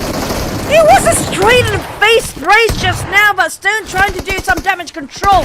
But can they hold the ground for the side of BTR? They might take down to 1v1. Shrimps versus 1 player of BTR. They won it. BTR dying in vain. Only scored himself 2 eliminations. Vampires still strive to keep the boat afloat, and Tony K will be revived alongside with Son as well. At least this time Tony K plays a little bit longer, but I can't say the same for Popo, who he has been taken out, and GEEK Fam. The last we saw them quite far away from the circle. Now they face up against PIGMY, and one of the players knocked down. That's going to be Snipes, but on screen, Northern entry, and they will put their focus onto Vampire Esports. Team Flash definitely want to finish off what Vampires have left, but lucky enough they do have the space and time. But for VOIN on the other hand, they try to flash out PEA. That's not really the biggest compound, but it's enough to sustain for all 4 players inside and indoors. But can they finish off easily? VOIN versus the side of IQOO, and this should be the opportunity PEA should be taking here, as they can hear those gunshots from afar. They are the center. IQOO being eliminated instead, and a PA taking a bit of advantage from the sidelines. RR2 eliminated at number 8. Nade by Billboards at the cross. And they want to clear their sides, they want to clear their flanks because they got to prepare for the next stage of the circle. Zenda! Nade down by Blaze. Mika. Vampires, Tony K now start firing. We'll finally get to see some action from Tony K here today. Vampires start to bite back. GEEK Fam trying to finish off PIGMY, and PIGMY being cornered within the blue zone or the players of GEEK Fam. They have to pick one, whether to just fight the blue or fight the players of GEEK Fam. But PIGMY, they try to box in GEEK Fam, but Audrey, very acute senses there. He knows exactly where this guy's going to pick out from. His reflex is otherworldly. Well, now his game sense will come in play as he tosses a nade across onto PIGMY. One nade after another. PIGMY, they're still trying to recover each other. At the same time, the blue will put pressure, but good news is that they're just by the edge of it. But the bad news is that the circle moved away, but it ended onto PA. For PIGMY, it's going to be less than 100 meters apart from the circle, so he goes for the sort of GEEK fam, but they have to fight each other out to make sure one team will try and get into the blue zone, get into the circle, sorry. And GEEK fam, they're not done here due to the slope of the hill. It's so hard for them to visualize the other end. Oh yes, the visual is hard just because of the slope. And not only the visual right now is hard for them. Look at this, PIGMY! Where did that shot came from? Oh, but Drexy taking up Billboard, the last man. And it is BEA from on top of the hill to steal away that 1 point out of the hands of GEEK fam. They're playing it smart coming up from PA, knowing the fact they're always going to get the circle regardless of how many stages it has been. But for GEEK fam, have to fight their way in. The next target is going to be YOODO Alliance. Adik look, finished off in an instant by Mika. Mika is on fire here right now. Here we go, Mika. This is the performance that fans would be expecting. But now the next challenge is to get into the circle. They are on foot, they do not have vehicles. And they need to play with the slope now to try to hide themselves as much as possible. But YOODO Alliance is on the other end. Looking at the minimap, it seems like YOODO Alliance is looking at their direction. So they kind of have an idea that GEEK fam is here. They definitely knows, but looking at the taps, we heard the taps come out from Team Flash possibly, or EA stage. But GEEK fam, they're still under the radar of PA, but PA, they overpicked themselves, Kiddo down on the ground, taken out by Audrey. What with Audrey's sprays from afar, his long distance just so sharp. It's just incredibly crispy from Audrey here today. And GEEK fam alongside Mika and Audrey, they're working as a deadly duo right now, taking the front line. While PA, at least they're indoors so they can revive back up. But YOODO Alliance and GEEK both are moving to a side of PA. But Team Flash, on the other hand, this might be another chance for them to score the chicken today. Okay, now YOODO Alliance tries something. Want to try to get a knock onto the members of GEEK fam, but the distance is just too far still. Flax will need to get as close as possible, but it still can't land a single nade onto IZ. They do have an idea that GEEK fam is there, but without the visual, it's kind of hard to land a nade. They're just tossing it blind for YOODO Alliance. They know there's somebody there, but they don't know how far the distance is and exactly where they are standing. And so it's quite a waste for them to just toss out their resources without knowing exactly where to toss it for. But on the side of Vampires, Tony Kane now finally taking some actions there. We get to see a longer version of Tony Kane than the usual ones where he got eliminated quite early. Vampires finally start to find themselves some footing. 5 eliminations, but PPA from the sideline you're still away 8 eliminations just by standing there and waiting for this praise to come. Yeah, I know, right? Very, very sharp game sense by PEA to steal away eliminations just from their fortress. But now they might be challenged real soon. But before that, GEEK fam would definitely want to clear off YOODO Alliance. YOODO Alliance want to do the same, but they will try to cancel out each other. Now the next piece of circle, PEA still has the center of it. Now, it's going to be GEEK fam versus YOODO Alliance first. Now, that's going to be a win, big win for PA if they take advantage when these two are against each other. But VPE, look at how they're rotating. They try to confuse the Team Flash, who try to bait them out as well. We can see that Batman and Kwang is actually trying to provoke the side of Vampires. They open fire and engage towards them, but Vampires will take the bait away. They start to toss a couple of nades, but they're not really deep into the engagement. Go, speaking about engagement, this is the time that they must engage. Now, let's see where they're going to end up on. Do they want to clear the sides, or do they want to be on the left side, which is pretty much more clear? He's doing the scouting work right now, gathering information, and considering that Team Flash is also on the outside, so I guess for Vampire, it would be better if they go to the left side and enter the circle, focus in onto it, rather than try to take the fight on the outside. It's a bit quiet before we get to see the crossfire later when it comes to the top 5 teams remaining. VPE might be busy against Team Flash. YOODO Alliance defend PEA. It's going to be a 3-way war, a triangle war between these two teams, and the other two is very easy to bait each other out.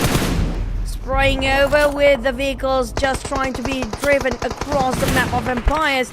But time is not on their side. Less than a minute away. They need to stop to move because the zone will shrink. But Vampire Tony K accidentally naded his teammate for the sake of taking down on Team Flash. It's a sacrifice that Shrubs can live by here. Yeah, and Shrubs can still be revived at least. But Stone still has Kwang in front of him. He's trying to find a member of Team Flash right now. Kwang behind this Stone. Stone in front of him, but Trexie has to put in long range pressure on the Stone. Trexie got himself the watchtower. Spotted out the players of Empires, now trying to take advantage. Tony K in trouble!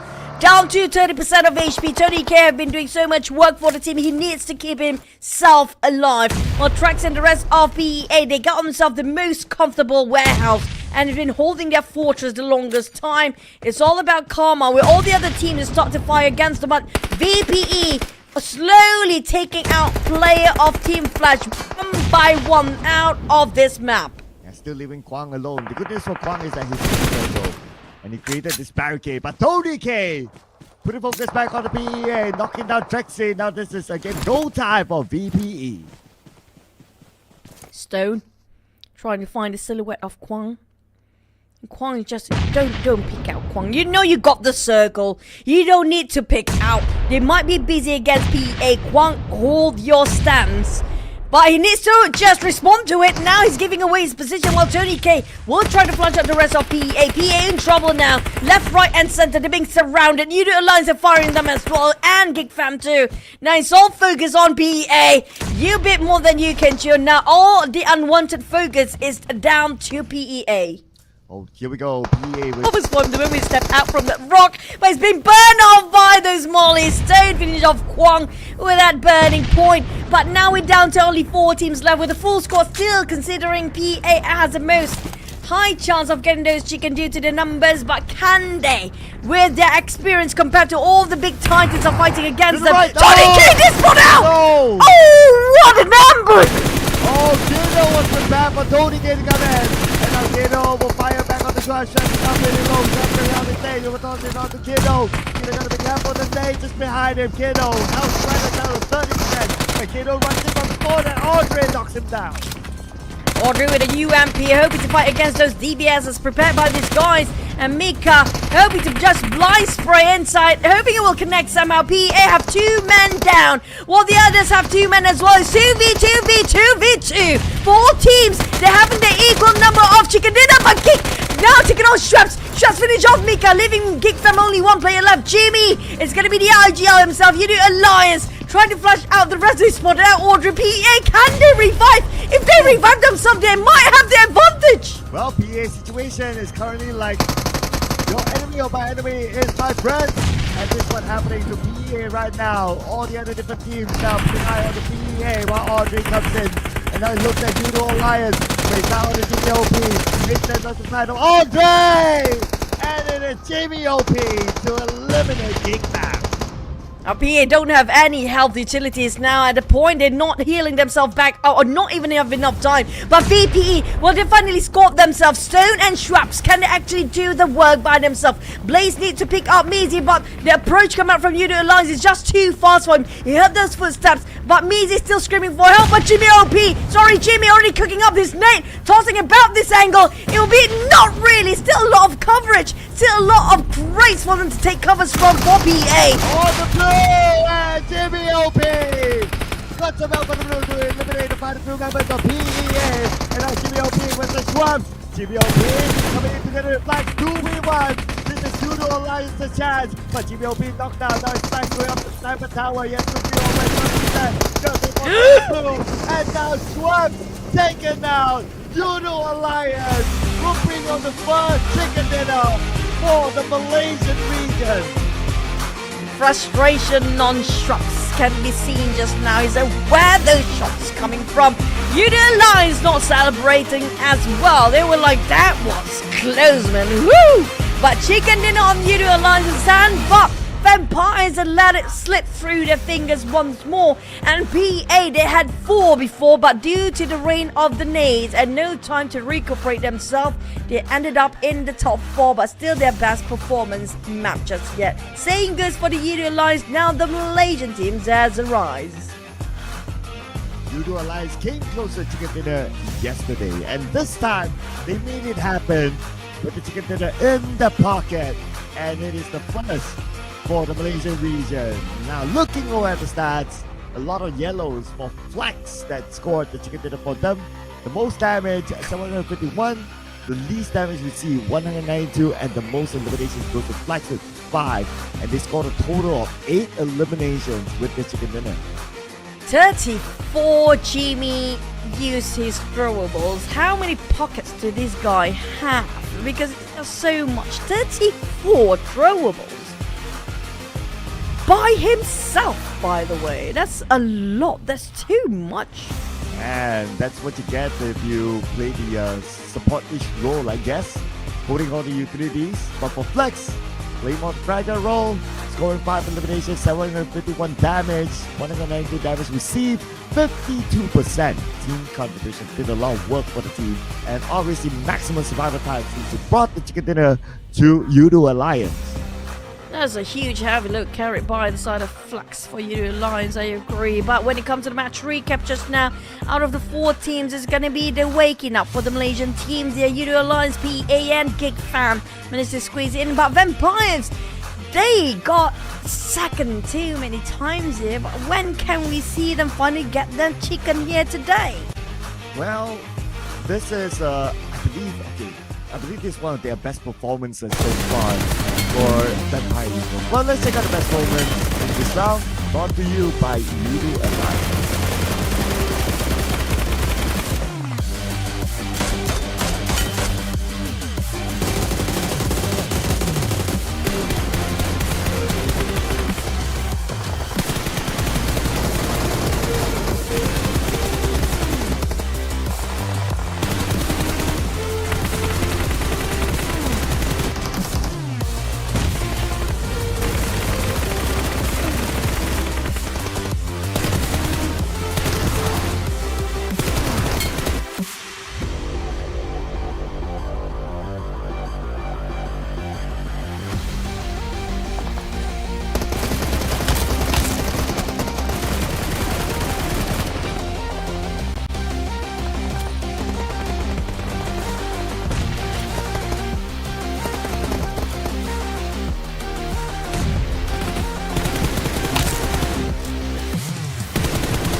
Is what I want to see. Unfortunately, for the side of YOODO Alliance, if only they got 2 more elimination points, it's going to be a perfect 20 points, but it's going to be more than enough here with 18 eliminations. But look at the Vampires, 11 eliminations, the only team with a double digit down there.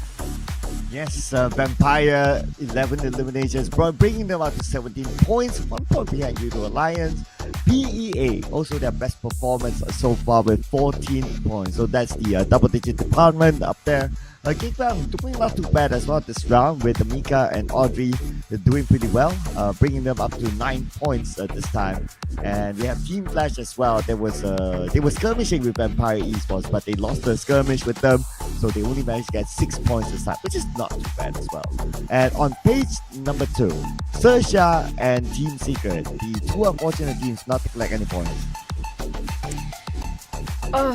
YOODO Team Secret seems like on a roller coaster mode here right now, and sometimes they're up there, sometimes they're down, so it's not quite consistent. All they need to do is finding the balance. It's not so bad for them to lose or to miss out and slip down a couple of maps here, including this one. But XERXIA, on the other hand, we haven't seen a lot of XERXIA at all today. Yeah, they haven't really been turning up the gas today. But hopefully that doesn't affect the overall too much. But we'll get a confirmation as we look through the numbers here. Obviously for Boom, they're pretty nice and comfy up there. Alfigo is playing, so that doesn't really change much. For Team Flash, they are almost at the amount of points to overtake Alter Ego. And they should be able to do that with the 2 remaining rounds inside of Miramar. Vampire Esports coming close to a chicken dinner, but that is good enough to shoot them up to number 4 now with 71 points. Wow, you can't think about it. Yesterday, Vampire kind of struggled, but today, at least as the 4 rounds went by, they are doing pretty nice. Yeah, they were starting off quite as a tough start yesterday, and also ended up with around almost at the second page, or barely make it in the first page as well. But today it just shoots up due to how consistent they are when it comes to getting the top 5, even though they didn't get themselves any chicken just yet, but close enough for today. But for the other teams, on the other hand, we did see Crevair and GEEK Fam should be worried like per usual. But Tony K, this is the first time we finally get to see him in action. Oh yeah, it has been multiple rounds that he struggled as an individual, but now he's back in the game compared with Flex, the player who brought the chicken dinner to YOODO Alliance. 3 eliminations versus 5 eliminations, but Tony K had more damage, 807 compared with 751 for Flex, and Tony K came out with 2 assists. But when it comes to team contribution, Flex came in with the higher number, 52%, versus Tony K with 31%. So Tony K coming back, other teams better be careful. That's kind of true. Hopefully they can actually keep it consistent for the side of the Vampires, because there's always Tony K to be eliminated as per usual. We saw the past few days here. But for YOODO Alliance, it's going to be the rise of the Malaysian teams, and you start waking up seeing good for the side of Vampires and the Team Ties. The Team Flash quite consistent here today. Even got himself 44 smokes being used. I think this is in one single map. It is quite a lot of number. Yeah, even if we compare to like Vampire, they're like 12 on top of Vampire in the smoking department. For Team Flash, 23 and 9 behind Vampire. But now, because we have YOODO Alliance taking back home the chicken dinner, we now have 3 different regions up here. Only Thailand today have not got a chicken dinner yet. So hopefully maybe in these last 2 rounds, one of them will get it. Kind of true, but we're down to 2 more maps, Miramar. Just to recap, when it comes to Miramar, Team Flash do love this map more than the rest of them. So we might actually see, when it comes to the last 2 maps, the Vietnam team will actually perform way more aggressive. And to remind as well, this is where the map Boom Esports as well as Team Flash got the most elimination in both maps of Miramar, the 5th and the 6th map of Miramar yesterday. So we're going to see Boom and Team Flash will try to go as aggressive as they can for the last 2 maps here. Well, the team that was aggressive before have been missing in this round, BTR. So if any team were to really take advantage of maybe this map, hopefully it's BTR, because yeah, I'm sure the fans will be kind of worried as well. They're doing okay for a day 1 performance, but you know, because it's BTR, the expectation is that, you know, they have to be really up there. Sad to be them then. So much expectation every single season. It's like, can we just take it easy for once, you know? I feel bad for the teams that are already up there, but that's what you have to take when you're up there. You want to be up there and extraordinary, you have to take the weight as well. The weight of the crown is going to be super hefty. But speaking of the next Miramar map, I assume yesterday we had very similar circles. I think on top of power grid area, which is quite in the center, and 2 times in a row, very similar circle. And today I hope we do have very different circles though. Yeah, we got a kind of nice circle in Miramar yesterday. So yeah, let's give it a tough circle this time. But we have had tough circles throughout the day. Why not add on to Miramar as well? And speaking about some of the teams, so since we have them on screen, GEEK Fan finally in that Erangel match. It felt like that was a GEEK Fan game. GEEK Fan. Well, do remind ourselves that there are teams that will not be playing tomorrow, and today is going to be their last match for match day here today before we decide whether they will, this tournament decide whether they will stay for Super Sunday or will they have to play for another round of last chance stage.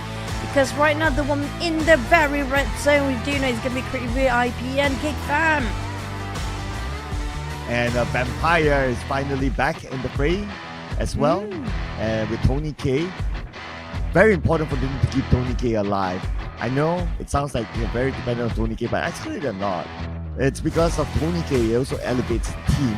And while the other teams are also performing as well. And for Vampire being the home team, also there will be a lot of eyes onto them being the one of the Thai representatives.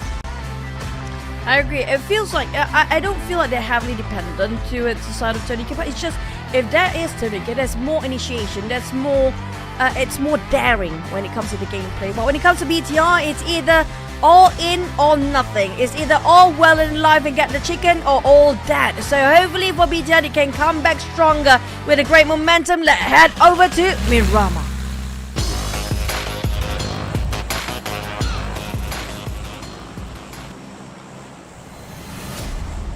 And it is Miramar, ladies and gentlemen, the first Miramar for the boys of Group B. And the flight path is all the way on the left side, from Valdemar up all the way to Oasis.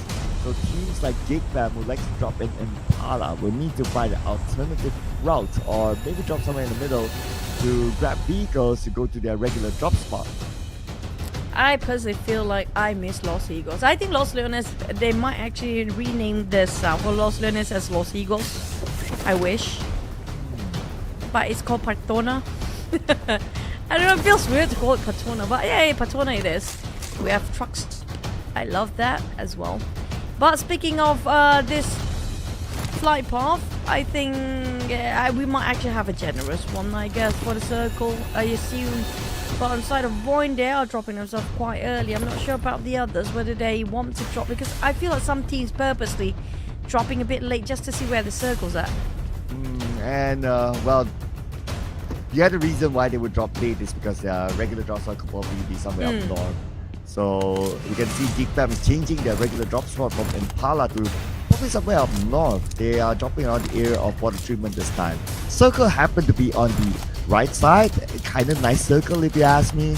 Impala's there, so maybe GEEK Fan might be dropping somewhere up north, just outside Cruiser Valley, grab a vehicle, and make that side rotation into Impala with the circle.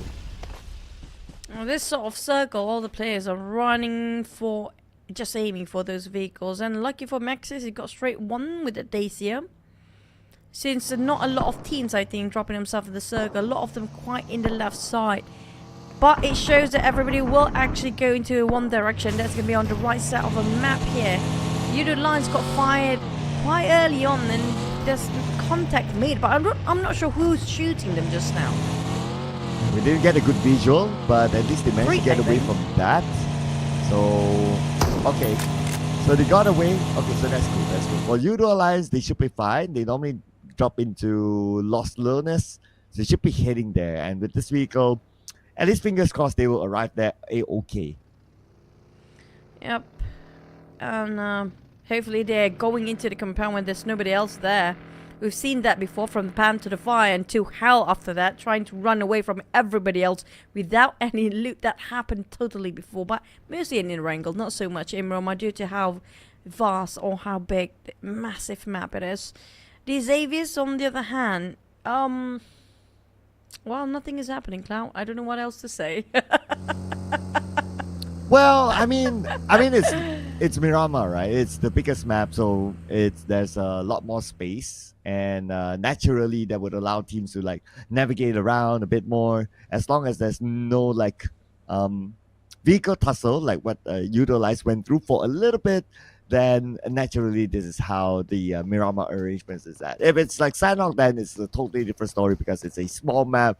The potential of early clashes, even though if it's not a deliberate draw spot clash, potential early clashes by just going into random areas of looting or maybe grabbing a vehicle for themselves, then that is where it happens. So yeah, I guess it's just the difference of the map size that affected that.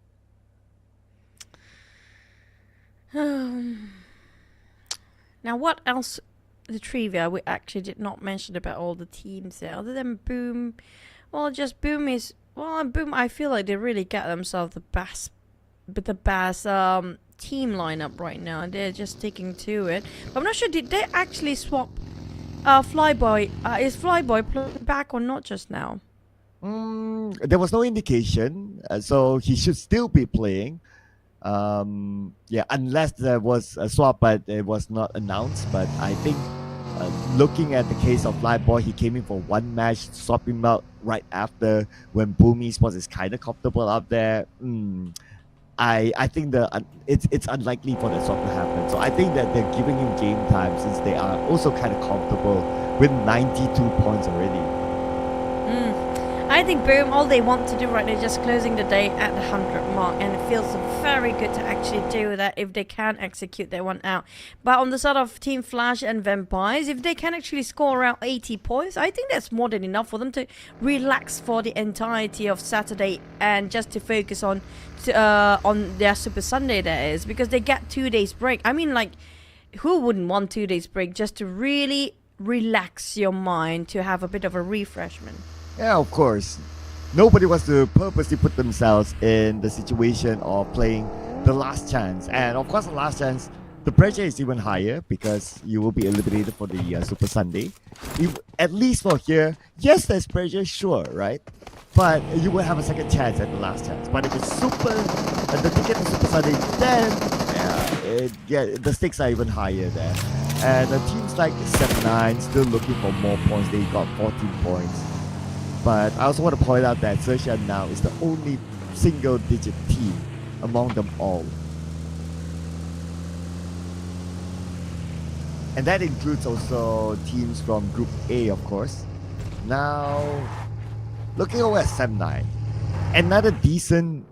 okay, at least this round is an okay start for them. Okay in the sense of like, they are all in the game. Like, even previously we saw, if it's not Brian, then it's Yuhai eliminated. I mean, you really don't want to have that kind of stuff. Unless like you have already collected like 80 points, 70 points, 80 points, 90 points, that's fine, right? Whatever happens, happens. But if you have only collected like 14 points, then you don't want to put yourself in this situation. If I were to average out the amount of points that Semnice collected today, is an average of about 4 point something points per round, 4-ish points per round.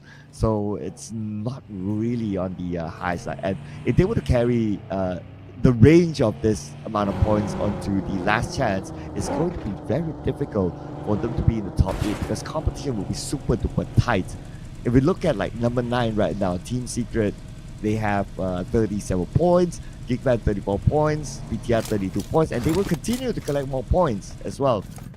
And so you can imagine like teams like 9th place onwards, like around that area, like they will have a very good starting point for the last chance, and that will be very difficult for teams that have collected only like a single digit. But Team Secret, speaking about them, Noah went down. Oh, but Pre-VIP, they could afford to lose here as well. You talk about the points, it barely got enough. Oh man, this is not going to be great, but Team Secret break barely alive as well. I am pro. They got breaching from the inside. Now he's trying to flush them out. Their compound be taken over on top of Labandita. But right now a bit too late as VIP try to respond to this. They might actually have to give away this compound, trying to resort for something else because they don't have enough manpower.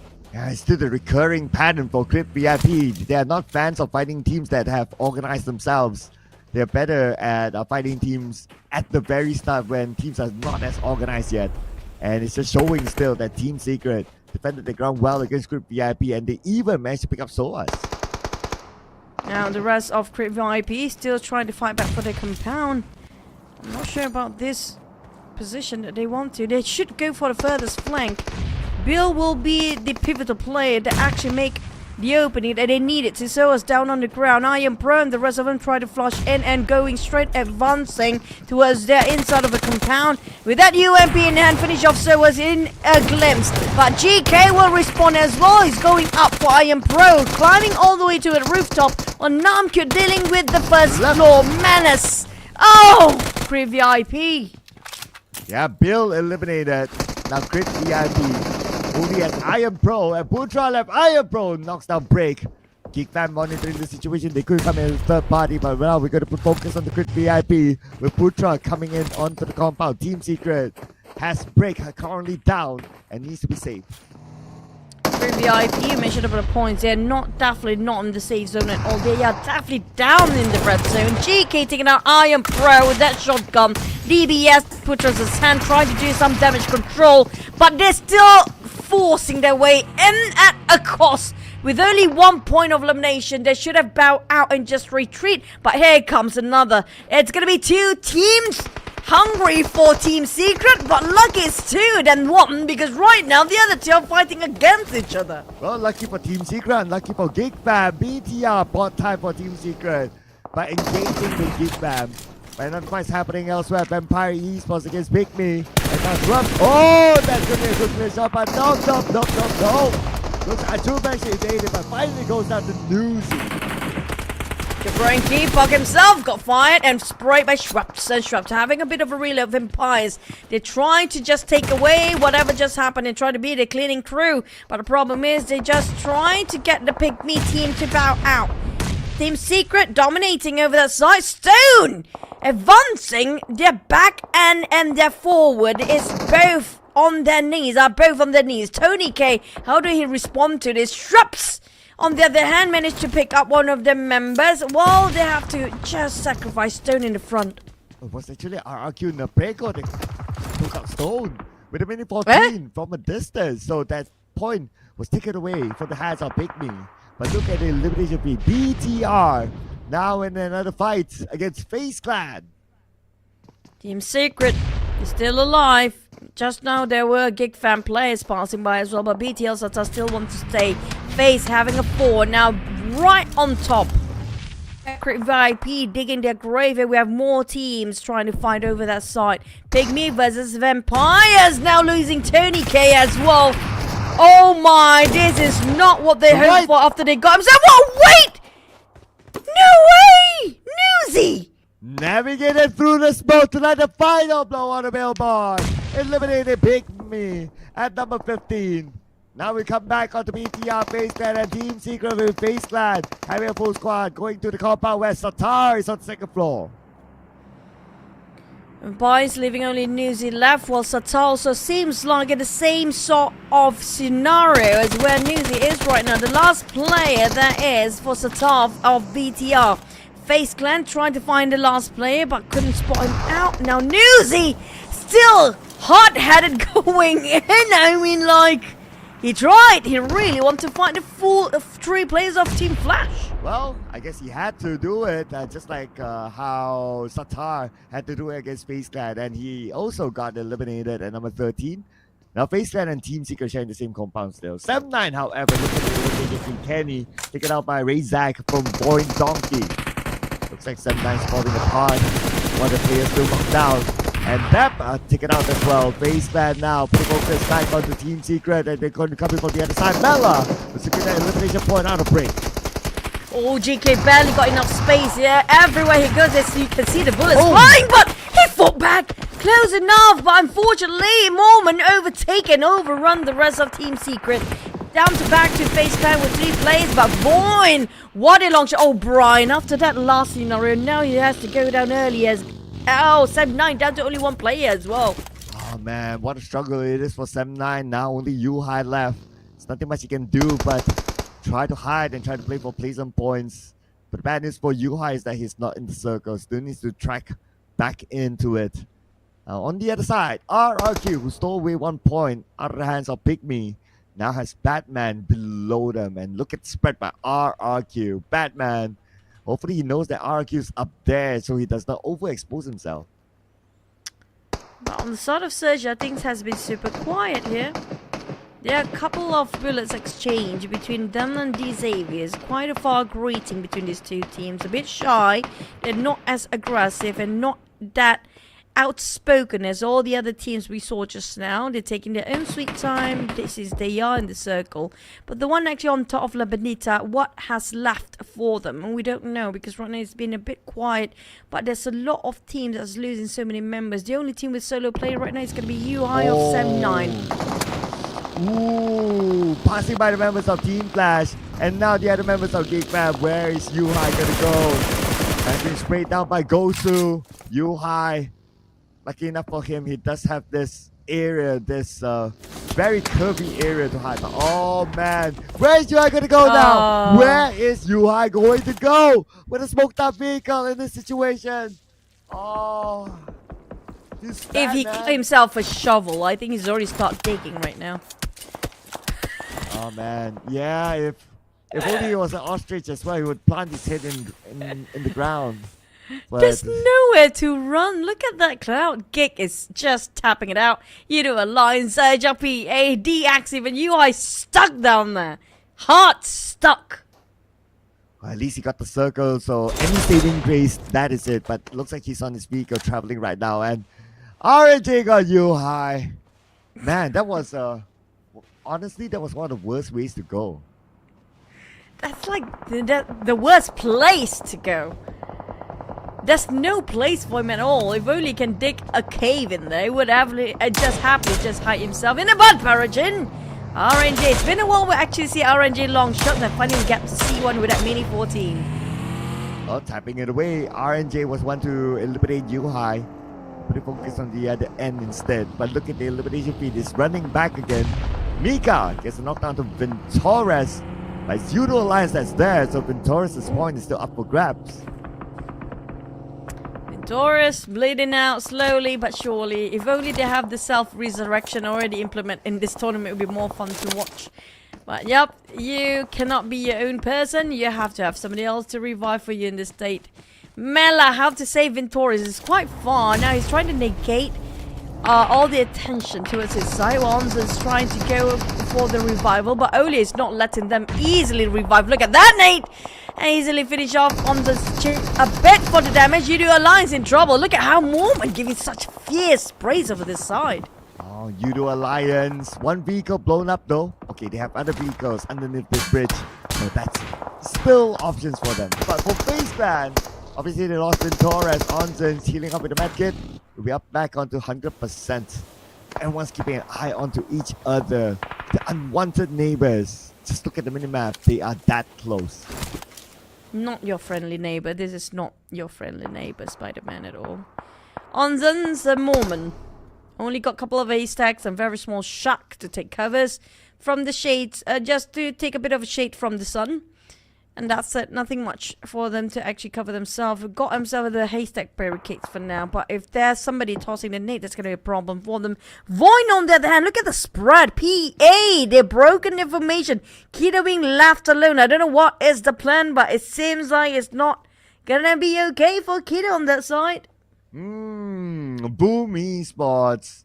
Now we have them on screen. Okay, you asked about Flyboy, right? Hopefully we get to see it soon. Just get a confirmation. Okay, so it looks like we're going to skip that for now. We're going to go back onto Boy Donkey because BM with Kido spraying from the second floor. But oh, he almost got the knock. Oh, Kido. They're splitting themselves way too far. Kido, I don't know what is happening, but they're just too far apart. They cannot actually give him extra support. And then VOIN get that as easy as they can. Blaze now, they are in shambles for PA due to positioning. And slowly, limb by limb, they're taken out by VOIN. VOIN is so good at taking advantage here. Circle time. And a Geek fan with a middle of the circle, they should still get it without a shadow of a doubt. But for the teams on the side, now this is where they start to get sweaty. Up north, we have Boom and RRQ next to each other, but YOODO Alliance and FaZe Clan. Ooh, that's a tougher spot to be in. because of that road especially. And without the circle, all the best to FaZe Clan. And for GEEK Fam, on the other hand, they got themselves quite a center. They're not just a center, they're a compound as well. But YOODO Alliance, they have to face again FaZe Clan, but both having a bit of a trade. Hunters lost his life. Miller still survived. And now here comes Nate. DX want to be a bit of a extra support to his FaZe Clan, giving himself extra points at that. But Miller will fight back. He's still got the fight in him. I do wonder how Mela clutch YOODO Alliance, but it is always Mela they can depend on. But this time it's going to be real hard. One person going up against the entire D-Saber squad, and the nade into the face from Lamborghini. That takes out Mela. Oh, Mela, he tried. Valiant effort on the side, but DX now they have to deal with XERXIA, possibly will be the gatekeepers for them to get into the circle. Well, IQOO, they got themselves Minas Generalis, if I'm not mistaken, and they do have high grounds for Boom. Now Boom can actually easily just shoot them from afar. They got quite a vintage view up there, and GEEK Fam on the other hand do have this compound, so they won't be targeted by Boom. IQOO, where to run no hide. PA, they're not done as well. Wow. Looks like they're not done with VOIN this time, but they only have 2 players left, so it's going to be quite difficult for PEA. VOIN with a full team, with the circle still. Nate set the cross. They almost got Bobo Hu though, 10% on health level. Bobo can still reset. And Quarantine knocked down somewhere else. Looks like D-Xavier is in the fight with Team Flash. And also XERXIA. 3 teams on the mini screen that we saw earlier on, but we're going to put focus on the PEA with Trexie now currently down. And 1 more to go. This is where VOIN will go all in. They don't have any elimination points just yet for PA due to their miscalculation of the positions just now. Means they will have to fight at least getting on 1 elimination, but no, they ended up with a 0. But at least they got themselves some placement points as they placed themselves at 7th place. We're down to 6 teams with Boom still well and alive, GEEK Fam as well, VOIN still having a full squad as well as D-Xaviers. And 1 point for PEA this round. Coaching not able to gain any elimination points at all. But now we have IQOO on screen from the north side, and they have GEEK Fam in front of them as the next target. But the other members of GEEK Fam are on the other end. So Snape, you know, ambitious, I get it, but maybe it's all about the information. That's not pretty fair. It doesn't have the information. It's a full wall up compound. But next we do have Megamind. Megamind have to retreat back to a small shack due to how fierce is D-Xavier's advancement towards his side. Megamind fighting this by himself, hoping for the aid of his teammate. Now finally a rock, and it's gonna be Earthsea. Erangel, where is he? He's coming up from the back as well, trying to give support fire. D-Xavier's Nate, and as well as Levi, all shadows in the state. Do have Lamborghini at the back line. Erangel giving support quite far behind, but the circle will shrink in less than 10 seconds. They hope that they still in the circle in the next one. Well, playing by this edge, they gotta pray hard now. But circle goes into the middle. Boom Esports, GEEK Fam, and well, VOIN Donkey pretty much on the clear. But on the south side, that's the fight that I'll be interested to see. D-Xavier and XERXIA. And GEEK Fam, Boom. Oh, Boom got him themselves the golden prime spot. The Lambo, there's going to be loss of D-Xaviers, possibly. Not really, just 1. But Megamind, XERXIA, it's going to be 3v3. A fair fight between D-Xavier and XERXIA. And like you mentioned just now, Circle's not too far from them. But Boom, on the other hand, they do have those high ground and right in the center as well. That's going to be the golden prime spot that is in this spot. Mika scoping down on D-Xavier. Megamind still on the outside of the circle. 3 players from XERXIA fighting against D-Xavier. They must end this fight before rotating away. If not, it will be a free shot from behind. Don't want to turn your back on your enemy. Both teams trading shots with each other. Even if D-Xavier wants to go in, there will be another team up north looking at the minimap, waiting for whoever comes in later. D-Xavier spraying over Earthsea. Erangel now finally get out from his compound. Shadows tossing out the nade. Megamind, how will he respond to this? He will go for the flank side, try to find Shadows. If he can actually shut down on Shadows, it's going to be very huge relief for XERXIA because there's nobody flanking them anymore and no more toss of the Nick from that angle.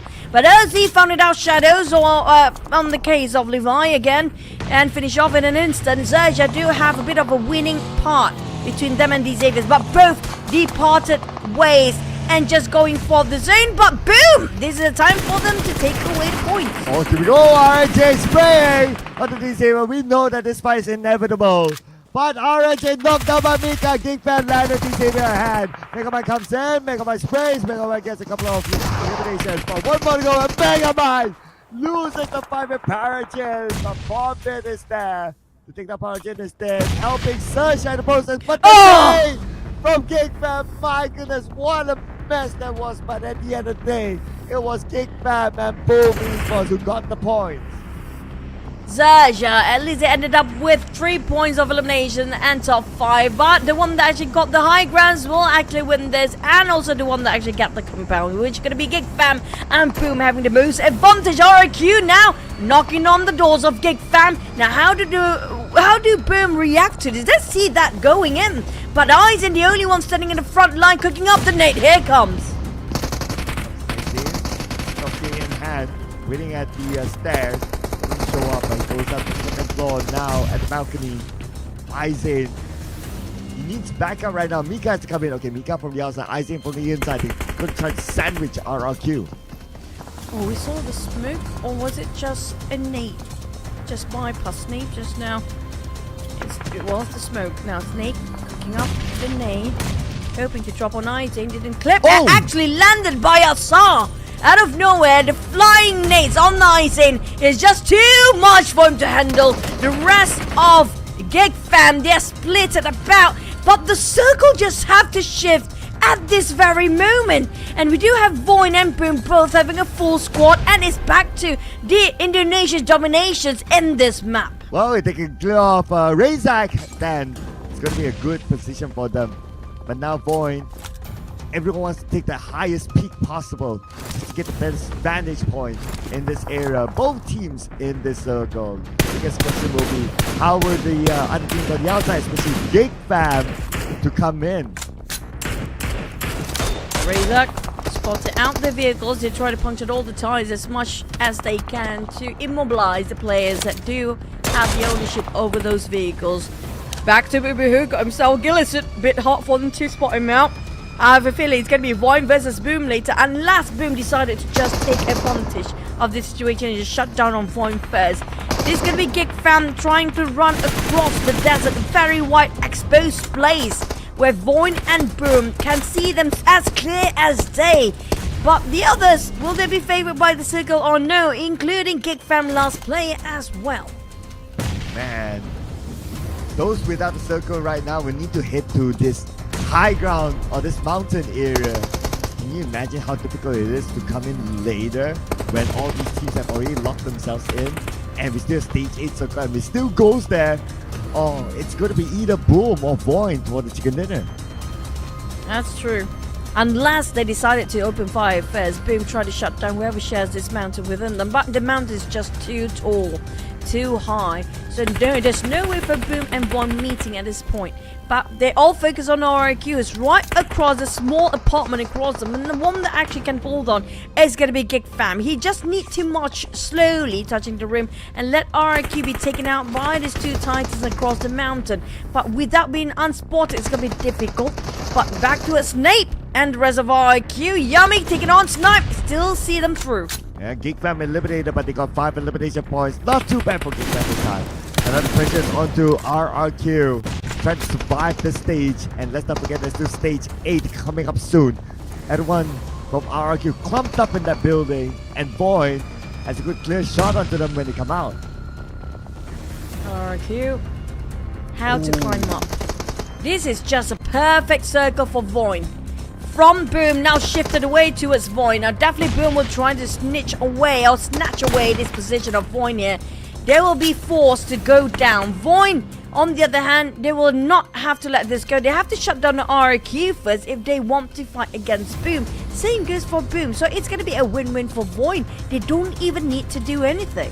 Well, looks like they're still doing something. Sending a vehicle, taking a different position for Zeta, and he's going to pair up with Razak. Who's still on the ground floor to make sure that nobody comes or does something funny from the lower ground. But Yami doing a lot of work onto RRQ. RRQ landed themselves onto the mountain. Picking up Nate, Razy, Snape, closing up, another Nate, missed it off. Razak shredded almost his helmet, leaving only half of his vest remaining. But got down on our side. This is it. They want to go for those eliminations, but if they're not being careful for VOIN, they might actually dig in their own grave. But no mercy. Waiting for Pombit to climb down, but they are cooking up the Nate. RQ are eliminated for the members. Down to only 4v4 between both Indonesian teams of Boom Esports and VOIN Donkey. Man, I'm probably going to call it right now. VOIN is probably going to get the chicken dinner. Here we go. Zeta, nice off angle onto Razy. Surprised him. And that alerts the other members of Boom Esports that if they go down to where Razy's position is at, it's either to win the fight or they will be taken out. But Pombit out. Now only 2 active members left for Boom Esports, but they fight back though. So fly back, taken off. Maxius from VOIN. VOIN scored 11 eliminations by now.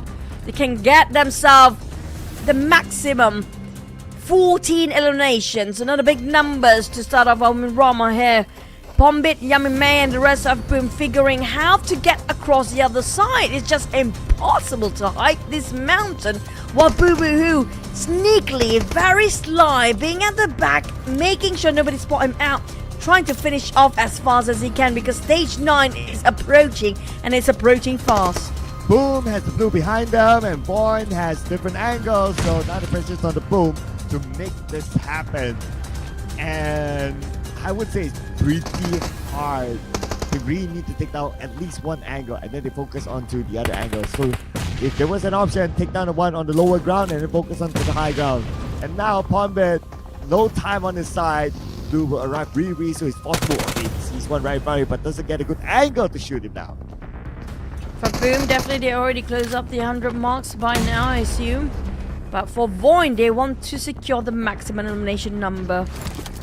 VOIN, Razak taking the off angle, waiting for the blues and now closing in. They have to jump down either way. Boo Boo Hoo will make the pivotal area, and here's the most crucial player for the side of VOIN. Fly Boy, where to fly? Nothing to fly with. Whoa. Here comes VOIN. They missed. They shoot. They won it. And VOIN Donkey scored the chicken dinner with a double-digit elimination.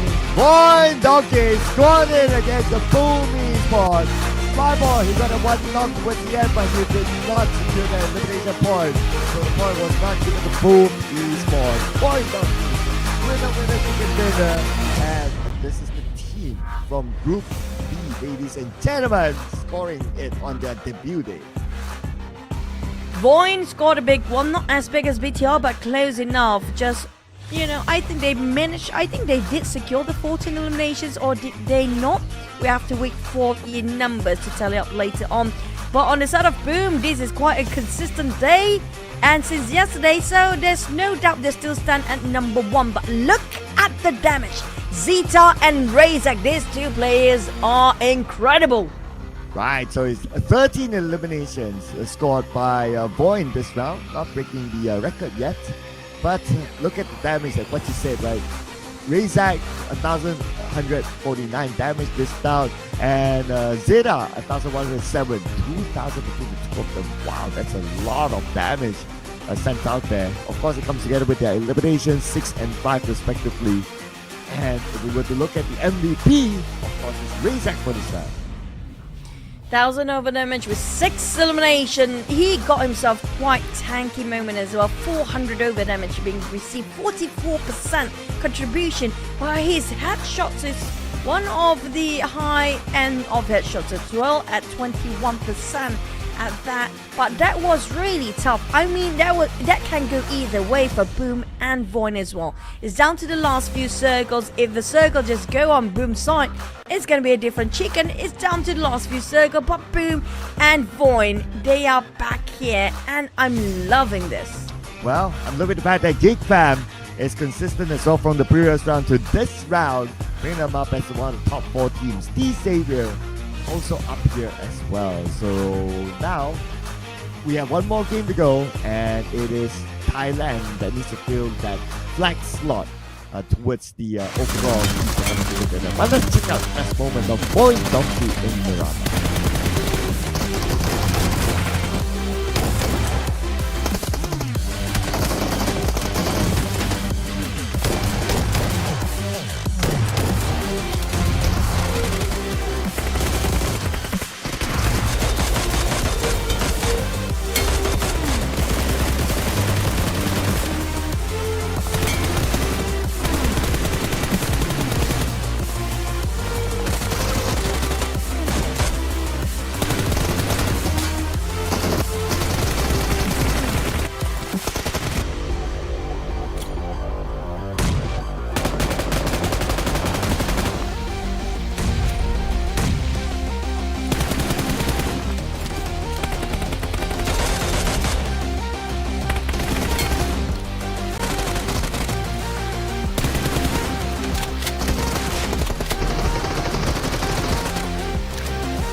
Now here comes the numbers. 13 elimination. They missed one in the very last minute, but there's still a huge number, massive one coming out from VOIN with 23 points in total. Well, boom, they definitely secured their 100 marks by now, I think. Maybe, Cloud?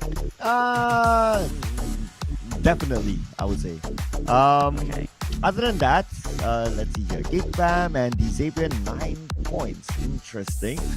Good consistent performance by them so far today, especially for GEEK Fam with the last 2 rounds performing fairly well.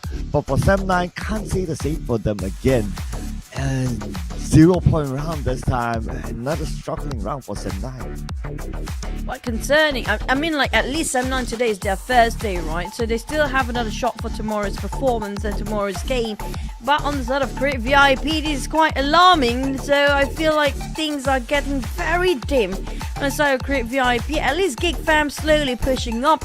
But I'm not sure will be that one last map later after this will be enough for them or not. But here comes what we've been waiting for. Boom! 103. Yeah, welcome to the triple digit club, Boom Esports. The first one to achieve that. Well, obviously, to be fair, Altigo is playing. If not, they might achieve that as well. But other than that, looking at the other numbers, 8 and above, that's where we want to put focus on, right? Welcome, YOODO Donkeys to number 8 as of now with 49 points. And we got PIGMY there as well, and followed by YOODO Alliance, who has not changed their placements. But on page number 2, the highlight, of course, is the 2 teams that you mentioned because they played yesterday, also today.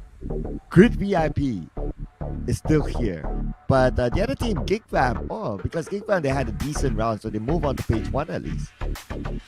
Yep, and the worst part is Create VIP, they're not going, not even slightly up, they're being pushed down instead, 2 stairs down. And that's something should be concerned about. But VOIN, the damage is going bigger. This one, 2,900. This one of the highest damage in one single round, if I'm not mistaken. And also when it comes to Boom, GEEK, and DX, I mean, like, Boom, they waited all the time on top of that mountain, whilst VOIN were running and gunning and placed themselves next to Boom by the end of the day. We got a 3K plus with BTR that's got the chicken bitter, but of course that comes together with the amount of eliminations that they have, which is 16, and that is still the record for these teams if they want to break it, ladies and gentlemen. And we will be heading on to our final match real soon inside of Miramar, and the only flag missing here is the Thai flag. So if any team were to do it, it has to be one of the Thai teams, just to put it up there. Well, Infinity did it yesterday in the very last minute, so we might actually see one Thai team to squeeze in the very last minute for that chicken dinner flag, and their banner will be waving across this board. But still, we are unsure about that because there are teams that still want to go for more points, including coming up from Indonesian teams, VOIN and BTR starting off strong in their day number 1 debut of the week. So, gonna have to wait and see Miramar, who will be for their last contender of chicken dinner. Yes, the last contender, and especially for teams who will be ending their 2 days campaign in week number 1 before we decide on who is going to play the Sunday match and who's going to play the Saturday match. So it's a big desperado game for those teams especially. But well, for teams like Boom, they'll be absolutely fine. But if they're like, what, 40 points, 30 points bracket, 20 points bracket, yeah, this is the game that means a lot to them. I mean, like, yes, we can see that they're taking it easy for Boom since they are subbing in with Flyboy, since they got such a huge lead in front. And I love the fact they're experimenting stuff right now with Flyboy and just taking it easy. I can see a difference between Flyboy playing or not. It's just less aggressive compared to when Flyboy is not playing. So slowly they're building up the momentum just to prepare himself for the next few weeks. But on the side of the other teams now, XERXIA is also the team that's still trying to find their footing. For the Thai teams, there's only a couple of teams that are a bit more confident, a bit more aggressive in terms of their playstyle. Infinity is not playing it today. We're looking at maybe in the case of the Thai teams, Vampire is going to be the best bet for now. There's also FaZe Clan, but FaZe Clan, they are like a roller coaster mood for today. They had some good individual moments, especially with Mela, but yeah, those are more like individual moments. Looking for them to come up with a good team moment then we'll be able to see that potential of like FaZe Clan could probably go pushing all onto it. But you know, FaZe Clan is one of those teams who like to come in last minute. And I know that, you know, you can do it technically, but with this sort of format, you don't want to leave it to that. You put yourself under unnecessary pressure. That's true. Leave it to chances. It's not the option for the players here right now. Just do whatever you can do, and that's going to be doing what you do best. Trying to focus and just focus on this one last map of the day. On the side of GEEK Fam, well, and Crit VIP, especially Crit VIP, they need a lot much more work to do. I mean, I hate to break the news, but it is what it is. It's a fact that they will have to play this Saturday last chance. But they have to figure out what the mistakes that need to be rectified before they head into the Saturday match. Well, one thing is about rectifying, another is that they still need to do their best to collect as many points as possible, because it will carry forward the amount of points from this stage to the last chance of qualifiers on Saturday. So they still need to rank the points. Even if it means that they try to go in for the chicken dinner, they have to still go in for it. They cannot just let this round slip by itself. And ladies and gentlemen, we'll be jumping straight on to our final match for today. Miramar it is.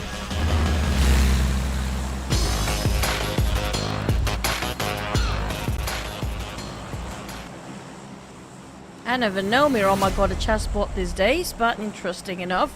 And speaking of the points that will be pushed forward for the Saturday map, I agree. They cannot even slack off even a single second here.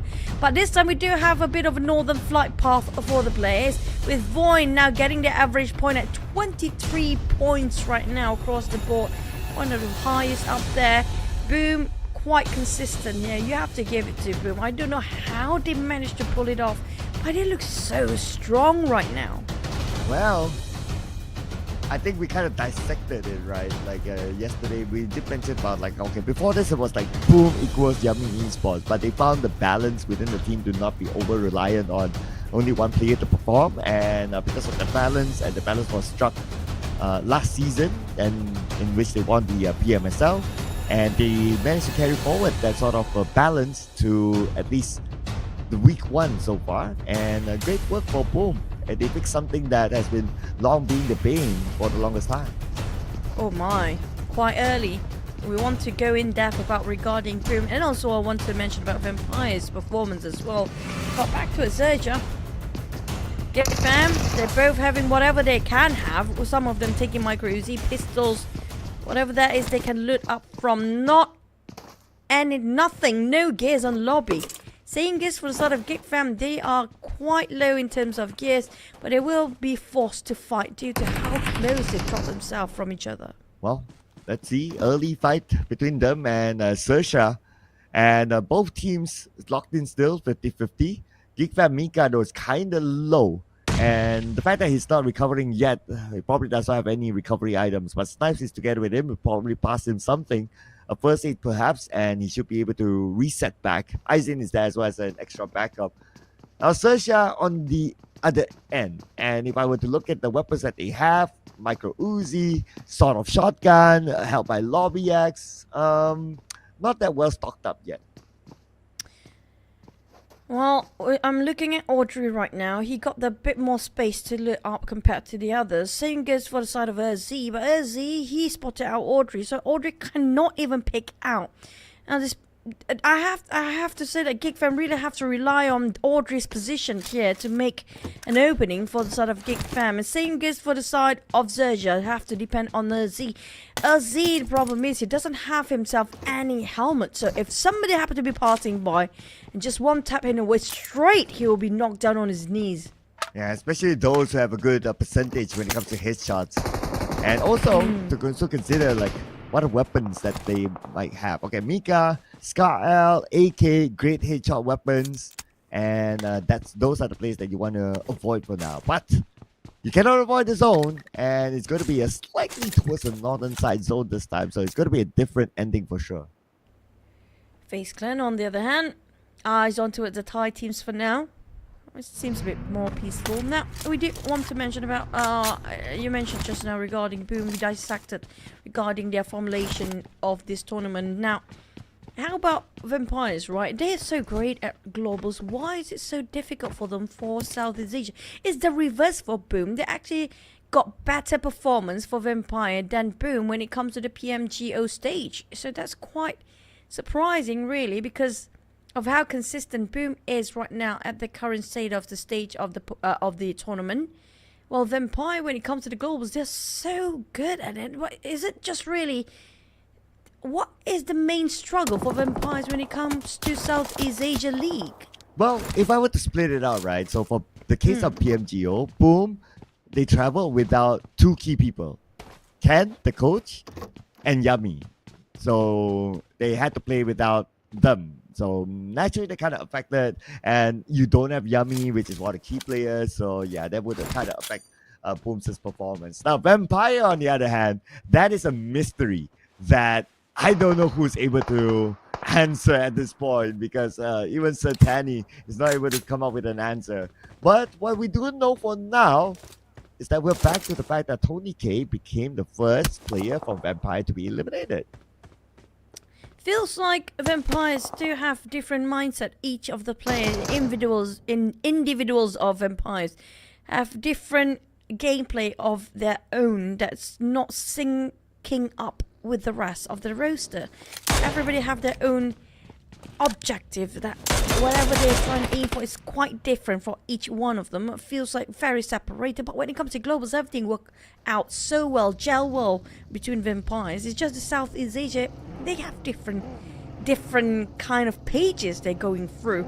But Team Flash, on the other hand, is on the rise for Team Flash. They're now still in the third place, but one more point to just overtake the side of Alter Ego. Yes, you're absolutely right. Lucky enough for them, for Team Flash, is that Alter Ego isn't playing today, so they're just looking at the points and they'll be like, yeah, I'll let you have the fun of overtaking me for now. Tomorrow I have 6 games. 6 games, and you are chilling at the hotel, watching our game and overtaking you again and all that. But like you mentioned, the benchmark of your theory of like the points to get across onto directly the Super Sunday. Team Flash, whether it's Team Flash at number 3 or whether it's Team Flash number 2 or Alter Ego number 2, as long as they're within the top 8, I'm sure they'll be fine with it. I think 80 points is going to be the quite comfortable position for this guys. Now we get to see what really happened between PIGMY and Tony K. He goes straight like that, despite he saw him there. They were laughing. I think they were trying to do some stuff. All the roster were laughing. It's something so funny. Something must have happened there. I hope we get that in the interview before, maybe tomorrow after this. What happened that Tony K did, that the entire roster actually laughing when he died. You know, the best thing about Vampire is that in whatever situation, they're always very jovial. They're always very happy. Like, even in the worst situation, even if we're talking about like last season's PMSL, you know what they did during the break time when they had a bad day? They actually went to play pool. Tell me about it. Oh yeah, that one. Yeah, they actually went to play pool by the side, and I'm like, okay, that is just them. That is just how their culture, how they. That is good. Honestly, that is actually a very good attitude, because it just shows that you're not demoralized by the fact that things are not doing great, not as you plan. It's just them coping of how things are, and that's what needed with a great psychology on their side. It just shows that they have very strong mindset. That's why they're one of the best in the world still. Well then, that would answer like, oh, why they're laughing, I guess. It's like, yeah, you know, just another game, you know, something like that. They have a different mindset. And if you would take into further context, right, like Vampire Esports, right now they have 75 points. They can afford to laugh, right? Yeah, I mean, like, they definitely very close to the comfortable zone to be just can AFK and just wait for the Super Sunday, but it would be more greater if they can just close even up there between them and Boom, or even get into the 90s. It would be the most comfortable spot, because you know for 100% assurance that you'll be in the Super Sunday anyhow.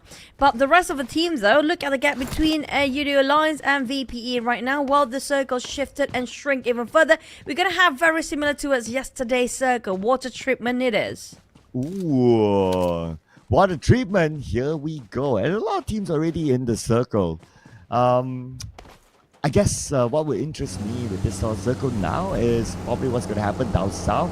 We've got a couple of teams needing to travel, and look how congested like within the circle is. So for teams on the outside who wants to come in at this stage, it's probably going to be a bit hard. So fights are unavoidable.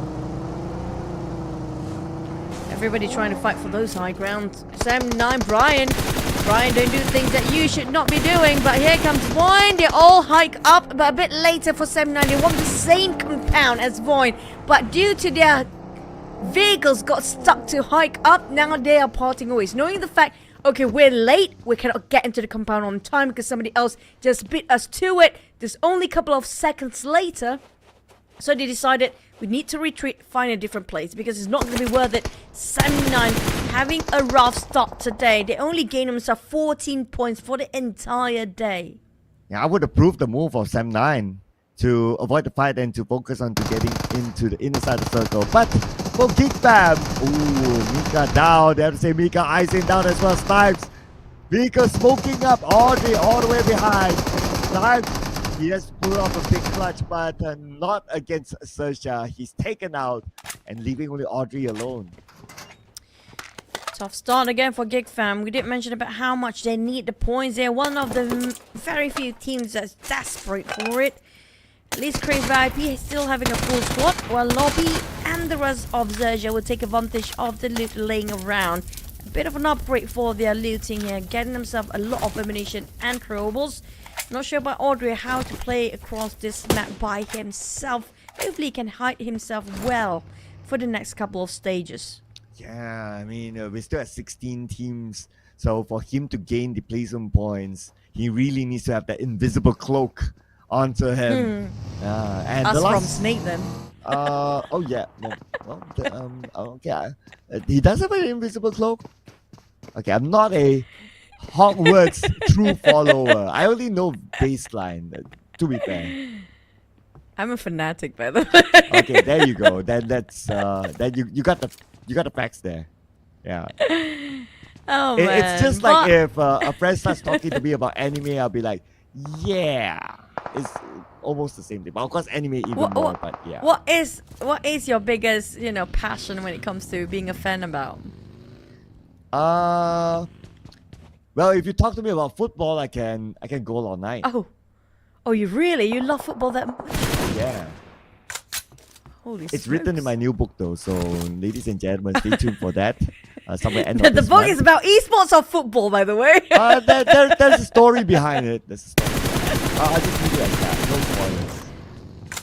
Oh man, you should be doing eFootball as well, or even play eFootball, man. You might actually score that one and be a pro player. Well, I'll be playing a tournament soon, so... Ooh, wow. Really? Okay, yeah, okay. All the best, bro. I'll leave All it as the that. I'll best. leave it as that. I'm rooting for you, you know that, right? Yeah, I'll leave it as that. But leaving is going to be Crit VIP. One knocked down by YOODO Alliance, and they're rushing in probably. Crit VIP, are they sharing the same fate as GEEK Fam? Well, I think that's quite a distance of a shot just now. So maybe they will pick each other up once more. But Audrey, oh my Audrey. XERXIA saw his rotation probably, but yep. They don't exactly know where he is and passes by. So Audrey's playing that slow and steady Snake. But for XERXIA, they're not going to play that kind of play style. They're going to go all in on the PEA. Oh, rushing straight into IQOO. It's going to be Boom as well, but XERXIA taking on PEA. Kiddo will be burned off alive, and that's going to be the Nate cooking up, but he didn't actually clip right at Molly at all. XERXIA going quite aggressive with a UMP. Kiddo cooked perfectly well, and just knock on one. RNJ is pretty low himself. A bit of 1-2-1 trade on their knees, and knocked down at that, but RNJ just camouflaged himself within the bushes. Oh, Lobby on the lower ground, but Lobby fights back with the UMP, dances around with the members of PEA. Another member of XERXIA is coming by to provide support to Lobby X, and Lobby still dancing. PEA is not able to land the shots and finally they do, but Lobby fights back with the help of Megamind. I can see the progress and growth of PEA. We can see the idea, but they just lack in terms of experience, in terms of a CQC and some fights. But back to us, Boom versus IQOO. Now they're fighting against each other. And we do have a new contender coming in from the back. BTR! Here comes the cleaning up crew. Here we go, IQOO. Put it at its stage. One last player, 50% of health left. Nate's all the same, all lives on the same right now, navigating around this compound. Boom Esports out at number 15 to elimination points, but yeah, they can afford it. But BTR, they could use a couple more points. They're fine, they're Boom, they're all confirming Super Sunday. But for the start of VTR, will they actually digging their own grave and walking into the trap here? Because FaZe Clan happen to be following their footsteps from behind on the side of IQOO, down to only last player there is. Well, PIGMY versus Team Flash on top of these mountains. Oh, here we go. Dempsey space on the left side getting one, but now he's on the lower ground and Team Flash will follow on. Conti will get knocked down by Atul, but the follow-up from Kwang will not disappoint Team Flash. Our PIGMY, sadly, they did not get themselves the comfortable zone that they hoped for. They ended up the last map just now at 57 points, not reaching the 80 points. So they're still a bit shaky when it comes to getting into the Super Sunday or not. But the circle shrinks. We have YOODO Lines coming in very late. Team Flash, a long way to go. DX, where is BARUZ? He's quite far apart from the rest of these Xaviers. Yeah, taking a different distance. But these teams, they are together though. BTR, Vampire, just look at the minimap. There's like 1, 2, 3, 4, 5 different colors on the minimap. Man, it's going to be crazy when the circle goes away. Hopefully the circle goes away then. It's going to be more fun and entertaining for us that's watching and just sitting comfortably while just commentating and criticize the teams. But back to the side of VTR, they got themselves the warehouse. Now Great VIP how to march across that street. While YOODO Alliance, this blue zone will be painful enough for them to leave wherever they stand there. But Team Secret will try to gatekeep them definitely. He puts himself up for Adik Luke, 4 first aid, got a mad kit even. So you're going to use the mad kit first, then going to drive straight with a minivan. But FaZe Clan still trying to flush out the IQOO player, which is going to be the last of them, Snape. Wow, I'm surprised that Snape is still alive after all this. Wow, but Snape! Just as we mentioned it could have been FaZe Clan, but BTR, Gen Force was one to win point. Gen Force and the rest of BTR now going aggressive, very proactive for eliminations. Coming in with a nade. But lucky enough, there's walls covering the rest of FaZe Clan. They're going to be A-okay for now. But Satar trying to go for the flank. Look at how he's sneaking himself up. But we do have a different team coming out around this area as well. And it's going to be Team Flash. Will they be interested in this fight or will they go for VOIN instead? Here we go. Ooh, look at the elimination feed now. BTR against Vampire Esports happening somewhere else. But for Team Flash, trying to get this high ground out of the hands of their opponents up there. And Team Flash, ooh, okay, with the compound, looks like they're going to chill for now. VOIN is going to be all the way up there, but probably not going to engage since they're all in the circle. YOODO Alliance, I feel like this is quite grim for them. Difficult to reach through.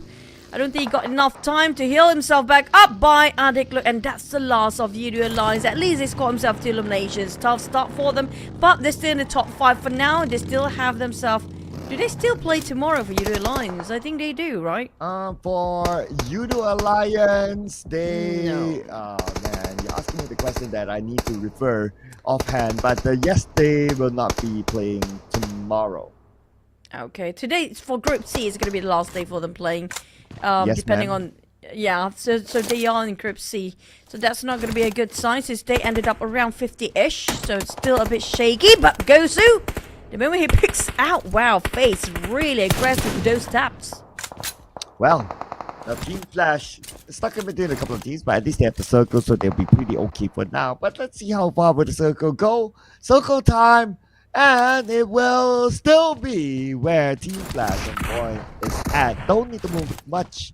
They just need to prepare for the possible incoming of the Xavier.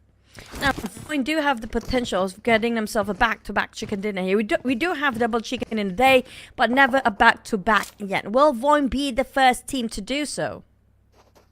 That will be interesting to see that happen. At this moment, full squad, pretty nice position. So at stage 5, still looking good for them. But another fight that'll be interesting to see is this fight, because 7-9, they have been quiet, they rotated in, they found this compound, they had the circle, cool. But teams on the outside, Team Secret, Lobby from XERXIA, will be looking to pass by, and this is where they might take advantage of 7-9. Brian, don't peek out. You're always going to be the first few to go down. Same goes for the side of you, Hi. Now I'm cute, spotted out the rest of the teams just now. FaZe Clan showing just next to BTR. Now this is going to be a fun one to watch, because these two legacy teams, their firepower is undoubtedly one of the best ones. But FaZe Clan, I'm waiting for Mormon to jump out, because Mormon sometimes do this erratic plays that's so unpredictable, but it's a huge clutch, usually. Yes, if Momo is one of the potential clutches, other than Mela, that is. So a lot of firepower in this player that is very jovial. But Lobby X naded down one player of Team Secret, and he was just next to them. Okay, reveals himself, and now he's in trouble on the lower ground. But Namkyuk went down to Brian. 7-9 can help Lobby, but he's kind of low at this moment. But before that, he makes sure that the point is secured. Sailing away by the people around the corner. My oh my, Team Secret, XERXIA. On the other hand, Osoa's getting back from the back. Even got himself an extra upgrade of loot. There's a lot of things going on there. Team Secret, they have to lose 2 members. Heavy casualty on that. But at the same time, back towards the side of Empires. What is happening? I see a lot of them are kneeling down. Newsy tried to revive, but can he make it on time? Oh, lots of casualties there, and GK will come in. But GK is all alone though, and he's 50% of health, so he's not going to take that risk for now. Well, because of that, that allows the opportunity for Vampire Esports to reset, and now FaZe Clan up against BTR. Here we go. Satar didn't spot out Satar. Satar is going to be the pivotal player for the side of BTR. And if he can actually catch the back of FaZe Clan, that's going to be the end for FaZe. But Onzens have a hunch. There's somebody there behind him. But here comes the smokes coming in, going blind. Being blinded with a flash. Venturus can see whatever that is going on. Now, where is Satar? I'm looking at where is Satar? Lapar back towards the side of a lot of nades flying over his face. Onzens just across and sharing the same compound. Wait, Venturus. Mela is down as well. Oh, but the final blow came from Genforce to take down Venturus. And that is FaZe Clan out at number 9. Ah, just one more placement to go to at least gain a placement point. But they're not done yet for the actions coming out from the side of VTR, because just now Tim Flash shutting down on Satar. Now that's something that they should look out for.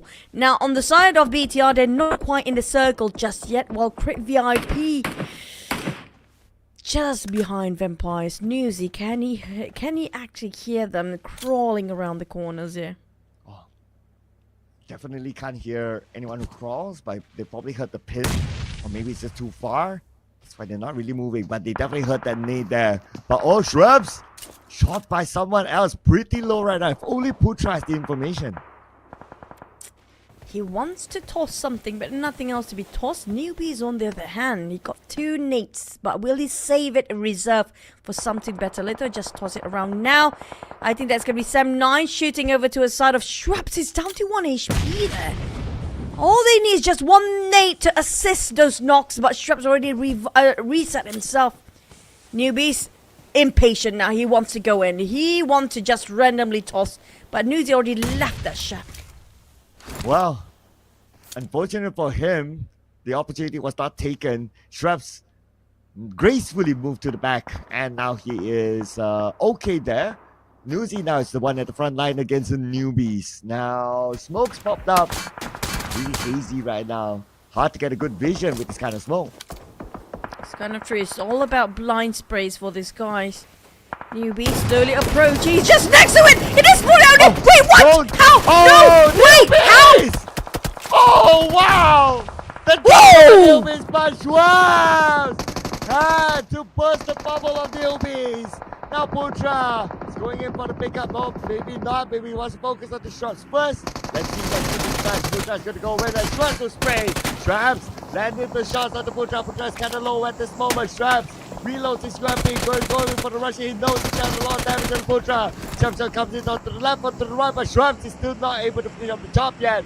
And it is UI from about TODAK Putra. Oh man, what a party pooper here. Number UI, oh my! Shrap's now getting back his revenge. They were playing Ring Around Rosie just now. 7-9 in trouble. VOIN is firing on top of 7-9 UI. UI now he got stuck himself in between the rock. These Davis is there as well. Oh my god! This is just digging their own graves. Well, let off cool because King of the Mountain it seems. Shrubs still not letting go of UI, though UI kinda helped Shrubs earlier on. Probably should have wanted to pull for example. Anyways, 7-9 is a team that's even more desperate for points. Now for Kenny on the lower ground. UI, oh wait a second! Shadows nated on UI! Who's spraying on Shadows, by the way? Origin tapping on Brian and 7-9. They are in shambles, limb by limb, taken out from left, right, and center by the teams. But the circle will shrink, and this is the time for them to consider whether to leave or whether to stay. Well, circle might force them to leave, and it will, especially teams on the left side. UI finished off by Schwabs, so it looks like revenge served. Also thanks to Disable who knocked down UI early on. Now 7-9 only has Kenny alive. Oh, wait a second. 7-9 has two other players, but they're quite spread apart. I guess they were trying to gain like the zone control, but now they lost UI, so the plan needs to change. At least Brian being picked up by the members back up again, so they still at 3 players. Not so much of a loss still. But the problem is, they got themselves a circle, yes, but Team Flash, they are gatekeeping VD or VOIN, who just got himself a last chicken dinner. Team Flash still having a full squad up there. Now they definitely already cracked that 80 points, so they definitely secured themselves a Super Sunday, I assume. But on the side of these Xaviers, on the other hand, they still need more points to go. 7-9 Kenny in a small shack, BTR playing around the pits area with the smoke. Lapa is trying to hunt for more. Okay, that's the end of Schwabs, and Kenny is the one to secure the point. So, yep, he took revenge for UI there. And now 7-9, 2 points at mark, and they're still gaining placement points since we have 5 teams right now. And let's see here. 7-9 still pretty okay within the circle, I must say. For how much longer? Because they're quite split at about for the side of 7-9. Hopefully they are stacked up as a team right now, because we haven't seen them playing as a team yet. Team Flash on the other hand, VOIN now climbing down the high horses, forcing the fight into the compounds of Team Flash. They have to fight either way. Razak going in left, right, and center now, going around the ring around the Rosie, trying to fight for one, but lucky enough they got the where are the shots coming up from? Boo boo hoo! Oh, all the way from downtown. Team Flash now fighting back. Batman, that's the final blow. On to Razak, who was on second floor, and that is it for Boy and Donkey. Not enough for teams here, ladies and gentlemen. And D Xavier might lose one player. I was drinking water, sorry. Jet Force BTR, sucks it down. Next is gonna be BTR. They are going back on fire. Down to one last player, but secure double digit. Wow, 2 teams going down. Maybe next one is gonna be BTR, but can they pick back up with 10 elimination on Team Flash's side? Even though they're being eliminated, double digit it is. DX, they only got 1 elimination, and that's the first one by Parjin just now. And BTR down to the last player. That is 7-9 still stand. Oh, 7-9, could this be the moment to score the chicken dinner? The chicken dinner that they desperately need. But BTR could use points as well. Same goes for D Xavier. In order for them to secure a better chance of getting into the Super Sunday, 7-9 has the circle control. Look at the spread here. As long as they don't lose individually, they'll be fine. But they sometimes a bit hard-headed for the side of 7-9. They decided to just go something that's unexpected. But Lapa, even though he's going solo, he's still one of the most aggressive player that is when it comes to spraying. Xavier's got himself those elevations, but barely getting into the circle in less than 40 seconds away. There's no more circle left, and whoever been clipped off by the blue zone first will have to know the fact they have to go advance, and that's going to be them having their placement maybe in the 3rd place. Speaking about advancing, Xavier is the one that needs to advance first. Shadows with smoked up vehicle, not the best of ideas, but the rest of them can still charge in. And they're going to put focus on the 7-9. BTR is there as well with Lapar taking off Erangel. And looks like BTR being eliminated by the Russian by Xavier. Now it's goal time for 7-9. They need to clean up the final member of Xavier. Where is he? Where is he? Where is he? He's on the other side. Oh, it's quite far. It's going to be Levi. Oh, Shadows. Brian spot him out. He can hear the audio cue of those UAZ. But you know what? Shadows just going to jump down and try to get himself slowly approaching towards Lambo. But Brian will be the one that going for off angle. Shadows, if he's not being careful, there's going to be 3 different angles entirely for him to cover himself up. That finish off Lambo that time. But Shadows is all about time now. There's no way Sam9 going to watch this one, right? Yeah, there's pretty much no way. It's a matter of whether he denies that to blue or not. Two names that cross off the shadows. He choose time to fight back. Another name, right by his face, stretches his health down to 50% of health. Brian, a knockdown. 2 more to go for the side of 7-9. Shadows, unless, I don't know. This is going to be probably an insane chicken dinner if Shadows can pull it off. It's going to be a huge clutch because they're already down to 2 players left. He's still got one last first aid on the side of Shadows. Here comes Amoli as well. If he actually plays with the Blues, but lucky for the side of Sam 9. They were actually not really lucky. They secured the chicken dinner. Not the biggest one, but a chicken is a chicken. And that's a 10-point plus eliminations in there around 3 to 4. It's going to be more than enough to have a good setup for tomorrow. Such a huge relief for Sam9, who was at the bottom. This chicken definitely will boost their morale up and will set themselves up for tomorrow. Sam9 on fire, and hopefully they can bring the burn to the other teams from Group A in tomorrow's matches. Whew, what a day here today. But that's going to be the ratting time for Group C with the winning stat Chicken Dinner do coming up from the side of Sam 9 despite it being eliminated quite a number of time early on, like UI and Brian always the first few. But when it comes to damage output, you have to give it to Kenny. I think everyone trying to do their best, but well, not too much damage received on the side of Dab 0 and that. Wow, 0. That is a new record. I can't go any lower than 0, right? And still got 3 eliminations in the process, so that's great work by them. But Kenny is our MVP this time, though 1 elimination, but the ratio of damage 390, so that's a lot of work that he has done for Sam9, and he also received only 17 damage, which is very low. Well, so far for the side of Sam 9, I guess they played it smart this time, not being too far apart from each other, because that's where they start to lose their members when they split at their formation. Immediately trying to do a different side of strategy, trying to divide and conquer.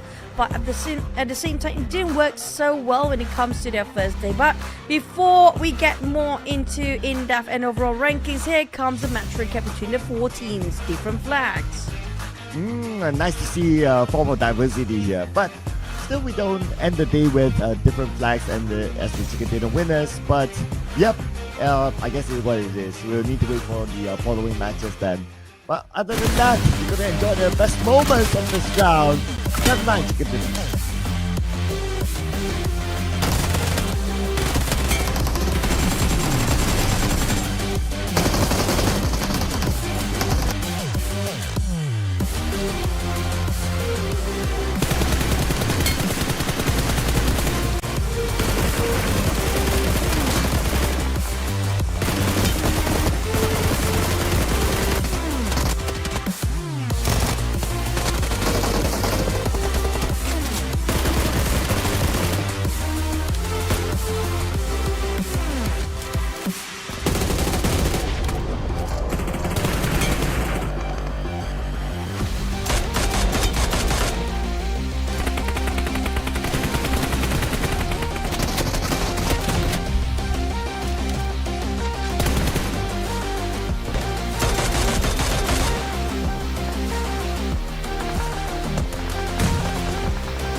Now, despite they got themselves the chicken, but they pushed down to second place. Here with BTR taking over the reign and number one spot with 11 eliminations. Scored another big one for the double-digit eliminations once more for BTR, their first day of debut.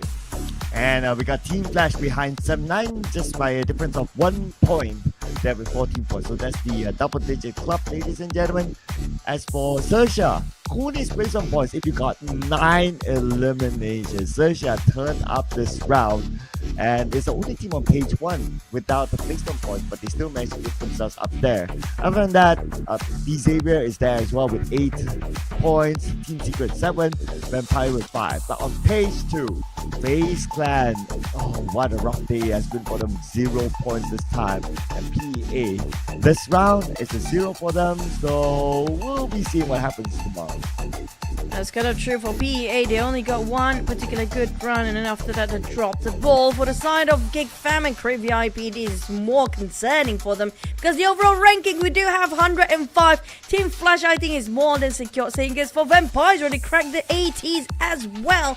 Now, despite Alter Ego being pushed down to 4th, they haven't played at all today, so they'll be playing tomorrow. That's going to be a huge jump later whether AE can overtake Boom tomorrow or not. Ooh, 78 points, and the difference between them and Boom is like 27 points with 6 games. 27 points, 6 games, Alter Ego. Why not, right? Doable.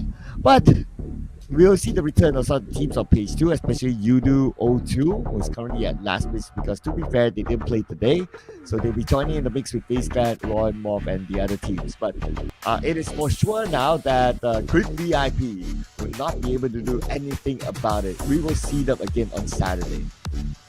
It's a confirmed Saturday play for the side of Crave VIP. GEEK Fam, I have a feeling they're a bit shaky as well because only the top 8 teams are confirmed to get into the Super Sunday, while the rest of the bottom 16 will still have to fight for more.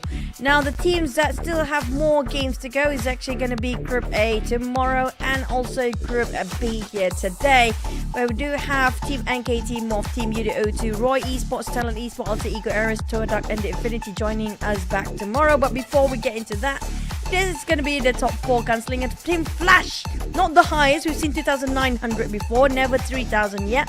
But Team Flash, they're quite consistent for the past 2 days here in week 1. Other than that, BTR 1,847, and we got Team Secret up here as well to get the XERXIA 1,274. And on the other stats, looks like we're going to pass it back to our host. Take it away.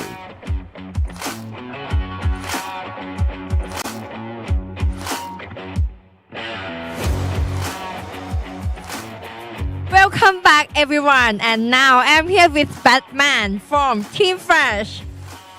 สวัสดีค่ะ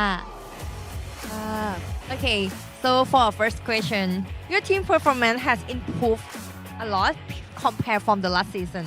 Any change do you made it? Team mình đã có một màn trình diễn rất là tốt so với lại mùa giải lần trước ấy, thì không biết là team mình đã có những thay đổi như thế nào trong mùa giải lần này. Mùa giải lần này thì mình cho Conti ra sân thay vì dự bị. I think for this season we have some change in terms of like the team member. We let some member rest and some new member come in to play. So it makes your team improve, right? Yes. Okay. Is there any team that is your treat this season? Em nghĩ là đội nào là đối thủ đáng gờm đối với đội mình ở mùa giải lần này? IQOO là đối thủ đáng gờm với mùa giải lần này. I think the team that I consider a threat to my team is Alter Ego, AE, from Indonesia.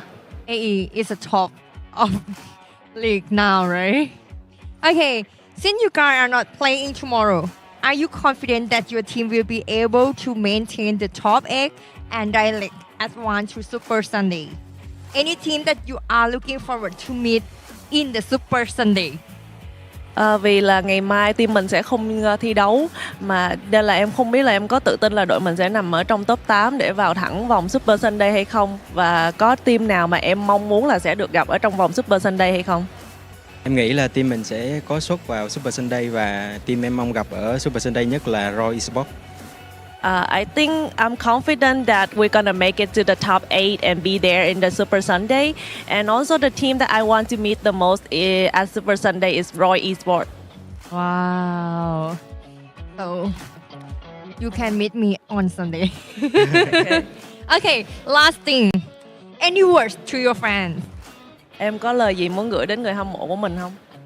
Hãy ủng hộ team mình trong suốt mùa giải mùa hè ở lần này ở Thái Lan.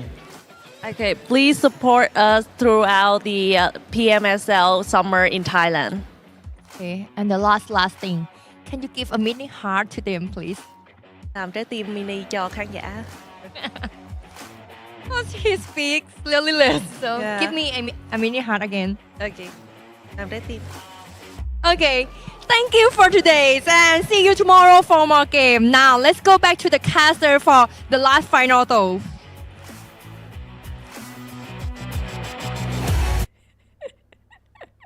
You can meet me on Sunday. Yeah. We will be here on Sunday for sure. Yep. You can meet us on Sunday too. I can't No. even. That's so cute, by the way. Thank you so much, Boo. I think I love the interview now. But also interesting, coming up from Team Pleasure, looking forward to go against Roy. That's kind of an underrated team for Roy because we've seen their firepower before. Not many teams mention them enough. Well, and it's also like the bragging rights, right? If they can take out somebody from their own country, it's like, hey, we want to be the best team in Vietnam. So, Team Flash, they so far doing so good. I mean, if we even compare them to how Xavier has been doing today, Team Flash is, well, even better than Xavier. I agree. Despite the Xaviers, they are one of the legacy teams, one of the legacy of PMCOs even. But it just shows that a different standard, a different era is coming to wipe out all the old generation, showing that what they can and what they are made of. And Team Flash, I assume they are quite comfortable, might actually be in Super Sunday and definitely be in Super Sunday. But who will be in or out for tomorrow instead? Yeah, that will be the big question, because by the end of tomorrow, we'll wrap up the group stage and we'll find out who are exactly our top 8 teams in the Super Sunday and who are the other teams who will need to play the last chance qualifiers. And from there, we'll pick the best 8 teams to be joining the first 8 teams in the Super Sunday. Now, in case you're new to the format, the points will be carried over onto the last chance qualifiers. So whether they have qualified, whether they are at the very end, right? Okay, I'm trying to find the right words here. Whether they're at the very end and they felt that, oh, it's just too far for us to catch the top 8, they still need to gain the points, because that will be their starting point on Saturday.